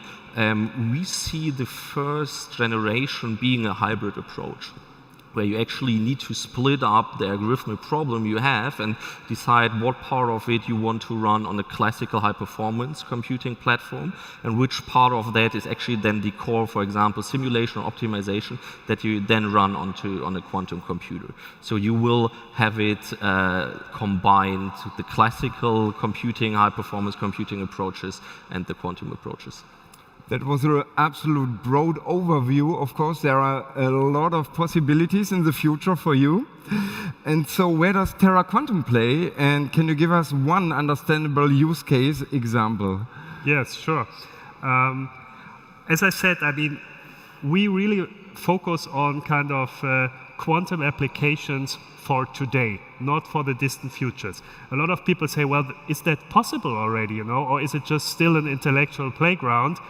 You know, I'll show you a use case to demonstrate it is possible today. You can do very, very meaningful business applications on quantum computers already today. Terra Quantum is organized as a quantum as a service company. We deliver end-to-end solutions for corporates in 3 dimensions: quantum algorithm as a service, quantum computing as a service, and quantum safety security as a service. If we double click on the quantum algorithm as a service to give you a use case, we have, based on real data, analyzed something which is called collateral portfolio optimization within investment banks. Investment banks have a collateral portfolio on their balance sheet across all their client structures, exposure to a lot of asset classes like equities, government bonds, cash, and so on. That has to be optimized in terms of risk, cost, funding needs, liquidity requirements. It's a mission-critical optimization algorithm carried out on classical computers with a classical algorithm. We looked at this, developed the quantum algorithm, secured the IP, by the way, and deploy it on our QMware platform. So we deliver the full end-to-end service, and the result is that we achieve a 6 basis point improvement in relation to the portfolio size. That was a 400 billion portfolio, and that results in 120 million euro annual recurring cost saving for that bank by just moving one classical algorithm into the quantum space. And that is big bucks, right? So absolutely, that's let's say shitloads of money. Exactly. Of so you can really address quantum performance advantages with those machines and algos. And I'm potentially we have some time also to double click on the third column, which is cryptography, a little later, which is also very interesting because quantum cryptography, quantum safety is a big market already today. And I've learned a new term, and you should do also QaaS. That's a new thing, exactly. Quantum computing as a service. And both of you mentioned data security as an important field. How will quantum computing affect this, and why data security? I think I would give this one to Marcus, who's the expert here. I'm already in the flow, right? So yeah, quantum security. I mean, you potentially know that every classical encryption code will be hacked by a future quantum computer powerful enough. So there is the quantum threat to all classical encryption. And actually, we did some breakthrough work in analyzing classical encryption methods and showing by reversing the hash function that this will be possible. By the way, it will also be possible for all blockchain protocols. So the blockchain protocols are not quantum safe. So the whole world which deals with confidential data has to upgrade to a quantum safe standard. And that means quantum encryption.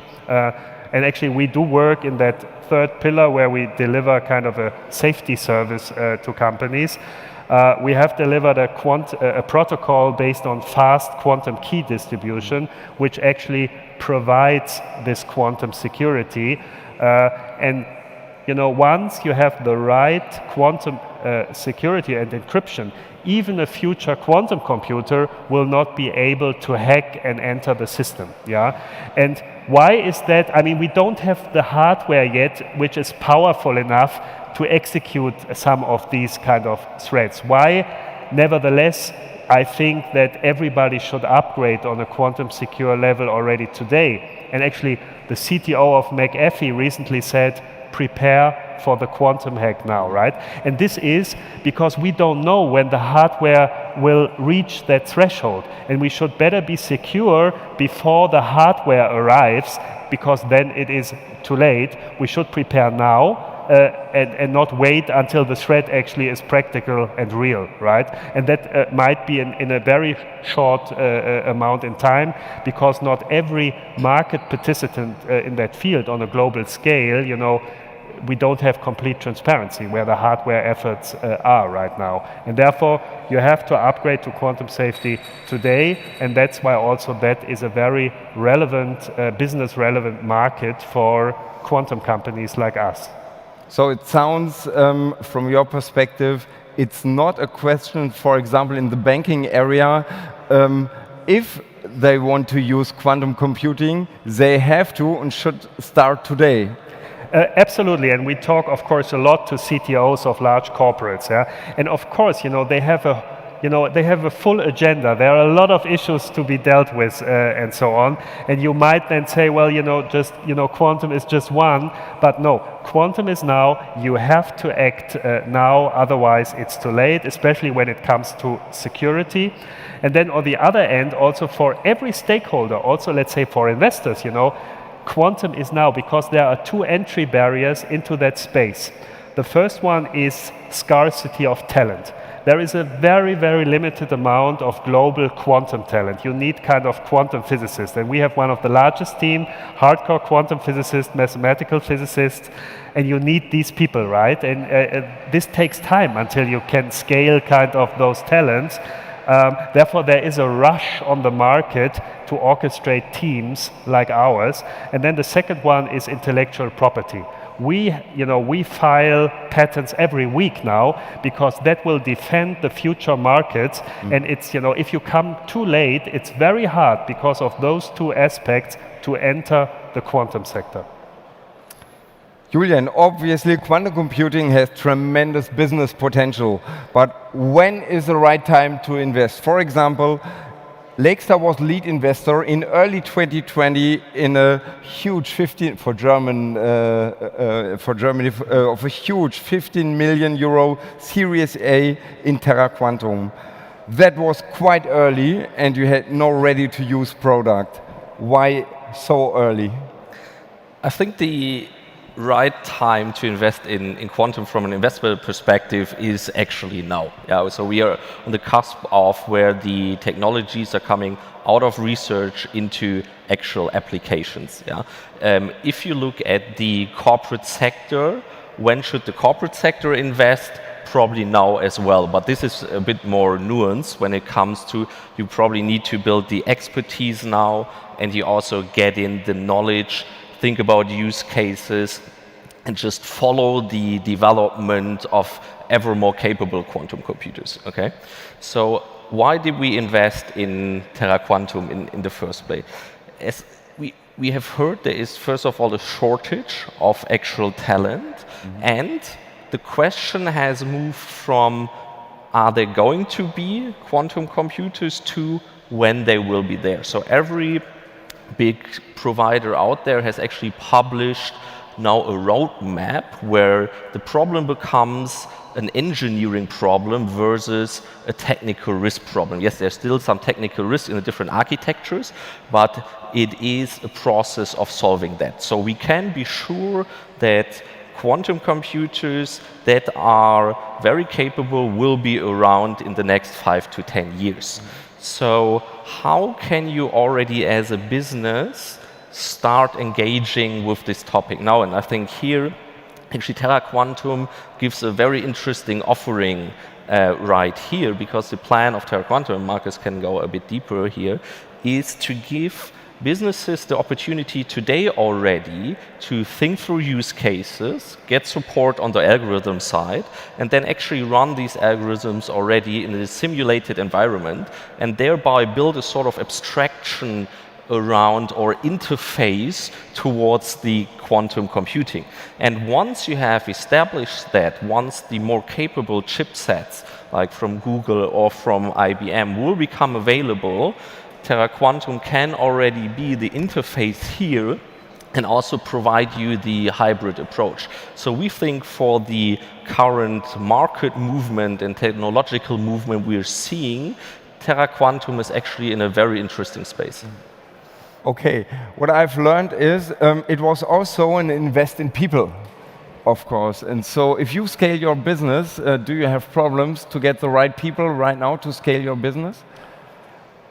Well, the space is very close to academia, right? It's deep tech. So you really have to, be very close to the universities, to the excellent clusters, kind of to get the talent. We are lucky, and I think we manage to do that very good because we also. That's also why you have to be early. We kind of build a brand. We serve already a little bit as an attractor for a kind of talent who wants to move, into the wants to work as an entrepreneur. It's hard. It's a challenge. There is a talent scarcity, but so far we managed quite nicely. But that will make it really hard, for late entrants to get access to that talent. Yeah. Okay, people, we have 1 minute left now. It's time for one last question to both of you. Well, very interesting questions. A lot of competitors all over the world. How do we make it happen that Germany hold the pace that China and the US are setting? What do you think for the next 3, 5, 10 years? You first, Julian. Happy to go. So I think as we have now established, so quantum is not about if, but about when. So it's actually the time to move now, and we have seen the right initiatives also from Berlin now investing or putting out 2 billion and setting up a quantum roadmap for Germany. There's going to be capital available as well on the European level. But if you set this in comparison to what the US, what China is doing, they have also realized that quantum computing is essential to long-term competitiveness of these countries. And China today is investing 2 billion a year, and with the US Act on Innovation, with 250 billion allocated to 10 topics, where quantum computing is one of the most important, these are different scales. So to put it in a nutshell, I think the right beginnings on our side are here, and also the consortia between basic research institutes like the Fraunhofer and the private sector out there. I think the foundation is there, but now I think it comes a bit around the aggressiveness and the speed, and the relentlessness that we use to actually scale this up. And I think there we need to be a bit careful to not lose ourselves in processes and consortia and governance, but actually looking at the outcome, and really pushing the outcome. Well, yeah, I would add that I think it's very important that you have the disruptive element of startups when you also give subsidies to support tech sovereignty and build quantum technology. We have a great research landscape in Germany, actually in Europe, but the disruption, take the automotive sector, the disruption came from a startup called Tesla, not from the incumbents. And I think the disruption in quantum computing will also be very strongly supported by startups, agile, young corporates, and therefore we have to take care that the subsidies also go into the right direction. That means we have to support a strong startup ecosystem in quantum. So, guys, we now come to the end, and hopefully we gave you a clear answer to the question, quantum computing startups, the most disruptive deep tech discipline. My answer would be a clear yes. So, and it will be a tough race against competitors like the US and China. So let's get it on, pedal to the metal. A huge applause for Markus Plitsch and Julian Wokirk. Thank you. Thank you. Really cool. You're free to leave. Thank you very much. Thank you. Oh. Okay, don't forget your cell phone. Thank thank you everybody for joining us here today at the main stage. And we've actually got one last panel left on quantum computing. So another deep dive into the topic, which we'll kick off right now. But before, I want to ask you a question. Did you already meet someone new today? Then please raise your hand, your arm. Okay. Nearly everybody in the room, but not everybody. So you've got a homework for everyone who didn't do so yet. Until today, 6 p.m., I want everybody here to raise his or her hand, okay? So right now we've got another panel, and I want to introduce once again the host of this panel, Dr. Clemens Geider, the Managing Director of DigiHub. Please give him a big round of applause. Thank you, Celine. Yeah. We have our next round of panel discussion, and we have great guests here today. I'd like to welcome them and ask you to come here on stage. We have again Frank Wilhelm Mauch. You have seen him before in his keynote.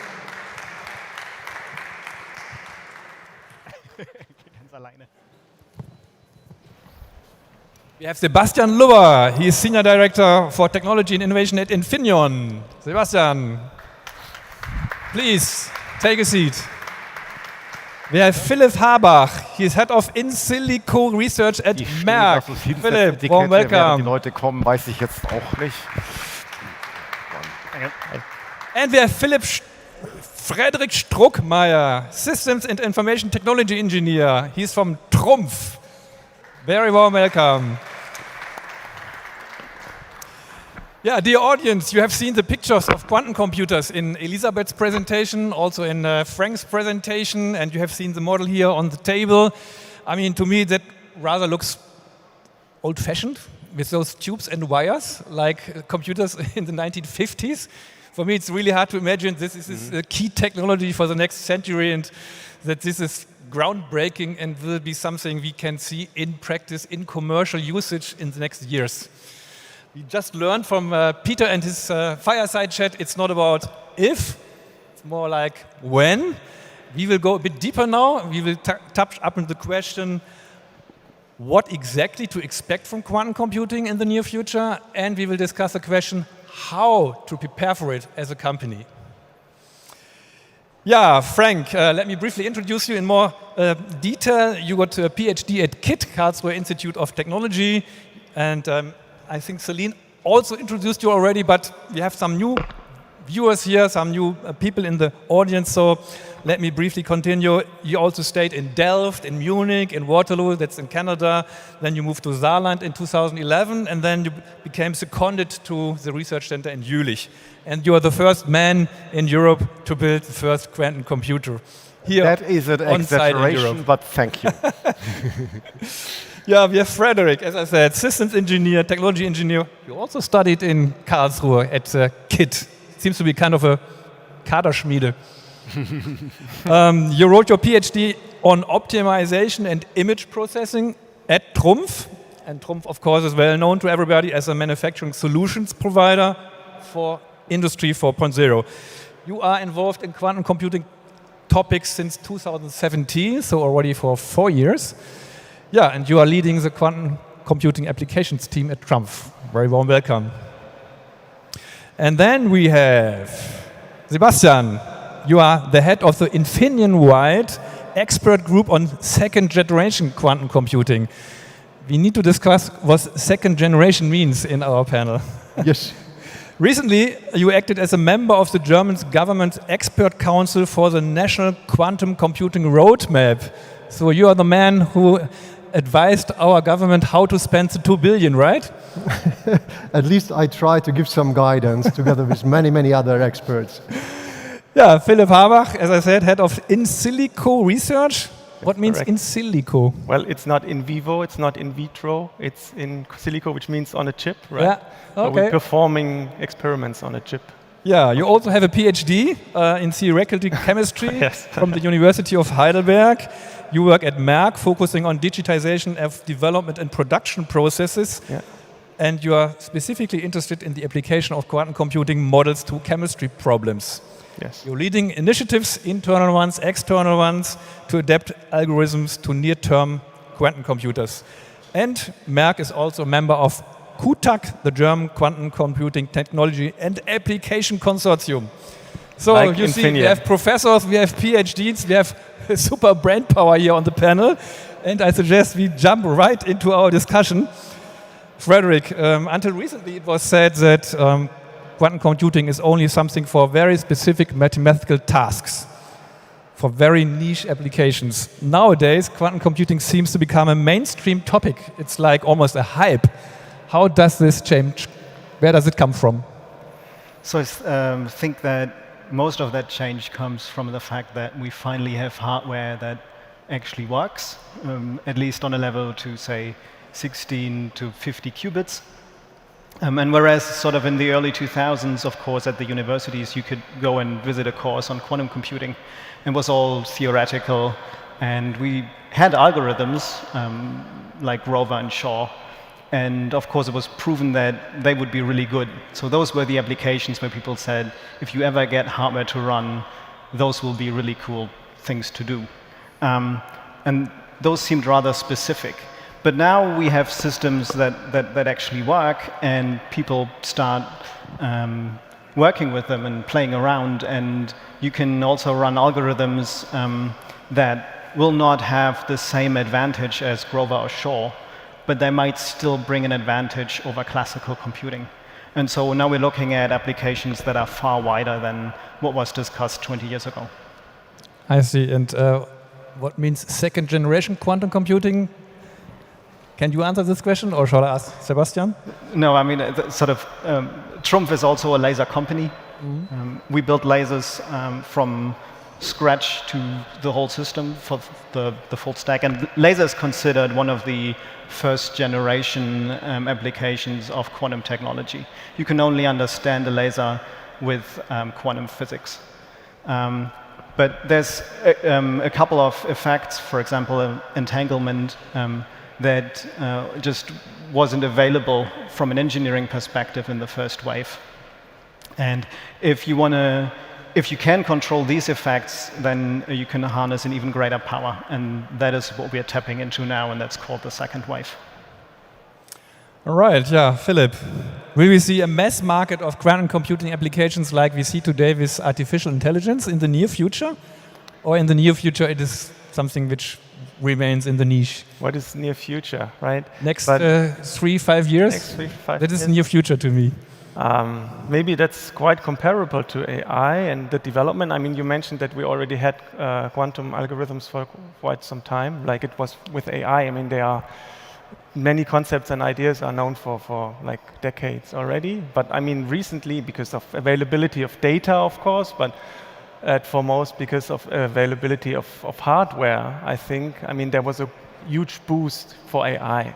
So there was an enabling hardware technology for AI. And maybe this is comparable to quantum computing as well.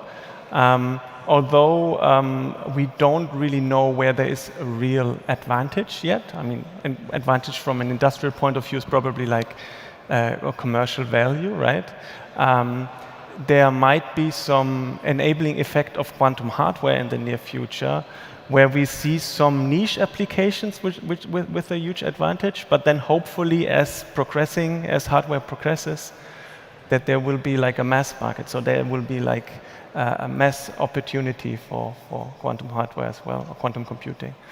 Yeah, hardware is a key word, Frank. I'm really new to the topic. Is hardware about ion traps and superconducting circuits, or what is the meaning of hardware in the context of quantum computing, and how do you compare those different technologies I just mentioned?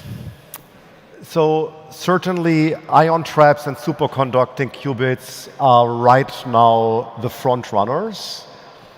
They came there because it was it's technology that we can already make so very precise as quantum computers have to be for quite a while.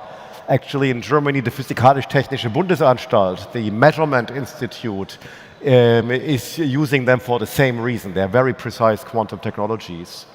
When you're comparing them to each other, you already see that what you prefer depends a little bit on what you want to do. The ion traps are much more safe against errors. They make much fewer errors. But the superconductors have a very fast clock. So depending on what your application wants, the one or the other can be better, which is quite healthy. You know, with classical computers, we are not doing on a supercomputer what we do on an iPhone. However, it's still quite dense. We see a couple of other platforms, specifically semiconductors, but also cold atoms, that are currently catching up. They still have a bit of catching up to do, but now that also the field has more and more engineers who are much better in improving numbers than we physicists are. As physicists, we're looking at the big disruptions and not at 2 times 20%, right? That may well change in future. So, you know, I'm a happy superconducting qubits researcher, but it's whether we are the front runners in 5 or 10 years is a whole different question. Mm-hmm. So you mentioned different technologies for different use cases. Do you see one of these technologies prevail at the end of the day? I think this is really, really too early to say. Certainly what is nice about the very mature technologies is that the next steps look like engineering, which means we know what to do, we know it's a lot of work, but we have a recipe. We're not waiting, you know, for another Nobel Prize so we can make progress in quantum computing. But the field is still very, very dense. Also, for example, in neutral atoms, we see that some applications are extremely hard to compile on them, but some of them are so easy to compile onto them, for example, material science, that they may be beating other platforms pretty soon. Very exciting race between different technologies. Sebastian. Well, let me just say, I mean, the race is not only between technologies, it's really also human being against nature. These things are hard to engineer. Nature wants to make things behave according to the laws of classical physics, and we're kind of all fighting her. Sounds a bit like the race to the moon some time ago. A bit like this, yes. Sebastian, there is this term universal quantum computing. What this is about and what is the practical relevance for the industry? Yeah, as we already heard, that still the hardware is quite limited with respect to performance. So we expect that in the beginning we will mainly see quantum computers very specific for a certain kind of application. And in contrast, a universal quantum computer then can be used for a general approach for all kind of classes of problems. And there, of course, it becomes more and more interesting. But the very important thing is that we now find very soon, for example, in this QTech consortium, use cases where we can really see a benefit of quantum computers in real life. We have seen this quantum supremacy approaches in very specific scientific problems, and now industry, of course, is looking for use cases where we can see it in real life problems. And by when do you expect to see the first universal quantum computer? Will it be in 3 to 5 years or 10 years or maybe even later? It's again the question when or what is exactly then the universal quantum computer. It will be a kind of a gradual evolution from specific to universal, but it will still take a few years. I think 5 to 10 years might be a good guess. For example, some roadmaps that until end of this decade we will see the universal quantum computer. So it's still a lot of guessing, but the evolution or the development is really fast and very exciting. The timelines, to me, that sounds really like, wow, they talk about 3 years, 5, 10 years. Nevertheless, everybody gets so crazy about it. Why is this? Yeah, because the potential is so huge. I mean, you don't see so often a real change in paradigm of computing. It's a completely different way of doing computation, so opening a completely new space of possibilities. And this huge potential, of course, fascinates everybody. And whenever you want to enter this, you have to take some risk. You have to start early, to be early there, because once it's there, and then you say, that's interesting, then the whole crowd is already gone. And therefore, everybody wants to be part of the game right now. Yeah. Frederick, we heard about different quantum technologies. We heard about universal quantum computing. There are other buzzwords in the market, quantum sensors and quantum simulation or emulation. What does this mean compared to real quantum computing? So I think the term quantum simulation has somewhat undergone a change in meaning over the past 20 years or so. Whereas in some physics disciplines, it still means getting to experiment with one quantum system and then transferring that knowledge to another quantum system that you can influence for some engineering reason. So a lot of times people would do experiments on cold atoms and then defer that knowledge onto some other quantum problem they had. And they called that quantum simulation, which now, you could now probably also term limited quantum computing, not universal quantum computing. And of course, a lot of the platforms that offer simulating a quantum device on a classical computer in the cloud, whether that is just single node or real high performance computing, they of course call that quantum simulation. I think that's what most people understand as quantum simulation these days. All right, it's one more complicated. And what about quantum sensors? Quantum sensors, I mean, basically what sensors do is that they measure a certain quantity. And when you go down into the limits, you will always get some random fluctuations, and then you get like a Gauss curve. And before you really hit Heisenberg's limit, which is like the final physical limit of something that you will ever be able to know, there are other limits before that. So you can't really get down to that. And a quantum sensor is a sensor that uses a quantum system that allows you to really go down to Heisenberg's limit of knowing what is. All right. I hope you understand everything. Frank, why is Google and IBM currently leading the race? We talked about the race. I mean, these guys are in quantum computing for many years. You are now building, finally, eventually, the first one for Europe. What is history? Why is it them again? So I can probably answer this because I'm old. So I've actually started to work in quantum computing 22 years ago. And I think there are two factors to this. The first one is that the level of entry to a risky technology is often made easier by sponsorship through government. And in Europe, Open SuperQ is part of the first phase of the European Quantum Technology Flagship in 2018. And what that did was to go from basic research, where we are writing papers and impressing our colleagues, to applied research, where we're really building machines.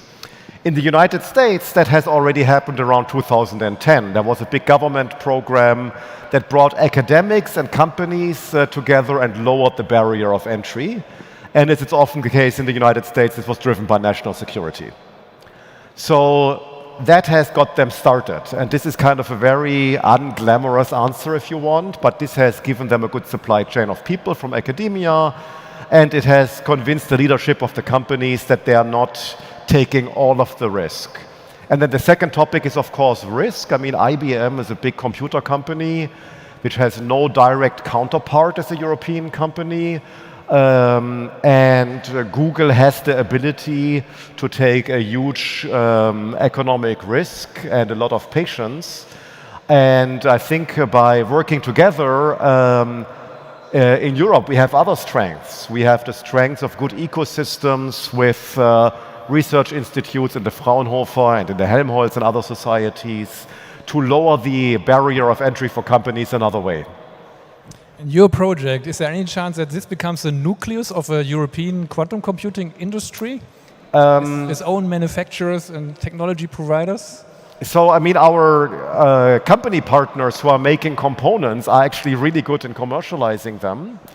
And we are certainly hoping, there is emergence, there's companies, there's IQM, for example, which works in a very similar technology. And we certainly would like to be part of the game with this project and with the next project, which was the one I had on my last slide. And certainly, also here in Nordrhein-Westfalen, we now try to build a center of quantum science and engineering in the lignite area, so lignite is Braunkohle, to become a nucleus, yes. And there's also this buzzword open source in the context of quantum computing. What does this mean? So it means that when you become an expert in using this technology, and you want to work with the machine a little bit more deeper, if you want to hack it if you want, we are not telling you, no, no, no, now you would be figuring out our company secrets. We encourage you, well, do you really know what you're doing? And then please go on. And I think this is important to keep the community going, to be a bit the Linux of quantum computing. Because, look, this is very early and experimental hardware, so if you want to get the most out of it, you need to make things that are not in the handbook. Yeah. Sebastian, we talked about IBM and Google. Now there's a third big US player, it's Amazon. They have already offered Amazon Bracket, which I understand is a platform to give access to other quantum computer operators. Now Amazon just recently entered the market themselves. They are building their own quantum computer. So what does this mean to you and to Europe? As Frank pointed out, it's still a race in competition with nature, you could say. So overall, in my opinion, it's great news that also Amazon, as a big company, with also the ability to spend quite some money and take some economic risk, is entering this business in the hardware, because we need this hardware to enable, in the end, the application, where Europe probably is then stronger, hopefully, than even the US, and where a lot of the economic value will be created. So in my opinion, it's great news, although, of course, being, or speaking here for Infineon, being more on the hardware side, it's quite tough, but it's great to have that kind of competition. And there's still some hurdles to overcome in a kind of physical way in order to make everything happen, which we hope will happen from quantum computing. And to have there this valuable player, Caltech and Amazon in the game is really great news to us. Yeah, maybe one counter answer is the German Quantum Technology Application Consortium, QTAC. Philip, you're also a member of this, 10 companies. What's happening there? I mean, it's about technology and application. What are the current activities? What are the goals for the next years? Yeah, so Infineon and Merck, we are two of the members, right? And I mean, the 10 are they are amongst the largest businesses in Germany, actually. So, and they are completely in different industrial sectors. That means that we cover most of the hope or the promised applications for quantum computers maybe already in our consortium. And as Frank pointed out, I mean, there is a technology part to quantum computing, but there's also a market part. So there needs to be an ecosystem also in Germany and in Europe. And if we want to be independent and secure this ecosystem, this emerging ecosystem, we thought together, if we provide these commercial use cases where the value happens together, I mean, we can contribute and shape this ecosystem from the market side. And that's the idea of the consortium. Mm-hmm. And of course, then in this consortium, we have different work streams for different applications around material science, as mentioned, logistics, so with optimization problems. And we are together exploring these, we've formulating use cases and then trying really to assess these use cases with quantum computers. And you can imagine that a use case is not necessarily directly a business problem solution. And this is what we want to explore together. All right, yeah, my next question was actually about what are the one or two next use cases we really see in commercial use? If I would know. Chemistry and material science, as we learned before, or what are the two ones we will see first being commercially operated in market? Yeah, I think Frank already pointed out that there are always two sides or three sides. Beside the education, there's always a software and a hardware side. And I think because you always need to transform kind of a system onto a quantum computer.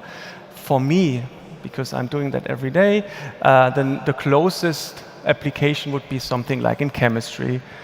We don't know, right? But because chemistry in itself is already quantum computer might be a logical solution to that.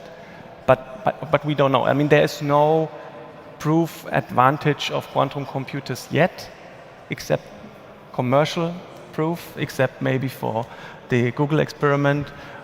But our hope is that in QTAC we can explore exactly that question and answer that question soon. Frank, do you have a favorite use case? I'm asking because of all the investors here in the audience. So as a first use case, I think I would say that theoretical chemistry and material science is a very clear candidate, because getting the problem compiled onto hardware is relatively straightforward. You're simulating one quantum system with another quantum system. But otherwise, I would say very fast optimization. So making predictions of traffic jams quicker, so you get them predicted before you're actually in it, I would say is a second. Or quality control. How long does it take to understand from the sensor data in your factory that you are now going to have a quality problem? How many devices are you going to produce? You do not need a gigantic amount of sensors, but you need to find the answer quickly to limit your faulty products. Sebastian, what will be the commercial business models behind the use cases? Will it be similar to cloud computing, or is it different that you buy full stack applications out of a cloud, or any forecast on what the commercial models will be? I think we will have a huge number of different business cases in the whole field. Definitely quantum computing as a service. I think this we will see, or this we are seeing, as you pointed out, for example, by Amazon Bracket anyway already. And we have seen this great model, and unfortunately it's gone because I wanted to take it to Munich. Disappointed. It's a pity that he has hidden it away. I think our workshop is accepting orders. Okay. That it's still quite bulky, such a quantum computer, so it's not something which at the moment you probably would place in your lab in a company. So, and also the development is quite fast, so you would be more interested in reserving quite computation time on a quantum computer and not buying it at the moment. Perhaps later, but not at the moment. But we also have this huge number of great components companies, so probably also selling hardware to some quantum computing manufacturers, and then of course also in the application. As we see it for current computers, it's not so much on the hardware side, it's more in applying the computer and doing business with the computer, so in the solution which the computer provides you. And this, to our opinion, is probably also the largest potential from the business side. And that's also why we, together with Merck and others, founded QTech, because we think there, on the application side, it's really on the long term where we have higher dynamics from an economic point of view than on the hardware. But you need the hardware to get this going. So we are back at Frank and his computer. Yeah, extremely complex topic. Nevertheless, there's a question, how should a company prepare for this? I mean, in our previous fireside chat, people said, you have to deal with this now as a company. I feel like you are working at Trump for 4 years on this topic. How did you prepare for this step by step, and what is your advice to other companies how to prepare for it? So we actually started off from a very hard computational problem that we face with our machines when you want to use our machines. There are a lot of optimization problems that you get when you want to work in robotics. And it was more of a trying new technology, playing around, getting it to know. And that then in the next stage became a more structured process to looking at all the possible use cases we might have in the company, and making sure that we don't miss anything, that we get the priorities right. And then looking for each of those cases at what are possible algorithms, what timeline are we looking at, do we need, say, 1,000 qubits for this to run in our operations, or do we need 900 million? Because something that obviously needs 1 million qubits or more is going to be way further out than something that needs, say, 500 to 1,000 qubits.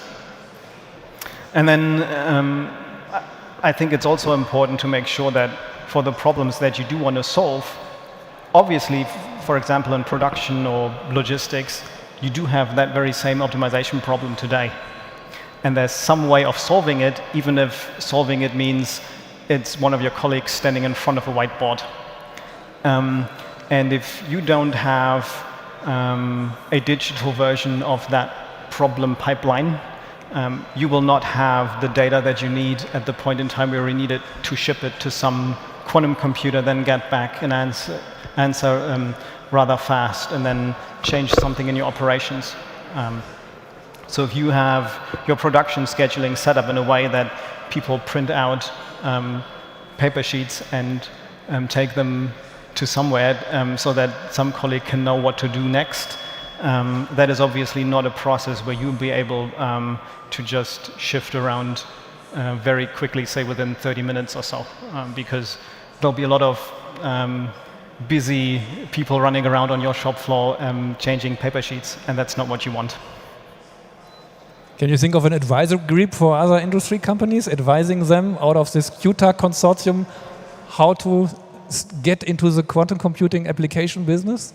Philip? So as far as I know, there are many different approaches. I mean, this is one of them, yeah, definitely. We were slightly different because for us it was bottom up, so we formed a task force first. So it was a small team of people who were just interested in the topic, and then they were exploring basically also applications we already have internally, and then it grew slowly. So it was the task force just grew. More and more people were interested in it, and then we started first initiatives, partnerships, collaborations, and digged a little deeper into the topic. Yeah. And can you foresee a future where single companies might think of operating their own quantum computers, or is this far ahead and nothing to discuss for the next 20 years?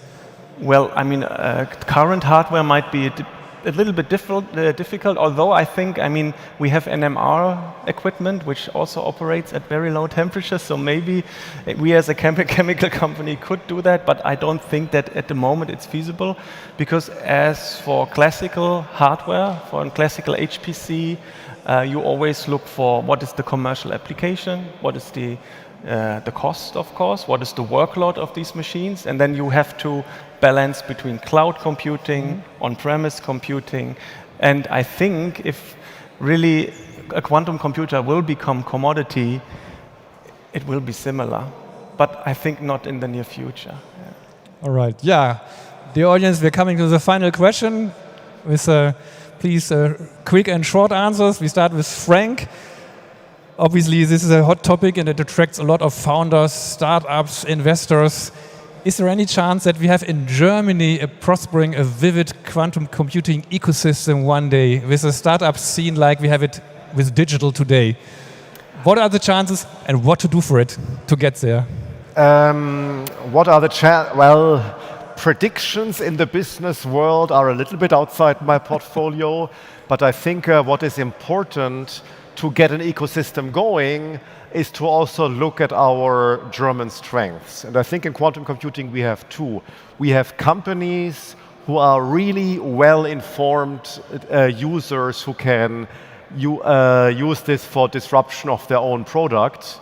But secondly, we are a country of tool makers.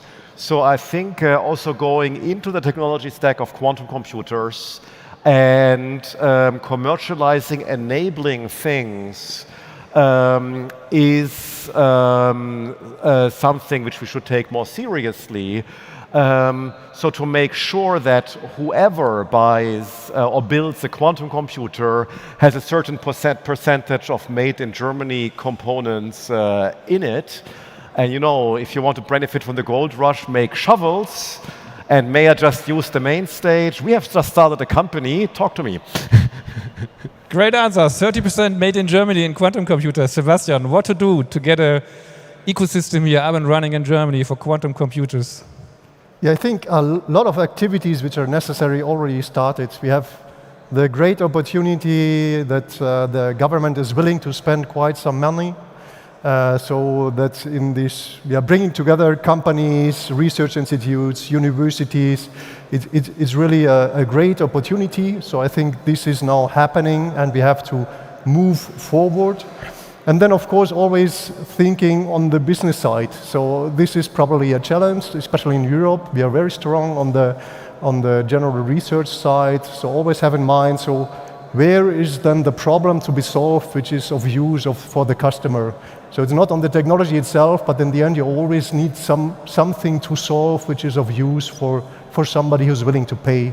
And to have this mindset, then I'm very optimistic that we will have a very vibrant ecosystem with economic success. Thank you, Philip. Are you also so optimistically, or what is your advice for maybe government and regulators what to do? Well, I'm also realistic, but I'm also very optimistic when it comes to quantum computing.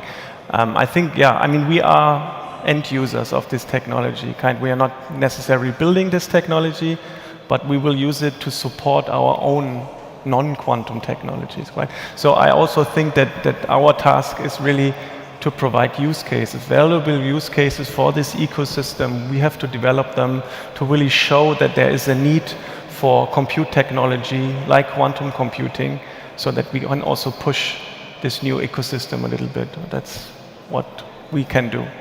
Thanks. Yeah, finally, Roderick, what is your statement to my final question? I think where do you see an ecosystem in the near future on quantum computing in Germany? A lot of really good things have already been said. I think we are definitely on the way of building it up. And there are certainly a couple of strengths that we need to play well, especially not only having companies that build parts of a quantum computer, but also that we have an academic landscape that turned out students who were able to work in these companies. And I think that is certainly something that we need to be aware of, that like there's good quantum engineering people in Germany. And then with consortiums like QTAG and the Planck project, I think we still need to make sure that these initiatives keep on growing so that an actual ecosystem is able to form. By the way, is there any kind of university where you can already study quantum computing as a dedicated subject? Do you know about something like this? A lot of my interns, they at least specialize in the field of quantum computing. I'm not sure there's a university in Germany that actually offers a master's program purely in quantum physics, but at most the reputable universities, you can of course opt for a major track in even quantum computing, yes.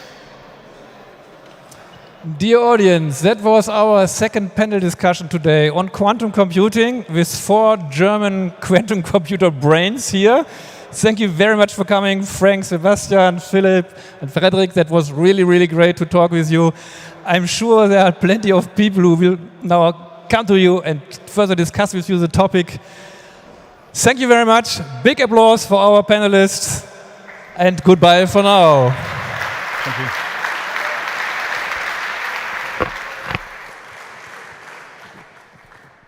Yeah, ladies and gentlemen, I will now hand back to our moderator of the day, to Celine.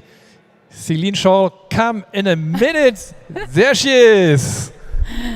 Thank you very much.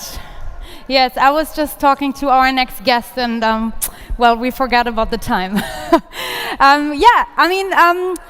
We've all been waiting for this highlight today for our next guest, and I'm actually going to switch to German now, because some of our friends and communities here said that they rather want to listen to this talk in German, so I'm going to switch now und wir sprechen Deutsch heute auf der Bühne, ab jetzt. Ich meine, ihr kennt ihn alle, deswegen sitzt er jetzt auch alle hier. Er ist Investor, Technologie- und Startup-Kenner. Viele kennen ihn auch über die sozialen Medien, weil selbst das ist bei ihm mittlerweile ein großes Business geworden. Und ich freue mich total, ihn jetzt willkommen zu heißen. Herzlich willkommen, Frank Thelen.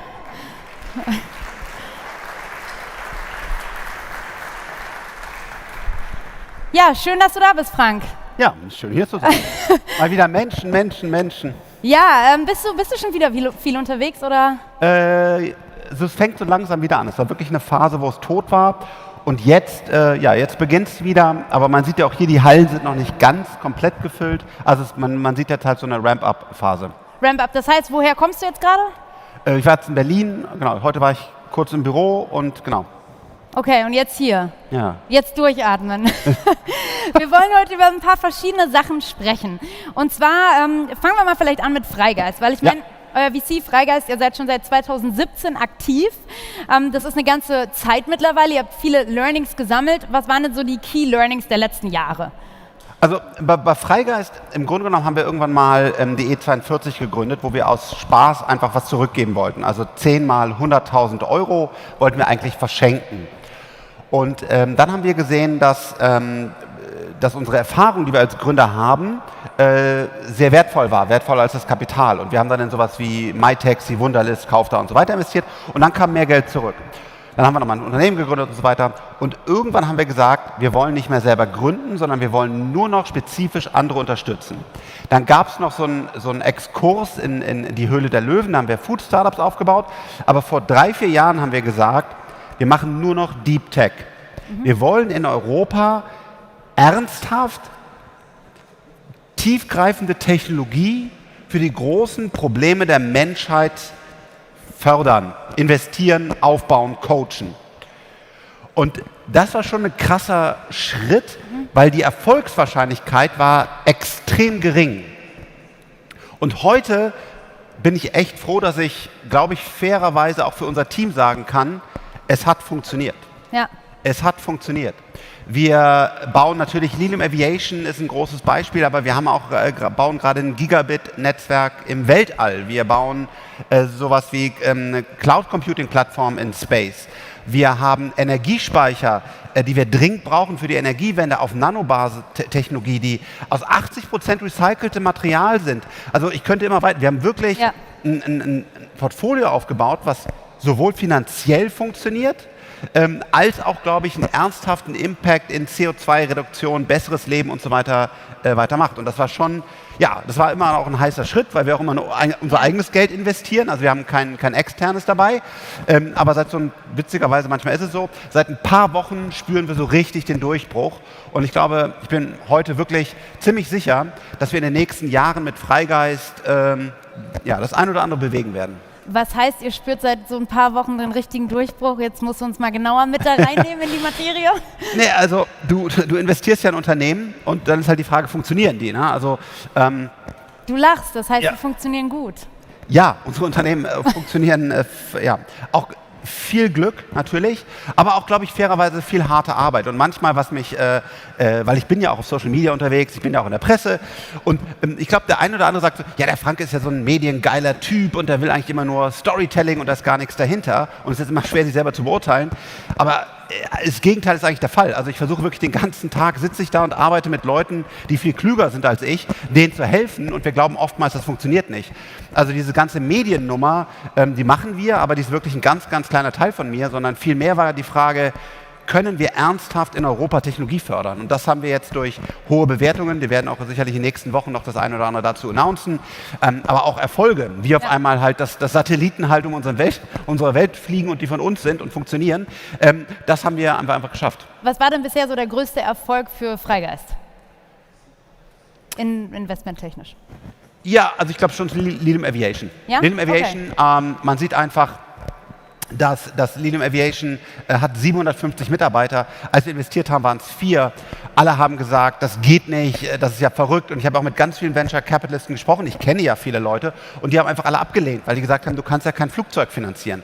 Und heute ist das Unternehmen mehrere Milliarden wert, wird wahrscheinlich bald einen Börsengang machen. Und ist einfach weltweit einer der führenden Unternehmen in dem Bereich. Ich meine, man muss überlegen, das ist wirklich eine komplett neue Industrie, Trillion-Dollar-Industrie, das sieht ein Goldman und alle gleich. Und wir haben hoffentlich einen Champion in Deutschland geschaffen. Und das war damals verrückt. Das waren 4 Leute, wir haben investiert.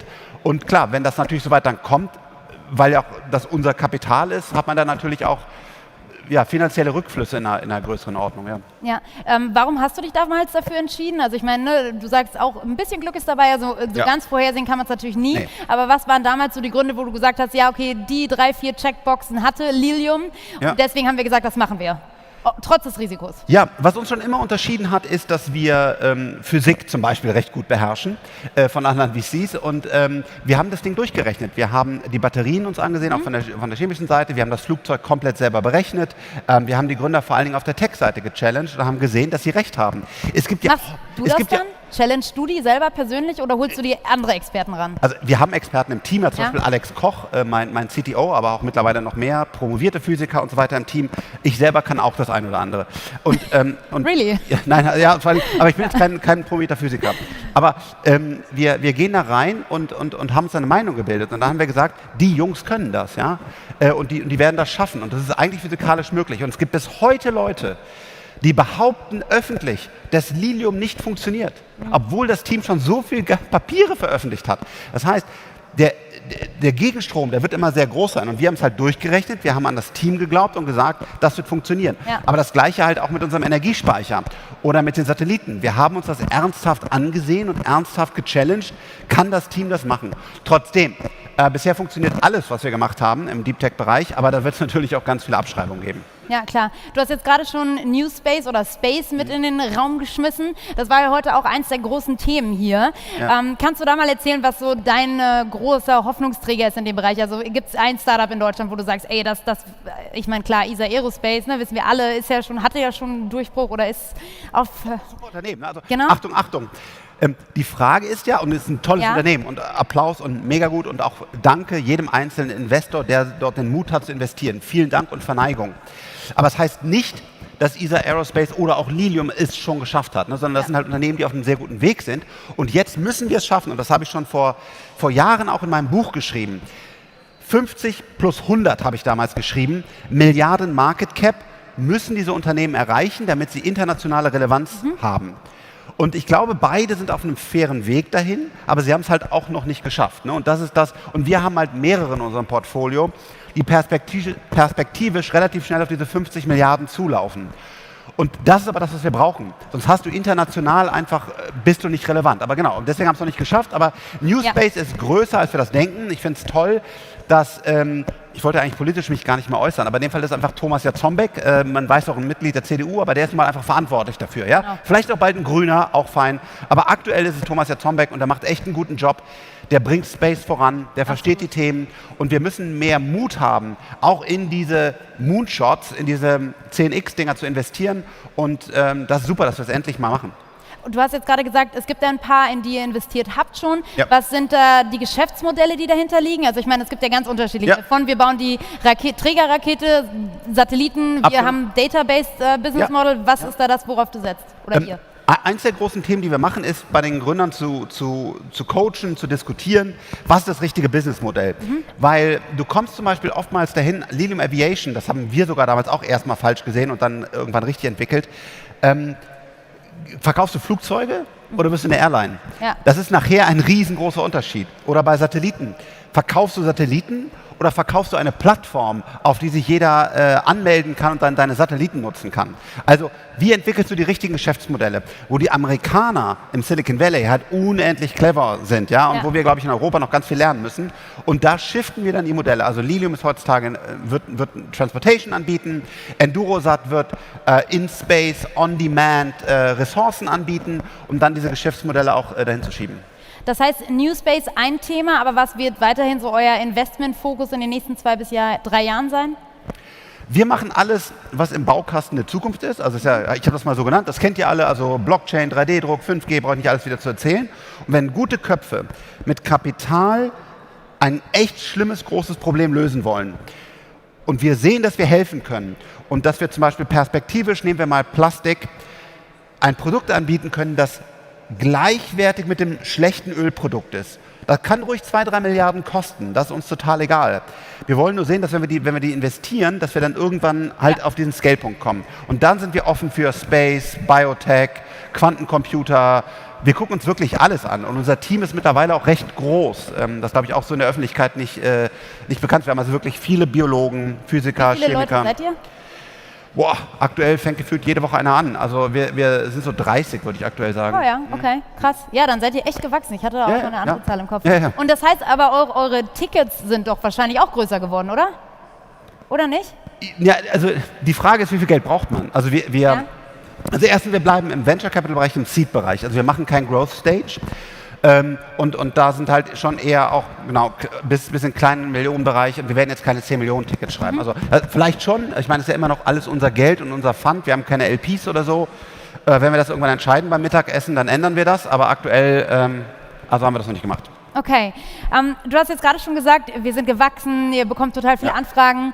Ich habe irgendwo mal gelesen, über 1000 oder circa 1000 pro Monat von Gründern. Das heißt, guckt ihr euch wirklich jedes Startup an? Schafft ihr das noch? Das ist unser Ziel. Ja? Also wir wollen wirklich, wir haben eine Maschinerie aufgebaut aus Software, Mitarbeitern, Netzwerken und so weiter. Und unser Anspruch ist, dass wir in Europa kein Deep Tech Startup verpassen. Vielleicht verpassen wir es, indem wir kurz darüber sprechen und sagen, wir investieren nicht und dann wird es 50 Milliarden wert. Aber wir dürfen es nicht gesehen haben. Ja.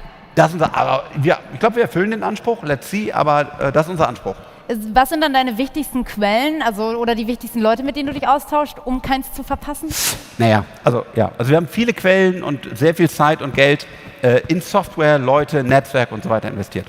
Okay, das heißt, es sind auch Leute, die jetzt vielleicht gar keine großen Namen sind, aber die einfach tierisch nerdig sind und sich irgendwie auf all diesen Konferenzen bewegen und alles mitkriegen und die neuen Founder der Zukunft entdecken. Ja, ich kann ein Beispiel nennen. Also wir sind mit allen relevanten Unis in Europa extrem vernetzt. Und auch bevor ich noch irgendwie mal eine große Fernsehshow gehe, bin ich viel öfters in irgendwelchen Unilaboren, weil wir uns da einfach sehen lassen.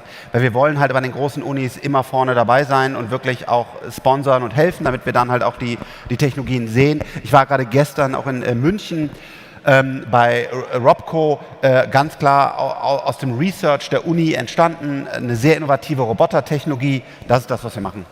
Okay, trotzdem, bei den ganzen Anfragen, die ihr habt, und du sagst, ihr versucht das natürlich zu schaffen, das ist euer Anspruch, aber kommt man zu euch tatsächlich auch noch ohne Empfehlung, sage ich mal, oder braucht man irgendwie ein Intro über irgendjemanden, den du gut kennst? Als Startup, ne? Weil wir haben hier viele angehende Gründer auch heute im Raum sitzen. Also, Empfehlungen haben wir gar nicht so viele. Also wir haben natürlich ganz viele Empfehlungen, aber die guten Deals haben wir alle selbst gefunden. Weil oftmals die Gründer noch gar nicht wissen, dass sie großartig sind. Weil die forschen in Gebieten, die wir beobachten und sehen, was macht ihr denn da, und fragen das an. Und deswegen, wenn man sich bei uns auf der Website das Formular ausfüllt, dann wird es immer angesehen, immer. Ja. Aber eigentlich bekommen wir die interessanten Deals aus einer sehr interessanten Kombination aus Software, AI, Team und vielen, vielen Dingen, die wir über Dekaden aufgebaut haben. Ja. Lass uns mal ein Thema weiterspringen, weg von Freigeist zu einem ganz neuen Projekt, was ihr ja jetzt schon announced habt. Und zwar ist es dein 10x DNA Fonds. Also du gehst jetzt praktisch vom Seed VC hin zum, man kann sagen, Aktienfondsmanager. Ja. Wie kam es zu dem Sprung? Woher kam die Idee? Ja, wie immer sehr praktisch. Als ich damals Task managen wollte, habe ich Wunderlist gemacht mit Christian Reber, weil ich einfach einen guten Taskmanager haben wollte. Und irgendwann hatte ich meinen ersten Exit, da habe ich was bekommen, kann man an der Presse nachlesen, weiß gar nicht, wann das war, 2008 oder so. Und dann bin ich bei den ganzen Ferries und wie die alle heißen und Julius Baer und JP und whatever durch die Gegend gelaufen, und die haben mir alle ihre Produkte präsentiert, was sie da an mega Multiple Opportunities, und Flossbar war ja auch und so. Und ein paar habe ich aber auch davon gekauft, von den Produkten, aber ich fand die nie richtig gut. Und irgendwann habe ich dann in den letzten 2-3 Jahren angefangen, unseren Shift zu Deep Tech hin auf den Aktienmarkt zu kopieren, aber nur für mich privat und für meine Frau. Und das war sehr erfolgreich. Das heißt nicht, dass der Fonds erfolgreich sein wird. Das heißt das nicht. Und es war auch sicherlich ein gutes letzten Jahre. Aber ich habe halt gesehen, dass im Aktienmarkt die Leute halt immer noch sehr klassisch denken. Also sehr Cashflow-orientiert, die Berkshires, die Flossbachs.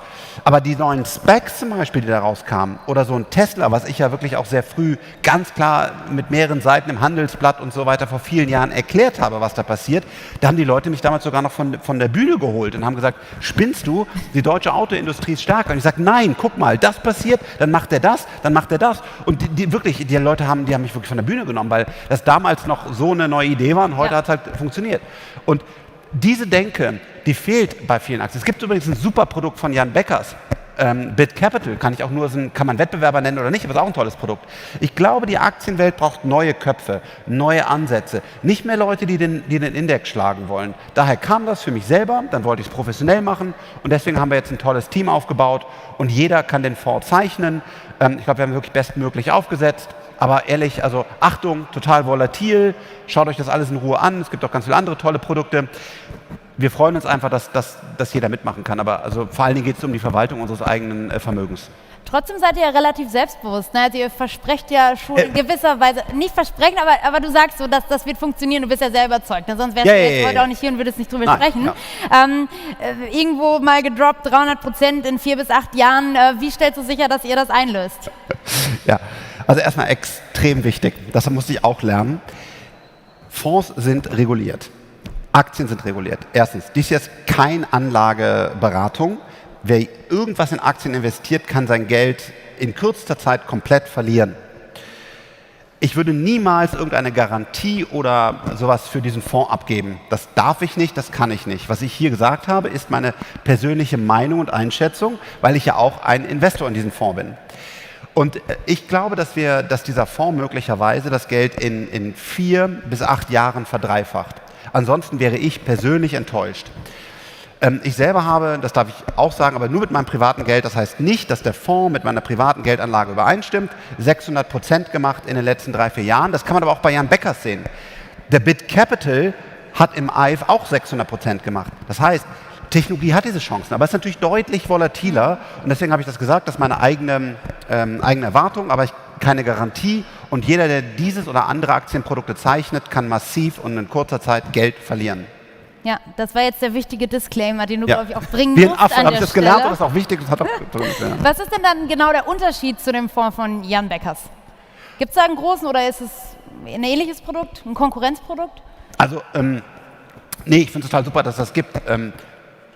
Ich glaube, was uns vereint, ist, dass wir beide Unternehmer sind, die unternehmerische Erfahrung im Aktienmarkt spielen. Und wir sind halt eben keine Investmentbanker, die jetzt überlegt haben, wie kann ich denn tolle Anlageprodukte bauen und wie kann ich denn den DAX schlagen. Also ich kann jetzt überhaupt gar nicht für Jan sprechen, aber ich glaube, bei ihm wäre auch nicht der DAX das Maß, sondern er sagt, ich bin ein Fintech-Experte, also mache ich viel Fintech. Wir sagen, wir sind Deep-Tech-Experten, wir haben Physiker, Chemiker, Biologen, wir haben das lange gemacht, wir haben AI-Companies aufgebaut, New Space-Companies, Produktions-Companies, wir haben das ja alles gemacht. Wir haben Blockchain-Companies aufgebaut und deswegen haben wir eine Meinung dazu. Und diese Meinung bringen wir jetzt mit Aktien. Das Tolle ist, es gibt echt frühphasige Aktien, die noch diese Opportunities haben. Zum Beispiel ein Palantir. Hat meiner Meinung nach, haben das ganz wenige Menschen überhaupt verstanden, was sie da bauen. Und das ist ja toll, also weil das ist eine Opportunity. Wenn ich jetzt über ein Shopify spreche oder ich spreche über einen Apple, dann haben diese Chance unserer Einschätzung nach schon alle gesehen. Shopify ist 40 Mal Umsatz bewertet, was auch total fein ist, aber ich sehe da kein unendliches Upside mehr. Mag ich auch mit falsch liegen. Und andere Aktien, da sehen wir halt Dinge, die wir glauben, die andere nicht sehen und deswegen ist es cool. Übrigens ein letzter Punkt. Sequoia Capital. Wir haben das große Glück und die Ehre gehabt. Der erste Scheck aus den USA in Europa wurde in Wunderlist geschrieben. Der erste Scheck des europäischen Teams in Europa wurde in Central geschrieben. Also wir sind wirklich sehr dankbar dafür, wie Sequoia uns unterstützt hat. Das ist der beste VC-Fonds der Welt, könnte man sagen. Hätte man Sequoia Capital nicht den Venture Capital Bereich genommen, sondern hätte einfach gesagt, immer wenn ein Unternehmen von denen ein IPO macht, am IPO-Tag gezeichnet, hätte man mehr Return gemacht als mit dem gesamten Venture Capital. Das ist eine offizielle Aussage von Sequoia.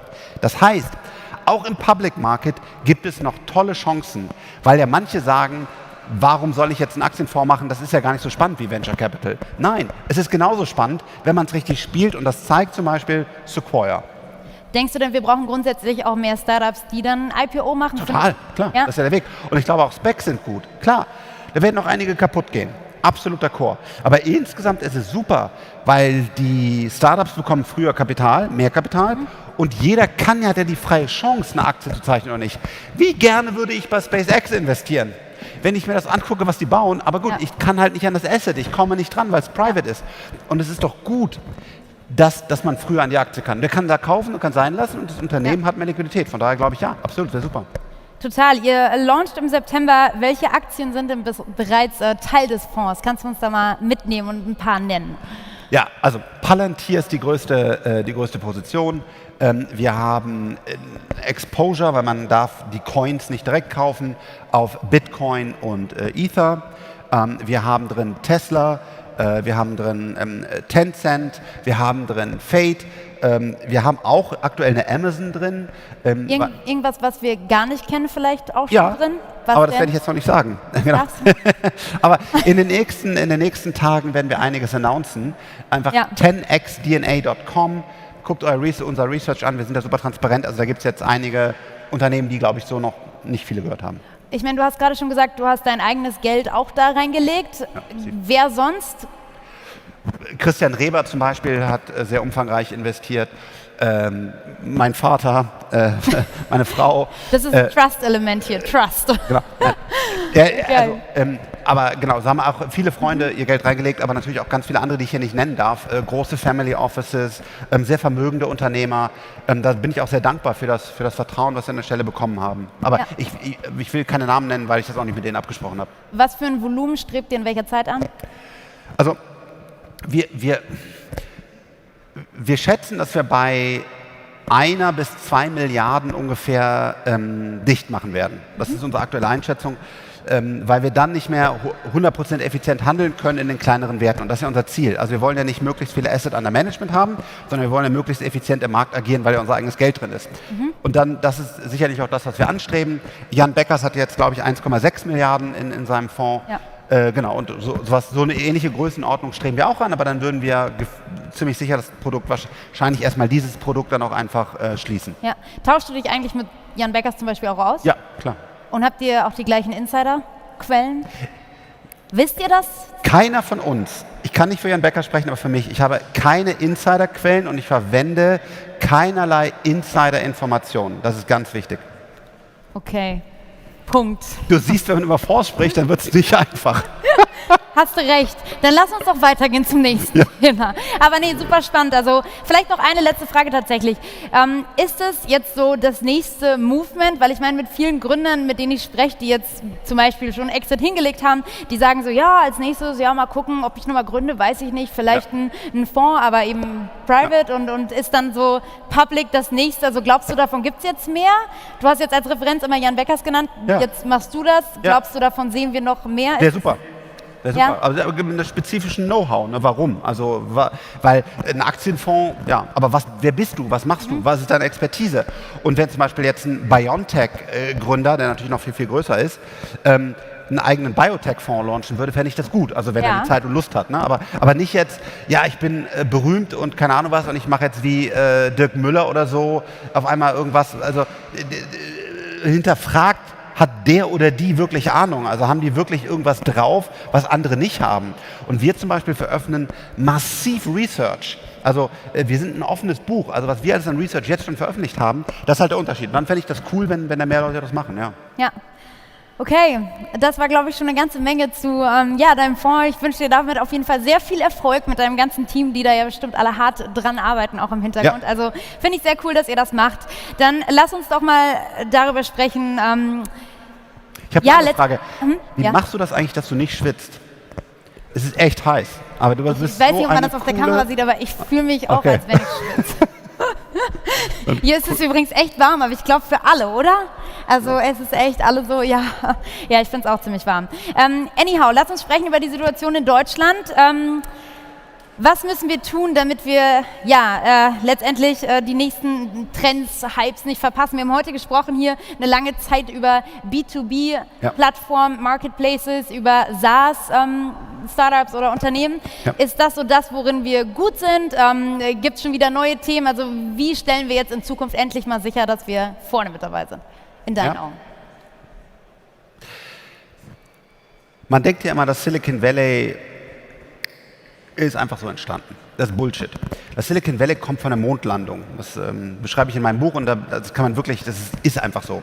Das heißt, du brauchst Zeit, weil über die Generationen müssen Mindsets generiert werden, müssen Netzwerke entstehen, muss Kapital folgen und so weiter. Und ich glaube, in Deutschland sind wir bei Software as a Service auf einem guten Weg. Wir haben sowas wie ein Personio, wir haben ein PIT, ich brauche es ja nicht alles zu erzählen. Ne? Und ich glaube, da könnte jetzt echt was, da haben wir eine faire Chance, ja, dass man das gut macht im B2B Software as a Service Bereich. Wir selber haben ja Accenture, haben gerade dann mit Tiger Global auch echt eine große Runde gemacht. Ja, also ich glaube, das geht schon. Und glaubst du, das liegt dann letztendlich einfach nur an der geografischen Nähe, die diese Unternehmen ja dann auch eben zu den großen deutschen B2B-Playern haben? Aber Anschlussfrage, wenn das daran liegt, wie stellen wir denn dann sicher, wenn dann irgendwie nochmal eine neue, ja ich sag mal, Consumer-Welle an Geschäftsmodellen kommt, dass wir die eben auch mitnehmen? Also dass wir nicht immer nur da stark sind, wo wir schon eine Kompetenz haben, sondern auch mal, ich weiß nicht, dass das nächste TikTok oder so aus Deutschland kommt. Also ich glaube, Wissen ist extrem wichtig. Und wir sehen es zum Beispiel bei den B2B Software as a Service Unternehmen, dass die Erfolgreichen auch wieder in die Jungen investieren. Und damit sieht man genau den Wissenstransfer. So, und wenn man jetzt sagt, wir wollen auch mal ein gutes Consumer Product haben, dann muss halt irgendeiner extrem gut sein, nämlich besser als alle anderen auf der Welt und nach vorne laufen. Für mich ist so ein Kandidat Daniel Wiegand von Lilium. Daniel ist ein brillanter Kopf und sehr ruhig.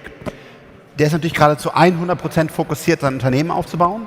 Aber ich glaube, perspektivisch wird der auch sein Know-how und was der gerade durchmacht, also was er alles lernt, wieder zurückgeben in eine neue Industrie hier in Deutschland, wo wir dann vielleicht im eVTOL-Bereich echt hier die Nummer 1 werden in der Welt. Oder andere BioNTech zum Beispiel, ne, als unfassbar starkes Unternehmen. Die Gründer, dass die ihr Wissen weitergeben. Also du brauchst dann immer einen, der vorausrennt und der irgendwie den Krieg gewinnt sozusagen und der hellste Kopf ist. Ja, anders geht's nicht. Ja, verstehe. Okay, ist ein guter, wichtiger Punkt, denke ich. Was sagst du so grundsätzlich zum Standort NRW oder jetzt, ich meine, heute sind wir in Düsseldorf. Oh Gott, ich war gestern in Köln, sind wir in Düsseldorf oder Köln? Ja. Heute sind wir in Düsseldorf. Du bist in Köln-Bonn. Wie schätzt du diesen Standort ein? Also ich sage mal jetzt im Vergleich zu Berlin, im Vergleich zu München, die ja auch Startup-Hotspots sind. Ja, wird wahrscheinlich keinen freuen, aber mir ist das total egal. Ja. Also wir bauen unseren Kram, wir bauen den in Augsburg, wir bauen den in Sofia, wir bauen den, mir ist total egal. Also wir investieren in Europa, wir bauen Europa auf, also versuchen da einen kleinen Teil zu beizutragen. Ob das in Bonn, Köln, München, Berlin ist mir total egal. Ja. Wo sind denn sonst in Europa so Hotspots? Also ist es Lissabon München, oder also außerhalb von Deutschland? Also in Europa. Lissabon ist sicherlich gut. Ich glaube, zum Beispiel in Kroatien könnte durch Mate was entstehen. Mate ist ein unfassbarer Kopf. Der könnte da jetzt einen Hub aufbauen. Ja, okay. Und du selber für dich persönlich hast nie die Entscheidung getroffen, nach Berlin zu gehen. Kommst du aus Köln-Bonn eigentlich? Ja. Und du bist immer da geblieben, weil? Ja, keine Ahnung. Ich bin sogar in Bad Godesberg. Ja. Wer kennt Bad Godesberg? Oh, schon ein paar, okay. Es ist so ein ganz kleines Dorf, also genau, da komme ich her. Und ja, ich bin da immer geblieben, weil es einfach gepasst hat. Ich hatte mal eine Zeit lang eine Wohnung in Berlin, aber gelebt habe ich eigentlich meistens in Bonn. Ja. Dann lass uns doch mal ganz zum Schluss in den letzten paar Minuten, die wir noch haben, über deine ganze Reichweite auch sprechen. Inwieweit hilft euch das bei euren Investments, bei all den Themen, die ihr spielt? Ich meine, dadurch kennt man euch auf jeden Fall. Ja. Würdest du sagen, dass es mittlerweile essentiell geworden, das auch mit voranzutreiben? Es ist nicht essentiell. Das heißt ja, wenn es wegfallen würde, würde das andere nicht mehr funktionieren. Aber es ist ein wichtiger Baustein. Du hast ja das Problem, Reichweite zu finden als Startup ist halt eines der wichtigen. Das heißt, sie hat jetzt eine ganz tolle Idee, aber sie will ja dann, dass das in der Presse ist und dass alle draufschauen, dass sie gute Investoren bekommen. Und das können wir halt machen. Wir haben halt mittlerweile eine Reichweite, die ist größer als Wirtschaftswoche und Handelsblatt zusammen. Und das können wir halt auf Knopfdruck machen und das ist sicherlich ein großes Asset. Das andere Asset ist, dass ich halt Türen öffnen kann. Das heißt, wenn jetzt jemand sagt, ich entwickle eine Rakete und ich möchte gerne mit dem ESA-Direktor sprechen, meistens rufen die mich zurück. Und das ist halt das, was wir auch nur damit machen. Manche Leute sagen der ist ja nur noch zum Selbstzweck und will eine riesen Vermarktung aufbauen. Wir setzen das sehr spezifisch ein. Und wenn wir solche Kooperationen zum Beispiel mit Logitech oder mit Samsung machen, dann machen wir die, weil die Partner passen und weil die dann auch in unseren Startups wieder Mehrwert bringen. Kann ich ja ganz offen sagen, wir haben Anfragen für 200.000, 250.000 €, wo ich irgendwie einen neuen Toaster oder eine Käsescheibe reinhalten würde. Das würden wir einmal posten, hätte ich 200.000 € auf dem Konto. Ja. won't do it. Ich brauche die Kohle nicht. I don't care. Es geht mir einfach darum, dass wir mit guten Partnern das machen. Deswegen sieht man ja genau, wir arbeiten mit Microsoft, mit Samsung, mit Logitech. Das sind ja gute Unternehmen, die dann auch unseren Startups wieder helfen. Und deswegen mache ich diese Kooperation auch nur mit echt guten Produkten und guten Leuten und eben nicht, wenn mir einer 250.000 € bietet, aber es ein Toaster ist. Ja? Das mache ich einfach nicht. Ja. Oder ein Rasierapparat oder was da alles ankam, machen wir nicht. Und welches ist dein wichtigster Kanal? Oh, LinkedIn. LinkedIn. Absolut. Schon, ne? Ja. Also, ja, aber das Gute ist ja, man muss ja lernen, ja. Und ich weiß noch, als ich TikTok angefangen habe, und dann kam so ein Drehteam von TikTok zu uns. Cool. Und der hatte auch noch so große rote Haare. Und dann haben alle Zugriff auf meinen Kalender und dann stand da ein Drehtag TikTok. Da haben mich auch alle gefragt, immer Frank, jetzt hast du echt einen Knall, oder? Heutzutage, glaube ich, sehen sie es anders, weil TikTok ist eine große Plattform geworden. Das heißt, du musst auch experimentieren. Ja. Heute ist es LinkedIn, aber ich kann nur sagen, experimentiert, geht auf alle Plattformen und du hast es ja auch großartig gemacht und probiert halt alles aus. Ich meine, Clubhouse war für die Mülltonne. Ich habe Recht behalten, haben mich auch ganz viele tolle Leute ganz stark kritisiert, was der Frank für einen Blödsinn erzählt. Ich glaube, heutzutage kann man sagen, es ist tot, aber ich habe es halt probiert. Ja, und also es ist aber trotzdem sehr zeitintensiv. Ne? Also wir versuchen das auch, TikTok aufzubauen. Freddy sitzt hier vorne in der ersten Reihe, der supportet mich dabei. Er ist selber TikToker. Ich glaube, solche Leute brauchst du dann auch im Team, ne, die das selber leben und die das selber irgendwie können. Nichtsdestotrotz merke ich, wie viel Zeit da reinfließt. Also das ist ja schon Wahnsinn. Also wie viel Zeit in der Woche brauchst du für Content Creation? Für mich, ich hab ja auch ein tolles Team und die organisieren das halt so, dass ich dann wirklich auch, dass alles da steht, wenn ich eine Message oder sowas rüberbringen will und ich rufe dann halt morgens an und sage, heute würde ich echt gerne mal über Bitcoin sprechen, weil das so, und dann ist das gut vorbereitet, dann gehe ich da rein, spreche 5 Minuten und dann ist fertig. Also, ja. Aber klar, so ist es bei uns auch. Wir haben gestoppt, wir brauchen 4,5 Minuten für ein TikTok-Video. Wir sind richtig schnell, aber trotzdem musst am Ende ja du dich vor die Kamera stellen. Kostet ja trotzdem Zeit. Ja, genau. Aber ich glaube, das ist mir wert, weil lernt man super viel. Ja. Und ich finde aber, es ist wichtig. Ich glaube, die Deutschen müssen lernen, Storytelling zu machen. Beim Fundraising, beim Unternehmen. Guck dir an, wie sich ein Tesla oder sowas vermarktet. Ja? Und deswegen will ich auch dieses Storytelling immer lernen. Und das ist, glaube ich, auch eines der wichtigen Dinge, die ich unseren Gründern mitgebe. Seid auch aktiv auf Social Media. Werdet ein Experte, was ja deine Company macht. Ja? Dafür gibt es ja auch deine Company, dass du sagst halt, ne, also Experten auszubauen. Und ich glaube, das ist total wertvoll und deswegen werde ich das weiterhin machen. Und man hat natürlich auch wirklich die Macht, seine Meinung zu sagen. Ja? Das wird dann nicht immer gemocht. Ja, genau. Das durfte ich auch schon spüren, dass das nicht immer gemocht ist, aber ist ein Hebel. Ist total ein Hebel. Und zu sagen halt, ich glaube zum Beispiel, Bitcoin ist gut, aber dann natürlich auch sehr sachlich und nicht einfach, kauft alle Bitcoin, total geil, aber halt sagen, ich glaube, das und das ist gut oder das und das ist schlecht und du kannst dann halt echt, hast eine Reichweite. Ja. Oder zum Beispiel zu sagen, ich glaube halt ernsthaft, wir sollten weniger Fleisch und Fisch essen. Deswegen will ich nicht sagen, ich verbiete die Currywurst. Mich würde einfach nur freuen, wenn wir alle einfach weniger Fleisch essen, weniger Fisch essen. Dafür gibt es 100 gute Gründe. Wenn ich die an Millionen Menschen, die ich mittlerweile erreiche, raushauen kann, finde ich das cool. Ja, und sag mal, machst du auch, ich sag mal, Media oder Reichweite gegen Equity Deals mit Startups? Nein. Die kriegen das ja bei uns alles umsonst. Also die Startups, das die da legst sind, du immer mit oben drauf, bei all den Investments, die haben mich, wie gesagt, gestern war ich den ganzen Tag bei Robco. Das ist immer alles bei uns all in und wir wollen einfach geile Startups bauen. Ich fange ja da nicht an, irgendwie meine Reichweite zu verkaufen, außer an Kooperationspartnern, die dann wiederum unseren Startups helfen. Ne? Logitech, gute Videocalls und so weiter. Aber ansonsten nein. Also, nein. Wer ist so ein Media-Talent, wo du noch aufschaust irgendwie? Weil ich meine, du bist ja sehr groß. Irgendwie ist das dann Gary Vee oder was findest du so in dieser Branche cool? Ich glaube, auf den einzelnen Plattformen gibt es Leute, die deutlich besser sind. Also Younes zum Beispiel auf TikTok oder so, ich meine, das ist einfach unfassbar, was er da aufgebaut hat. Und von dem lerne ich dann auch. Der hat mich auch glücklicherweise mehrfach besucht und wenn er so schnell spricht und er sagt, Frank, du musst schneller. Das war ein Ernst, genau. Du hast ja auch schon mit ihm gedreht. Du bist ja wahnsinnig. Also ich lerne auf den einzelnen Plattformen viel. Sicherlich gibt es gute US-Leute und die schauen wir uns an, haben unsere Benchmarks, aber wir sind auch ganz zufrieden, wie wir da unterwegs sind. Ja. Dann nimm uns doch mal mit in deine persönliche Vision. So wie sieht, ich weiß nicht, das Leben von Frank Thelen oder das große Ziel von Frank Thelen aus in 10 Jahren? Okay. Wir bauen jetzt weiter mit Venture Capital an europäischen Gründern und helfen denen wirklich halt diese 50 Milliarden plus Unternehmen zu bauen. Daran werden wir immer besser, weil wir lernen und ein größeres Team haben. Wir haben den Public Fonds, um einfach unser eigenes Vermögen und auch das von ein paar anderen Leuten so zu verwalten, dass das sich echt gut entwickelt. Und wenn ich merke, dass ich nicht mehr viel Input geben kann oder nicht mehr richtig effektiv helfe oder auch vielleicht einfach nur noch 6, 7 Stunden am Tag arbeiten möchte, dann werde ich in eine Phase gehen, wo ich das Geld, was ich verdient habe, zu, keine Ahnung was, 95% oder wahrscheinlich noch mehr spende. Dazu werde ich noch... Das muss ja dann eine ganze Menge sein. Ist wahrscheinlich ziemlich viel, ja. Dazu habe ich 2 Themen, die ich da bedienen werde. Das eine ist Earth, also wie retten wir unseren Planeten. Und das zweite ist Education.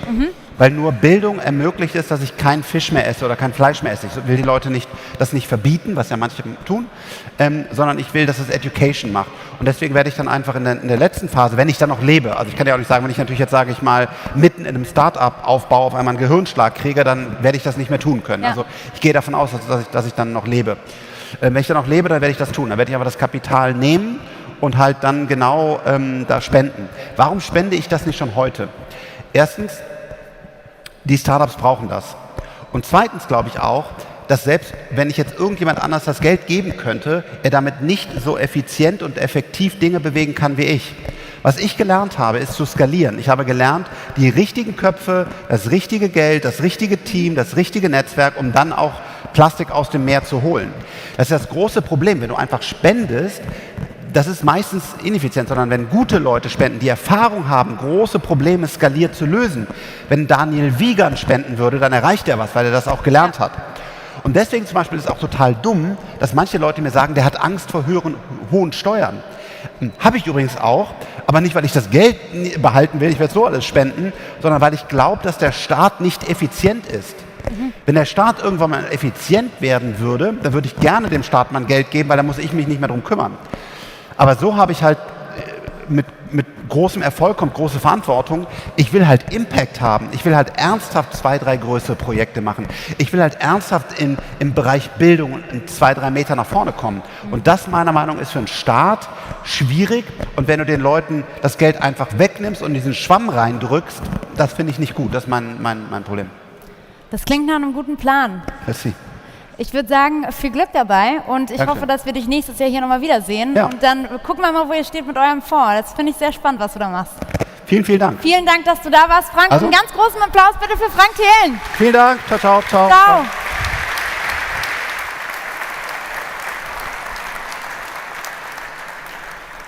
Ja, wir kommen zu unserem nächsten Agendapunkt und das ist ein weiteres Panel und zwar Quantensprung oder Kulturschock. Wie Konzerne und Startups voneinander profitieren können und was dafür notwendig ist.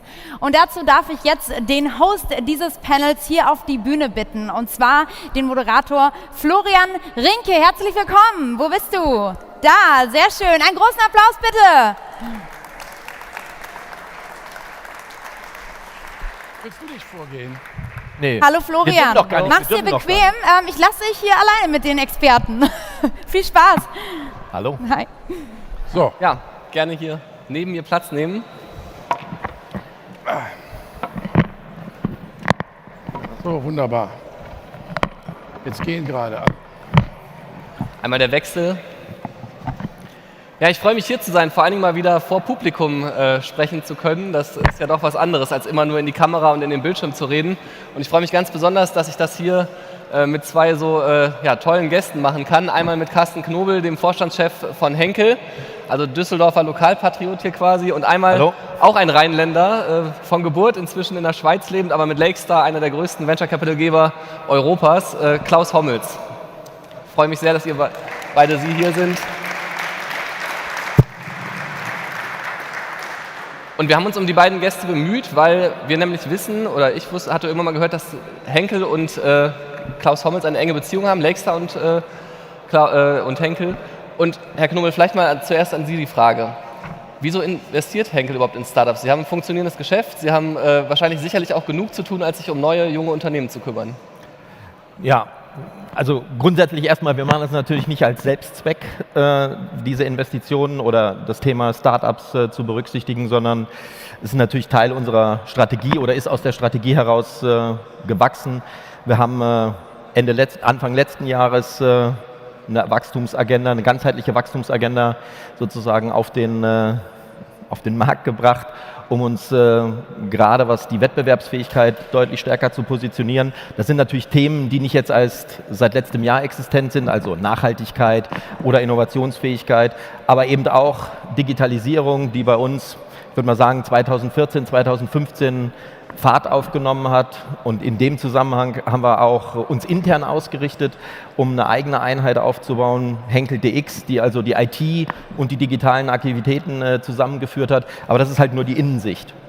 Und wichtig ist es natürlich auch, offen zu sein nach außen, also Open Innovation, Open Collaboration. Und das sind halt Dinge, die wir uns sozusagen auf die Fahne geschrieben haben, die deutlich stärker in den Vordergrund zu spielen.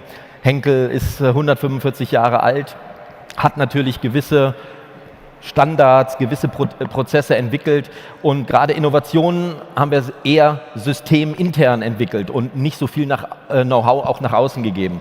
Und die jetzige Zeit ist natürlich ganz anders geprägt, daher eben nach außen zu schauen, in Zusammenhang mit Startups und auch mit anderen Bereichen und anderen Ideen sozusagen in Kontakt zu kommen. Das war letztendlich für uns ein wichtiger Ansatzpunkt und ja, man kriegt eben durch die Startups andere Sichtweisen, andere Impulse, andere Ideen.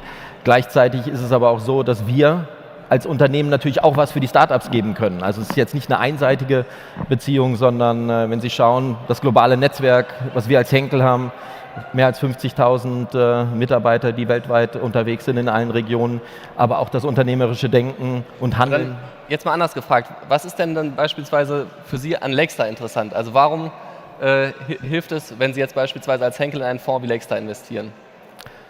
Naja, erstmal Klaus Hommels ist interessant, aber unabhängig davon ist natürlich die Situation, dass wir Zugang in verschiedensten Bereichen, sei es im B2B-Bereich oder auch im Konsumentenbereich letztendlich kriegen. Gutes Beispiel, wir haben ihr wart auch investiert oder seid investiert und über den Fonds sind wir halt auch in Kontakt gekommen zu Streetbees, also disruptive Marktforschung, die uns natürlich in Ansätzen weiterhilft in unseren Konsumentengeschäften und das sind eben die Themen, wo man eben auf Augenhöhe dann entsprechenden Kontakt kriegt und dann die Möglichkeit hat auch zu investieren und daraus die entsprechenden Schlüsse zu ziehen.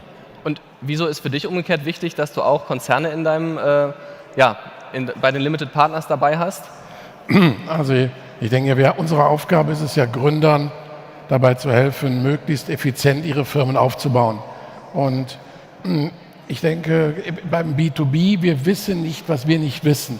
So, und deswegen ist es wichtig, mit Industrieunternehmen zu verstehen, wie die vorgehen, was wichtig ist in diesen bestimmten Sektoren, wie die aufgebaut werden. Ja, im Umkehrschluss, was wir liefern können, sind in erster Linie Denkmuster. Ja, ich glaube, wir können keinem Industrieunternehmen etwas beibringen, wie man sein Geschäft macht oder wie man ihr Geschäft macht.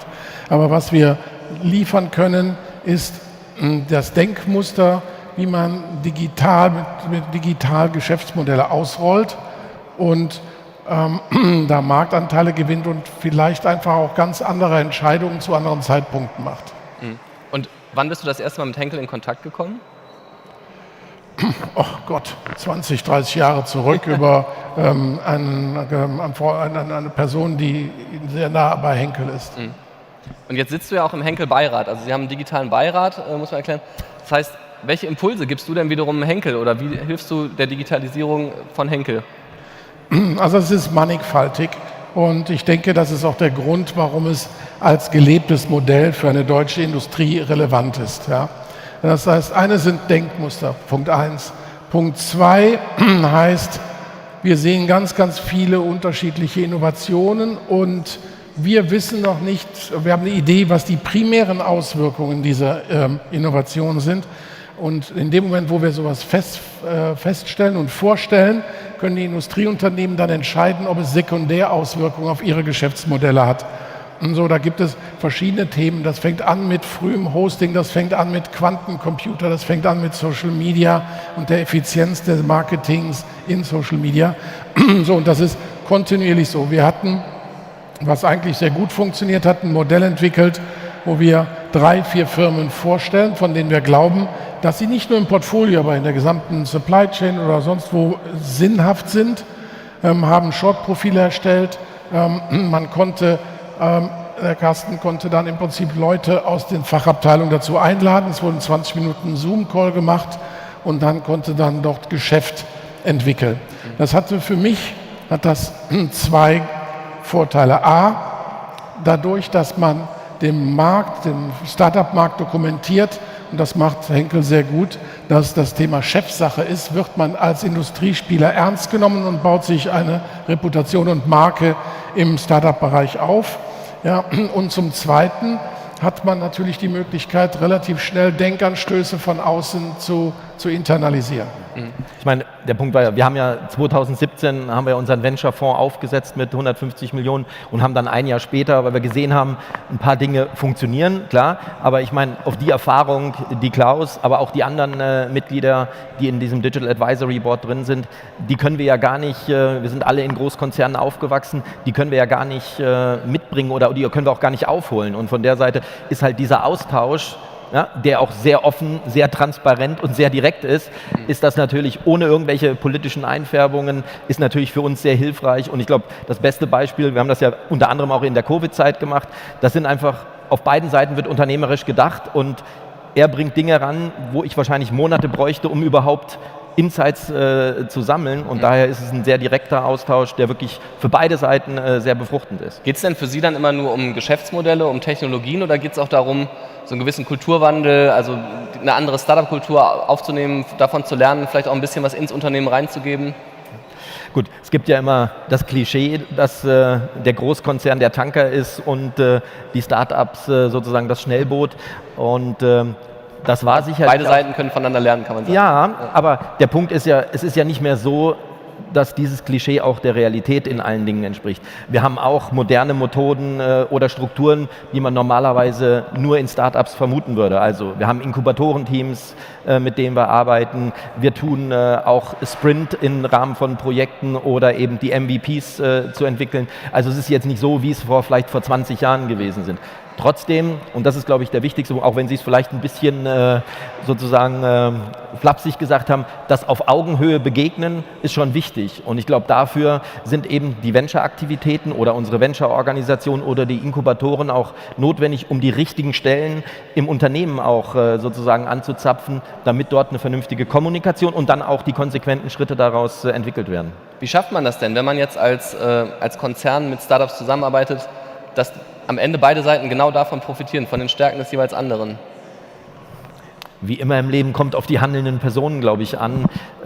Und da ist es eben, das, was wir anbieten können, ist ja auch, wenn Sie über Proof-of-Concept-Tests nachdenken, die helfen uns natürlich, bestimmte Konzepte zu testen, aber auch umgekehrt ist es ja auch so, dass den Startups die Möglichkeit gegeben wird, aufgrund unseres globalen Netzwerks oder unserer Märkte auch zu gucken, ist das eine weltweite Lösung oder ist das nur eine nationale Situation? Und ich glaube, das ist der entsprechende Austausch, wo das Ganze sozusagen funktionieren kann. Du forderst ja immer wieder, dass es mehr europäisches Kapital braucht für Startups. Jetzt ist es ja so, dass es gewisse Branchen bei uns gibt, Pensionsfonds, Versicherungen, die nicht so stark in Startups investieren, wie es vielleicht in den USA so der Fall ist. Ist das eine Lücke, die am Ende von Konzernen gefüllt wird oder von Mittelständlern auch, die dann diese Startups eben sich beteiligen, aufkaufen, integrieren? Ja, lass mir auch 2 Antworten dazu. Ich glaube, das Wichtigste ist, dass wir überhaupt mal wissen, wie viel Geld müssen wir investieren, um unseren Wohlstand stabil zu halten. Ja? So, da komme ich gleich zu. Ich glaube, alles das, was wir so generis machen können, ohne die Regulierung massiv zu ändern, fällt short. Also die größte Gefahr sehe ich, wenn wir bisher 3 Milliarden im Jahr investiert haben und investieren jetzt 4,5, dass wir zufrieden sind. Ja, ich habe das versucht mal zu verorten die letzten Jahre. Und das ist, der Dreisatz funktioniert wie folgt. Der Mittelstand hat uns reich gemacht. Der Mittelstand hat in den 50er, 60er, 70er Jahren wurden 4% vom GDP jährlich in den Mittelstand investiert. Das sind kaufkraftbereinigt ungefähr 100 Milliarden nach heutiger Kaufkraft im Jahr. So, heute, das haben Banken gemacht. Und wenn die Bank investiert hat, hat die KfW nachinvestiert. Heute ist keine Bank in der Lage, eine Firma zu finanzieren, die in 15 Jahren Mittelstand ist, weil die Governance es nicht mehr zulässt. So, gleichzeitig haben wir das Problem, dass wir den Wohlstand halten wollen, müssen es 100 Milliarden sein. So, im Moment sind es 6 Milliarden. Also wir sprechen vom Loch von 94 Milliarden im Jahr, die wir zusätzlich investieren müssen, damit wir in 15 Jahren einen Mittelstand haben, der genauso powerful ist wie der heute. Ich näher mich dem Thema nochmal von der anderen Seite, um die 100 Milliarden ein bisschen zu unterstützen. So, in Amerika ist die Halbwertszeit von Unternehmen, die im Index sind, von 30 Jahren auf 12 Jahre runtergegangen. Das heißt, im Index werden 7% des Indexes jährlich ausgetauscht. Neue Unternehmen kommen rein, alte fallen raus. Bei einem DAX von 1,6 Trillionen Market Cap sind das 130 Milliarden neuen Market Cap, den du im Jahr schaffen musst. So, also die Aspiration muss sein, dass wir diese 100 Milliarden investieren, um auf die 100 Milliarden oder 100-something Milliarden plus MDAX und so an Substitutions-Market Cap kommen. Also wir feiern uns hier gerade wie der wilde Derwisch, aber wir sind nowhere im Sinne von der Finanzierung. Ja. Und die Kalibrierung, zu sehen, wo muss der Aufsetzpunkt sein, das ist die Aufgabe, die wir haben. Ja. Also ich bin da mega skeptisch, dass wir da hinkommen. Ja, aber die Politik muss das tun, weil in Amerika hast du Universitäten, Pensionsfonds, Insurances und das haben wir alle drei nicht. Ja, so, das heißt, der Staat entweder muss er selber investieren oder er muss die Regulierung der Gestalt ändern, dass die Investieren möglich ist. Was, das sage ich noch schnell, total einfach ist, weil die Lebensversicherungen heulen hier jeden Tag rum, dass sie 2% für die Pension Mindestverzinsung nicht hinkriegen. Aber der Staat hat Daten, weil er seit 2005 in Venture investiert und netto 14% gemacht hat. Also Adam Riese, wenn die Lebensversicherungen die 2% nicht hinkriegen, der Staat weiß auf großen Volumina, er hat 14% gemacht, dann sollte man ja der Meinung sein, dass die Transferleistung selbst in Berlin nicht so komplex ist, um das umzusetzen.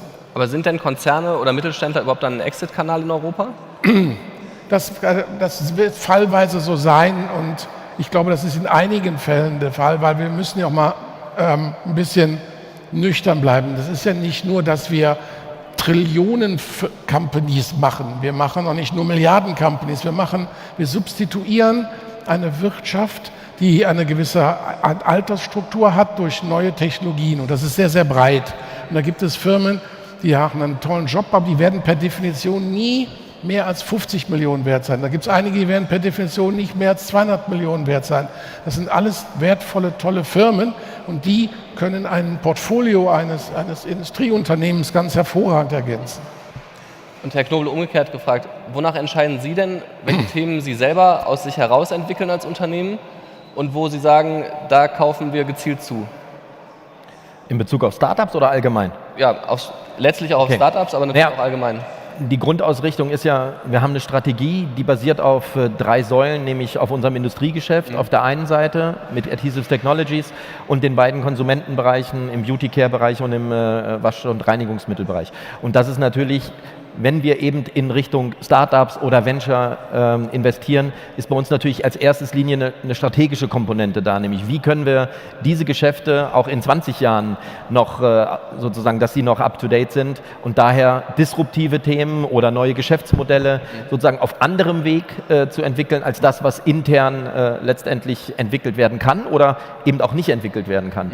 Von der Seite ist das sicherlich die erste Ausrichtung. Auf der anderen Seite, wir denken unternehmerisch und am Ende des Tages muss natürlich auch was bei rauskommen. Also gibt es auch eine finanzielle Komponente, die da mit reinspielt. Also von der Seite, das ist die Abwägung, aber der klare Fokus liegt eben auf der strategischen Weiterentwicklung der Geschäfte. Deswegen haben wir unsere Venture-Aktivitäten ja auch in dem Sinne in 2 Fonds, also nicht in 2 Fonds, in einem Fonds, aber in 2 Schwerpunkten aufgesetzt, nämlich einmal Tech Ventures oder Henkel Tech Ventures, die sehr stark auf das B2B-Modell gehen und dabei weniger auf Geschäftsmodelle, sondern mehr auf Material oder hochwirksame Materialthemen, weil gerade im Klebstoffgeschäft, ja, geht es nicht nur um Klebstoff, sondern eben um hochwirksame Lösungen, um den Alltag in bestimmten Bereichen eben schneller, einfacher zu machen. Das ist die eine Situation. Und eben in dem anderen Bereich eben Henkel DX Ventures, wo es mehr auf die Konsumentengeschäfte im Sinne von neue Geschäftsmodelle, neue Plattformen geht, um da letztendlich auch, ja, wo sicherlich disruptive Themen existent sind, möglichst vorbereitet zu sein. Wenn ich in der Vergangenheit mich mit Henkel Tech Ventures beschäftigt habe, habe ich gelernt, ich hoffe, das ist richtig so, dass es ein extrem internationales Geschäft ist, dass man in Kanada, in den USA, in China sucht, also dass diese Geschäftsmodelle, die dann für das Thema Adhesive Technologies interessant sind, wirklich global sind. Fehlt es da auch in Deutschland so ein bisschen an Nachwuchs, an nachwachsenden Unternehmen?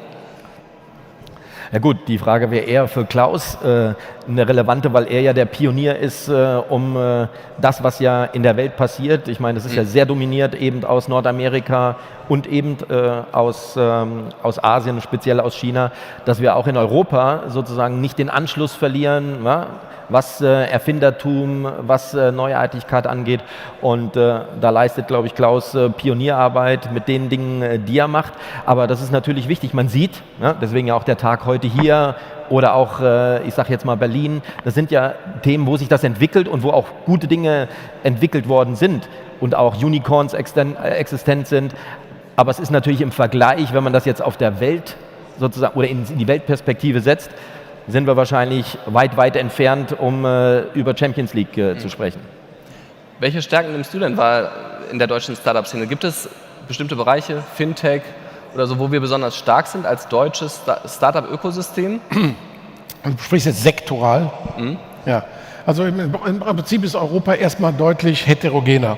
Es gibt im Moment, also wenn man sich das überlegt, man ist von 2008 bis 2012 hat es 5, 6 neue Unicorns gegeben. Ja? So, die sind dann von, keine Ahnung, von 8 auf 12. Ja, jetzt sind wir bei knapp 300. So, und die kommen aus 55 Städten. Und das heißt, es ist erstmal regional relativ diversifiziert. Ich denke, wir haben, wenn man das sieht, Fintech sind wir relativ gut aufgestellt. Das hat auch historische Gründe. Nicht, dass wir besonders versiert sind auf der Konsumentenseite. Wir haben nur früher damit angefangen. Die Franzosen mit Minitel und wir mit BTX. Das was. So, und da ergeben sich auch sehr interessante Überlegungen heraus. Ja? Es ergibt sich zum Beispiel die Situation heraus, die ganze Diskussion mit Number 26 jetzt. Ja, da sind ja viele in ihrer Zunft, in deiner Zunft, die dann sagen, oh ja, mit dem BaFin, da muss man jetzt aufpassen und Geldwäsche und. Das ist eine Sicht, darauf zu gucken, ja, weil man ja gerade nach Wirecard wie das Kaninchen vor der Schlange sitzt. Ja. Aber wie ist denn die Sicht, dass man denen ganz bewusst ein bisschen Welpenschutz gibt? Weil wenn man denen jetzt nicht über diese komplexe Phase, und das ist ja wahrscheinlich ausgesprochen komplex, wie so ein Hypergrowth zu machen und gleichzeitig noch KYC und AML-compliant zu sein, meiner Meinung nach ist, man muss den Welpenschutz geben, man muss ein bisschen großzügiger sein, weil wenn man da Sand ins Getriebe schmeißt, dann stört man die Entwicklung der besten Firmen, die wir im Moment haben. Und wenn die dann klein geredet werden, dann brauchen wir uns nicht wundern, wenn die Amis die nicht gestört haben, ja, dann nachher hier einmarschieren und dieses Land dann auch nochmal wegessen. Also ich finde die Herausforderungen, die wir haben und auch die Rolle, die VCs da haben durch, sage ich mal, eine tradierte Glaubwürdigkeit, wenn man das jetzt 20 Jahre macht und ein bisschen Glück hatte, dass man da in die Diskussion mit Politik, mit Regulation einsteigt, weil das sehr, sehr viele Auswirkungen für die Unternehmen haben wird. Also ich glaube auch, dass man natürlich irgendwie wahrscheinlich ein bisschen Startups anders beurteilen muss in der frühen Phase, vielleicht als Konzerne. Umgekehrt wäre es ja auch für einen Konzern wie Henkel ein totaler Wettbewerbsnachteil, wenn man denen zu viel Freiräume geben würde. Und sie hätten ganz andere Herausforderungen, regulatorischer Art beispielsweise. Das würde ja auch das Gleichgewicht, was eigentlich existieren sollte, ein bisschen kippen, ne? wenn sie Nachteile hätten. Klar, aber der Punkt ist ja, und das gilt jetzt nicht nur, glaube ich, für die Start-up-Szene, sondern wir sind ja insgesamt, wenn man die gesamtwirtschaftliche Situation betrachtet, sind wir ja in einem Sandwich zwischen Asien und Nordamerika. Und wir haben in vielen Bereichen nicht nur Nachholbedarf, sondern müssen deutlich schneller werden. Und ich glaube, das ist eines der Fokusthemen, die sozusagen im Unternehmen, egal ob jetzt Großkonzern oder Start-up oder Unicorn, eine Rolle spielen. Sie haben jetzt auch einen Fonds in China investiert. Und sind sozusagen jetzt quasi auch dabei, diesen Markt ein bisschen in den Blick zu nehmen. Wie nehmen Sie die Digitalszene in China wahr? Warum ist der chinesische Markt auch aus Venture-Sicht dann sinnvoll für Sie? Gut, also das Ganze ist im Zusammenhang, ich hatte eben gerade die beiden verschiedenen Bereiche angesprochen, das ist im B2B-Bereich, also bei Henkel Tech Ventures. Wir haben in den Fonds investiert, was generell bei uns ich sage jetzt mal die Zweiseitigkeit ist, einmal direkt in Startups zu investieren und auf der anderen Seite in Fonds. Und bei den Fonds ist es in dem Fall materialorientiert. China hat sich auch zu einem Hotspot, was neue Materialien angeht, entwickelt. Wir sind in dem Land sehr gut aufgestellt, lokal. Wir haben fast 5000 Mitarbeiter. Es ist für uns der drittgrößte Markt und von der Seite ist am Ende des Tages ja egal weltweit, wo bestimmte Themen entwickelt werden. Und wir haben da den Zugang zu 1000 Jungunternehmen, die eben in diesem tech-orientierten Bereich Material eben unterwegs sind. Und daher ist es für uns ein wichtiger Punkt gewesen, auch dort sozusagen einen Anker zu haben. Nehmen Sie umgekehrt denn wahr, dass jetzt gerade die chinesische Regierung verstärkt auch die Startup-Szene in den Blick nimmt, also gerade große Startups? Und welche Rolle spielt das dann bei Entscheidungen, wie jetzt da in Fonds zu investieren? Gut, das, was man im Moment sieht, ist das ja eher im Konsumentenbereich der Fall. Von der Seite haben wir damit her keine negativen Erfahrungen gemacht, was eben die Technologien in diesem Tech-Venture angeht oder mit Richland angeht. Aber grundsätzlich, klar, müssen wir das beobachten und uns natürlich dann auch darauf einstellen. Und wie ist es umgekehrt für dich, wenn du nach Startups suchst? Also achtest du jetzt in Asien verstärkt darauf, wenn du investieren solltest, oder machst du es gar nicht mehr, nur noch Europa? Also wir haben bestimmt, also es gibt ja zwei Unterschiede. Wenn du mich jetzt als Privatmann fragst, dann gucke ich mir alles an und wenn ich einen Beißreflex habe, dann haue ich zu. Ja, so, dann interessiert mich Bewertung auch gar nicht. Ja, sondern ein gutes Unternehmen ist ein gutes Unternehmen. So, und historisch gesehen würde ich auch alle guten Dinger, die ich gemacht habe, 30% teurer kaufen und hätte ich die beschissenen 30% günstiger gekriegt, würde es auch nicht helfen. Ja? Also ich glaube, da wird auch viel zu viel theoretisiert um dieses ganze Ding, sondern man muss ein Gefühl haben, dass die Gründer die richtige Motivation haben und das heißt, es ist eine Problemlösungskultur und nicht ich verdiene Geld Kultur. So, und dann muss man ein Stück weit Believer sein in die Vision, die diese Menschen haben. Ja? Aber ich möchte gerne noch mal auf ein Thema eingehen, wo man jetzt sagt, ich würde gerne fordern, dass der Staat sich stärker beteiligt, weil ich habe ja auch oft in der Presse gelesen, dass dann ja wir danach rufen, weil wir dann davon profitieren in Form der Management-Fee und sowas. Ja? So, im Moment, ich spreche jetzt mal für unsere Branche, ich habe das jetzt mal mit verschiedenen Leuten gebacktestet. Ja? Die Top 5 Fonds unserer Branche haben die letzten 10 Jahre 33% Internal Rate of Return gemacht. Das heißt, es gibt überhaupt kein einziges Modell, wo der Staat Geld reintut, ja, dass er sich leiht am Kapitalmarkt, dafür kriegt er Geld, dann tut er das in verschiedene Venture-Fonds, kriegt es doppelt oder dreifache zurückgezahlt und hat dabei auch noch die nötige Industriearchitektur angeschoben, die jeder von ihm erwartet. So, wenn man sich diese Kausalkette anguckt und sieht, dass bei dieser einfachen Logik Sand im Getriebe ist, dann ist das für mich eine Arbeitsverweigerung. Ja, so, und das ist einfach, es gibt keinen Grund, das nicht zu tun, weil es ist in sich profitabel und es ist meine Aufgabe. Aber umgekehrt erleben wir ja gerade, dass die Bewertungen extrem hoch gehen von Startups. Das heißt, es kommt mehr Geld in den Markt, überwiegend natürlich auch aus den USA, aus Asien, und die Bewertungen gehen hoch, ohne dass die Startups oder die Substanz der Startups in der Breite sich jetzt innerhalb von einem Jahr geändert hätte, oder? Jein. Ja, also das Problem Bewertung ist so alt, ja quasi ja, in der VC-Szene in Deutschland wie ich. Ja, so, also das war von Anfang an da.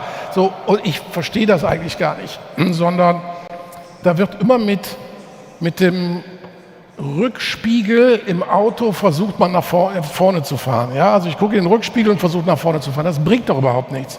Was ich damit meine, ist Folgendes. Die Bewertungen von dem Revolut und Nano 26. So, da sagen sie, oh, die sind aber alle hoch, die sind aber alle hoch. Aber was passiert da denn eigentlich? Was passiert, dass jeder in Europa einen Herzkasper kriegt, wenn er sich als Privatperson mit einer normalen Bank auseinandersetzen muss? Da dauert eine schlanke Adressänderung, ja, die Schrecksekunde bei dem Banker dauert 2 Monate, bis du das gemacht hast. So. Das heißt, über die Zeit durch die verkrusteten Prozesse vergrault man die nächste Generation, die kommt. Und die nächste Generation, die kommt, die hat auch keine Lust, in eine Niederlassung zu gehen, sondern das auf dem Handy machen. Ja, so. Also gibt es nur 2 Anlaufstellen, die es geschafft haben, in kurzer Zeit mobile Produkte zu machen, die der Konsument liebt. Ja? Also wenn ich mal rumfrage, ich wüsste jetzt nicht, wer hier irgendein Produkt einer Bank liebt. Aber wenn man sagt, okay, das ist das Payment-System für Krypto bei Revolut oder das Stock-Trading-Tool, da sagen die, wow, wie cool ist das denn? Das ist eine emotionale Bindung. So, was heißt das? Wenn ich jetzt mal nicht in den Rückspiegel gucke, heißt das, dass einige Generationen weiter die Banken keine Kunden haben. So, und alle zu diesen 2 Dingern gehen. So, nächster Schritt. Es wird in 5, 7 Jahren wird es einer normalen Bank nicht möglich sein, einen Konsumentenkredit unter 15.000 anzubieten. Ja, da geht man in die Filiale, so dann muss sich da einer eine halbe Stunde Zeit nehmen, um so ein beschissenes Formular mit einem zusammen auszufüllen. Dann wandert dieses dämliche Formular ins Backoffice, wo nochmal einer sitzt, der das fröhlich im Kreis schiebt. Ja, so, und dann hat man nachher Vollkostenrechnung 2 bis 3 Arbeitsstunden auf einen Kredit von 15.000. So, mal sind so 600, 700 Euro wahrscheinlich. So, den preist man rein in den Kredit. Gleichzeitig hat ein Number 26 oder ein anderer Fintech oder ein Revolut, ja, ich möchte gerne den Kredit, 3 Sekunden später, bis dahin kannst du ihn haben und hat mich, by the way, nichts gekostet. Schlägt sich im Preis für den Kredit wieder. Mit der Folge, die Banken haben die Kredite rausgepreist aus dem Markt und werden es nicht mehr anbieten können. So, wenn ich das jetzt konsekutiv sehe, und das heißt, die Produkte werden es nicht mehr machen, die neuen Produkte werden auch bei den 2, 3 landen, so, dann ist die Bewertung total entspannt. Da wird ein Revolut irgendwann 100 Milliarden groß sein und ein N26 wird auch einen ordentlichen Lauf haben. So, das heißt, Bewertung ist das normalerweise, was die Leute gelernt haben in der Universität, und da hat man denen nur den Rückspiegel erklärt und nicht die Windschutzscheibe, wo man so rausgucken kann. Und das erlebe ich immer, dass es deswegen so Verkrampfungen gibt, wenn man im Prinzip über Bewertungen geht, die eigentlich hoch sind. Ja, weil wir haben in den 2000ern, war die höchste Bewertung für die Startups mit MySQL und was anderem 1,2 bis 3 Milliarden. Danach kamen in den 2010ern die LinkedIns, die anderen, die bis 30, 40 Milliarden waren. So, jetzt ist man bei Spotify, bei Netflixes, bei Adyen's bei 80, 90 Milliarden. Das sind weniger Firmen, die das Lunch der Alten essen, und deswegen ist eine höhere Bewertung grundsätzlich gerechtfertigt. Ich meine, ich bin jetzt gut, dass ich im Konsumentenbereich unterwegs bin und im Industriebereich. Also Klaus, alles gut. Aber die Frage ist natürlich umgekehrt. Wenn Sie jetzt als Konzern sich um Startups bemühen, Sie haben plötzlich das Problem, dass Sie andere Preise bezahlen müssen und viel genauer abwägen müssen, welches Unternehmen ist das Richtige, trauen wir uns das zu, das in der Summe zu machen, oder ist es nicht viel besser, das doch da selber aufzubauen, das Geschäft? Das heißt, ist dieses Marktumfeld für Sie schwieriger geworden jetzt, was das Thema Startups angeht? Also das Marktumfeld, glaube ich, war schon immer schwierig. Es gilt auch für uns im klassischen Bereich. Ja, die Märkte sind überhitzt, das Geld ist billig oder günstig, und von der Seite sind die Multiples auch im klassischen M&A-Bereich in Dimensionen vorgegangen, die wir vor 10 oder 15 Jahren so nicht gesehen haben. Und ich glaube, das ist ja der Grund, warum wir auch versuchen, auch Dinge intern aufzubauen, wie ich es vorhin geschildert habe, mit Inkubatorlösungen und auch eben sozusagen Insights von außen zu bekommen. Ich glaube, Ziel ist es wie immer, frühzeitig sozusagen unterwegs zu sein, und das ist ja auch der Grund, warum wir nicht nur in Startups investieren, sondern eben auch in Fonds, um darüber möglichst früh auch letztendlich dabei zu sein. Wir haben ja auch, wir sind ja bei Lakestar entsprechend investiert, sowohl in dem Frühfonds als auch in dem Wachstumsfonds, und das sind genau die Dinge, ne? Klaus hat es ja vorhin beschrieben, das sind ja für uns wichtige Dinge, wo wir ja einen Zugang haben, den wir sonst wahrscheinlich gar nicht bekommen würden, oder erst zu einem Zeitpunkt, wo dann Sie jetzt reinkommen und sagen, ja, möglicherweise viel zu teuer. Oder by the way, apropos Wachstumsfonds. Warte mal ganz kurz. By the way, das ist ein in Amerika und Asien total gängiges Modell, dass Industrieunternehmen in Fonds investieren. Also die Asiaten machen das sogar richtig klug, die gehen in Fund of Funds sogar rein, lassen sich das Reporting geben. Und wenn man in 5 Random Funds ist, in unterschiedlichen Geografien der Welt, hat man das Reporting von allen Top-Firmen und hat eigentlich darüber ein relativ gutes Analysetool. Ja. So, und am Ende des Tages ist das genau das Gleiche. Wenn man das schafft, in diese Top 5, 6 Fonds pro Geografie reinzukommen oder Kontinent, dann ist es bezahltes R&D. Ja, so, da läuft das ja drauf hinaus. So, und deswegen ist es toll, dass der Henkel Vorreiter ist. Würde mir wünschen, dass natürlich nicht uneigennützig verschiedene Industrieunternehmen sich da ähnliche Überlegungen machen, weil es total einfach ist, das zu tun. Ja. Ich habe gehört, du planst auch gerade einen neuen Fonds. 1 Milliarde geisterte da durch die Presse. Ja, du, jetzt kommen wir zu dem nächsten wunderschönen Thema. Ich würde ja immer gerne so viel sagen, wenn ich dürfte. Ja, wir haben ja im Prinzip eine Verhinderungsregulierung, ja, dass man ja weder am Kapitalmarkt noch als VC darf es ja irgendetwas sagen. Deswegen dann würde ich jetzt das wahrscheinlich bestätigen, wenn ich es noch ernster nehmen würde mit diesem Programm. Also ich wär interessiert, wenn er was auflegen würde. Das war gut zu wissen, ja. Was ich noch mal fragen wollte zu dem Thema staatliches Geld, was Sie gesagt haben, oder was mehr benötigt wird. Letztes Jahr hatten wir ja die Situation, dass wir durch die Corona-Pandemie in eine Lage gekommen sind, wo es auf einmal große Sorge um die Startup-Szene gab, die auch politisch gehört wurde. Es wurde ein Paket aufgelegt und es war das Geld da. Und plötzlich hat sich der Markt trotzdem ohne dieses Geld wieder erholt. Es ist sogar viel mehr Geld da als vorher. Das heißt, war das nicht eigentlich das Beispiel dafür, dass es das Geld gar nicht gebraucht hätte? Nee, das ist in deiner Betrachtung, so wie du es beschreibst, vielleicht richtig. Ja, aber du hast das Problem, also ich war relativ nah involviert und die Komplexität. Wir haben 80-90% der Zeit darüber gesprochen, Freerider-Effekte zu vermeiden. Ja, weil das ist dann immer die Problematik, dass du die Idee, die du hast, wie du helfen möchtest, in ein Gesetz formulieren musst. Und dann gibt es immer Schlaumeier, die dann versuchen, darum rumzukurven. Ja. So, und du musst es trotzdem generischer halten. Und wenn du nur 2, 3 Firmen damit rettest, die nachher groß werden, hat es sich gelohnt. Mhm. Ja, weil du hast ja gar keinen Schaden gehabt. Ja, also das Geld wird zurückgezahlt. Ich glaube, da werden kaum Ausfälle sein. Ja, wüsste jetzt nicht wo. Und ich kenne 3, 4, 5 Companies. Da war das etwas, wo du nur ein extra Geld bekommen hast und wo es einen Unterschied gemacht hat. Mhm. Was würden Sie sich wünschen? Also braucht es wirklich mehr staatliches Geld oder was wird in Europa benötigt, um eben mehr Innovationen zu fördern? Naja, es ist eine Kombination aus meiner Sicht. Klar, wir müssen aus der Unternehmersicht oder aus der Wirtschaft sicherlich deutlich stärker uns da engagieren, aber wir haben halt natürlich, gerade was die politische Landschaft angeht und Europa angeht, wo wir ja viele Herausforderungen haben, überhaupt als ein Europa zu denken, glaube ich, muss da einfach Schnelligkeit rein, Agilität und auch Pragmatismus, weil bis wir manchmal zum Entschluss kommen, sind andere Regionen schon 2 Schritte weiter. Sind diese Spec-Börsengänge, die es jetzt immer mehr gibt, ist das ein Modell, wie vielleicht auch so dieses ganze Segment Startups in der Breite an der Börse besser ankommt? Also ist das was, wo Sie sagen, das ist eigentlich gut, dass es sowas auf dem Markt jetzt gibt? Gut, da bin ich jetzt der falsche Adressat, weil Mr. Speck sitzt ja da drüben. Also von der Seite wäre das wahrscheinlich etwas, was Klaus mehr kommentieren kann, weil er erlebt es ja gerade oder hat es erlebt. Warum braucht es die denn? Also warum braucht es diese Spec-Börsengänge, wo es Unternehmen wie Henkel auch ohne Spec an die Börse geschafft haben vor einiger Zeit und das auch sich als Erfolg erwiesen hat? Ja, gut. Also ich denke mal, da haben die Modelle sich auch geändert. Aber warum braucht es Specs? Also Specs ist nachdem ich mich jetzt da ja sehr intensiv mit beschäftigt habe, von der Struktur her ist das ein relativ praktisches Tool und auch sehr vorteilhaftes Tool.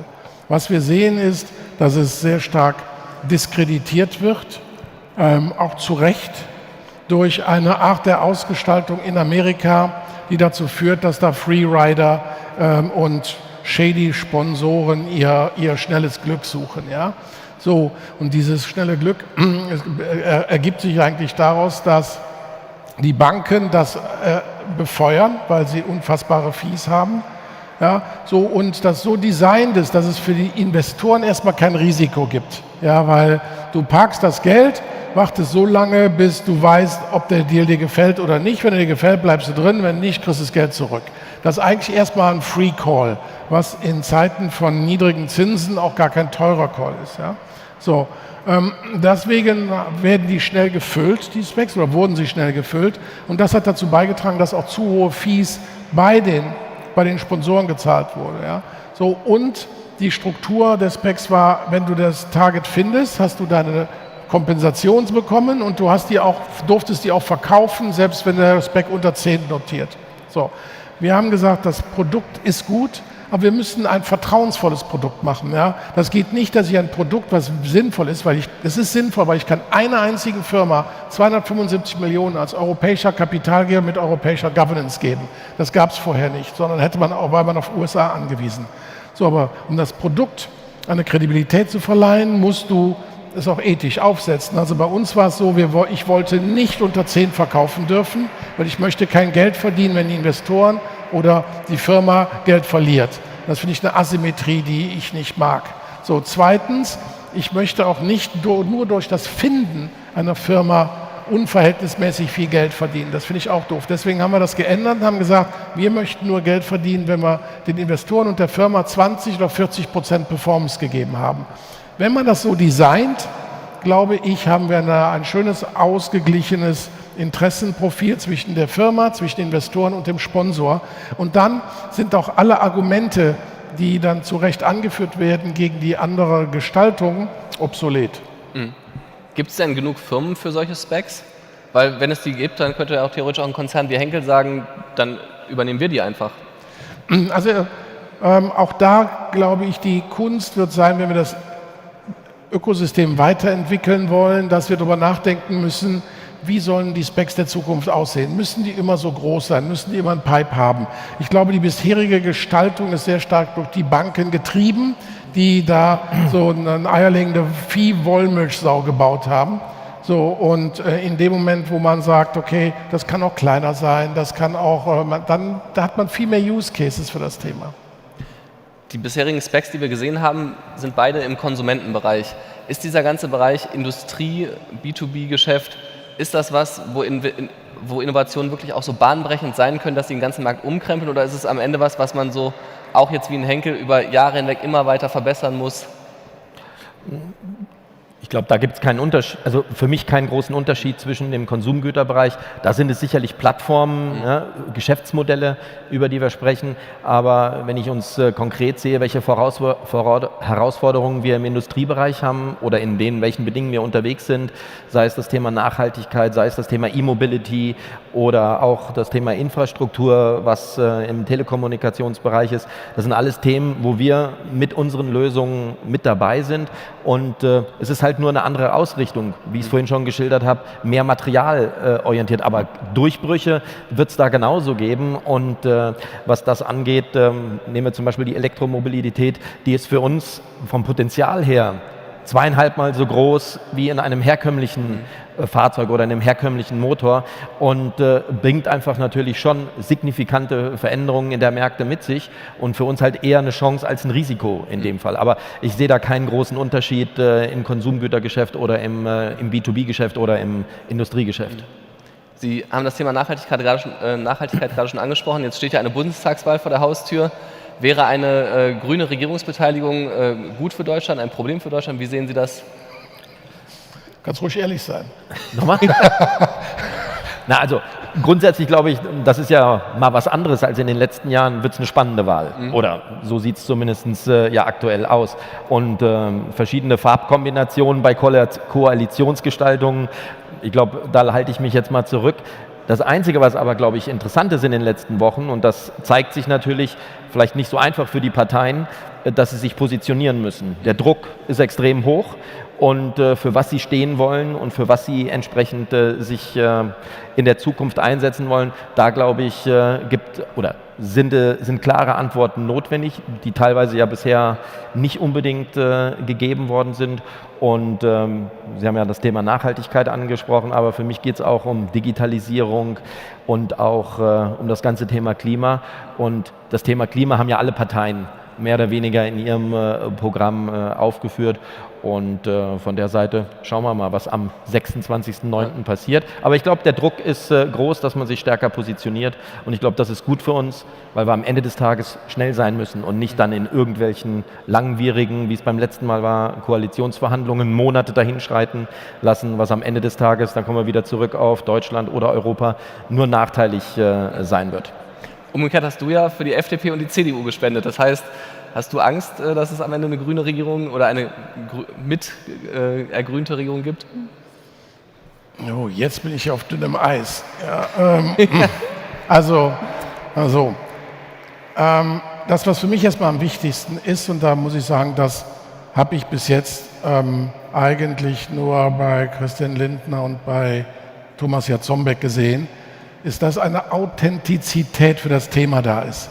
Ja, weil wir werden hier nur was verändern im Digitalbereich, wenn einer Lust darauf hat, es versteht, ja, und intrinsisch motiviert ist. Wenn der morgens seinen Spickzettel drauf kriegt, wo drauf steht, was er den ganzen Tag sagen darf, und wenn er 0,1% bei Infratest ja wieder oder was etwas hochsteigt, das sind alles Lippenbekenntnisse, da können die vorher sagen, was die wollen. Ja, da haben wir im Prinzip dann so eine autistische Übung, wie wir die jetzt bisher hatten. Ja, also ich muss sagen, aber auch jetzt muss ich sagen, das fand ich das ganze Wirtschaftsministerium lahm bisher. Ja, und ich muss sagen, Herr Cookies hat einen super Job gemacht. Ja, der Cookies hat das Verständnis für, dass er schnell abgearbeitet, der hat ein Monster viel weggeschafft. Und hätten Sie an die SPD spenden können? Ja, ich würde es aber gar nicht an Menschen festmachen. Also ich würde es an Parteien festmachen, ich würde es an Menschen festmachen. Ja? Also ein Macron ist ja sicherlich jetzt auch nicht der CDU-FDP-Lager, aber der hat eine Authentizität, der hat sich dafür eingesetzt. Ja? Und wenn der sagt, jetzt muss Geld da rein, dann lädt er abends im Élysée-Palast die 4 Versicherungen ein und sagt, ihr wollt die nächsten 4 Jahre was von mir, hier geht jetzt keiner raus, ohne 1 Milliarde dazulassen. Und dann ist das Thema erledigt. Ja? Und wir machen hier 4 Jahre Ringelpiez wieder anfassen und da ist nichts mehr rausgekommen.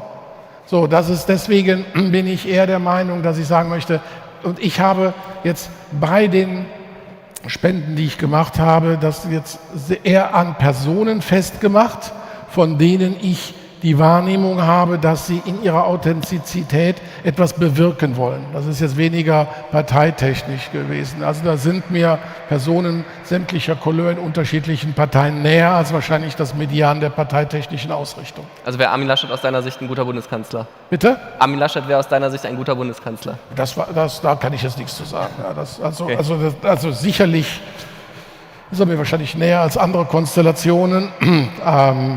Aber das werden wir dann ja sehen. Ja. Aber zum Glück, was gleichzeitig haben, das sehen wir ja auch, wir haben eine starke Administration, die kann sehr viel wegfedern. Ja, weil das ist natürlich, mit der deutschen Gründlichkeit haben wir da Strukturen aufgebaut in Berlin, die einen gewissen Autopilot-Modus, Verhaltensmuster haben und das kann auch beruhigen. Carsten Knobel, Klaus Hommels, vielen Dank für Ihre Zeit und danke für das spannende Gespräch. Ich weiß nicht, ob wir noch Zeit haben für Fragen aus dem Publikum, aber wenn es Fragen gibt, könnten wir sicherlich 1 oder 2 noch beantworten.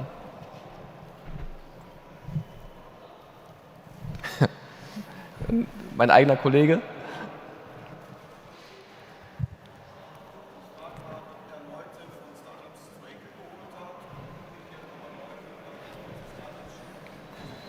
Haben Sie es verstanden? So, Mikrofon kommt. Ob Personal von Startups zu Henkel schon mal gewechselt ist? Oder also meine Frage war,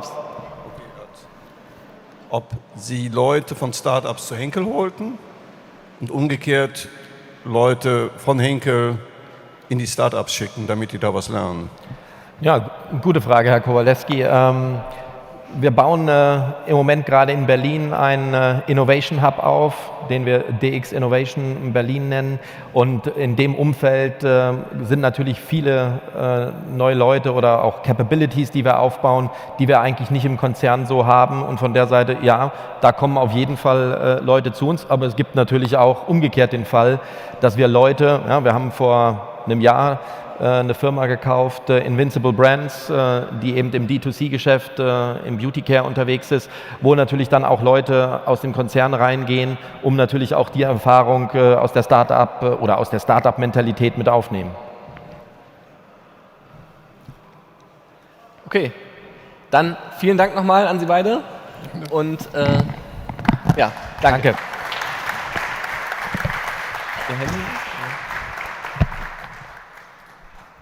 Vielen, vielen Dank, dass ihr da wart. Dankeschön. Ja, dann bleibe ich jetzt für die letzten paar Sekunden mal auf Deutsch. Danke, dass auch ihr natürlich da wart. Es hat total Spaß gemacht. Ich finde, wir hatten Wahnsinns-Speaker heute hier. Wir haben unheimlich viel Input bekommen und es war einfach ein sehr, sehr spannendes Programm. Ich hoffe natürlich auch, ihr habt die Zeit genutzt, um euch zu connecten, ja, viele neue Menschen und Professionals kennenzulernen und vielleicht sogar schon den einen oder anderen nächsten Deal einzutüten. Insofern würde ich sagen, machen wir genau da jetzt weiter. Deswegen dürft ihr euch alle erheben und einmal rübergehen zur Startup Stage, weil da wartet jetzt gleich ja, Herr Pinkwart mit einer Rede noch auf uns und es gibt natürlich dann nochmal die Abschlussehrung und Siegerehrung der Startups. Also kommt da unbedingt mit rüber. Ich finde, ja, die Gründer haben das verdient, die haben da echt Vollgas gegeben. Also würde ich mich sehr freuen, wenn ich euch da gleich nochmal sehe. Und in diesem Sinne, vielen, vielen Dank, dass ihr heute hier mit am Start wart. Dankeschön.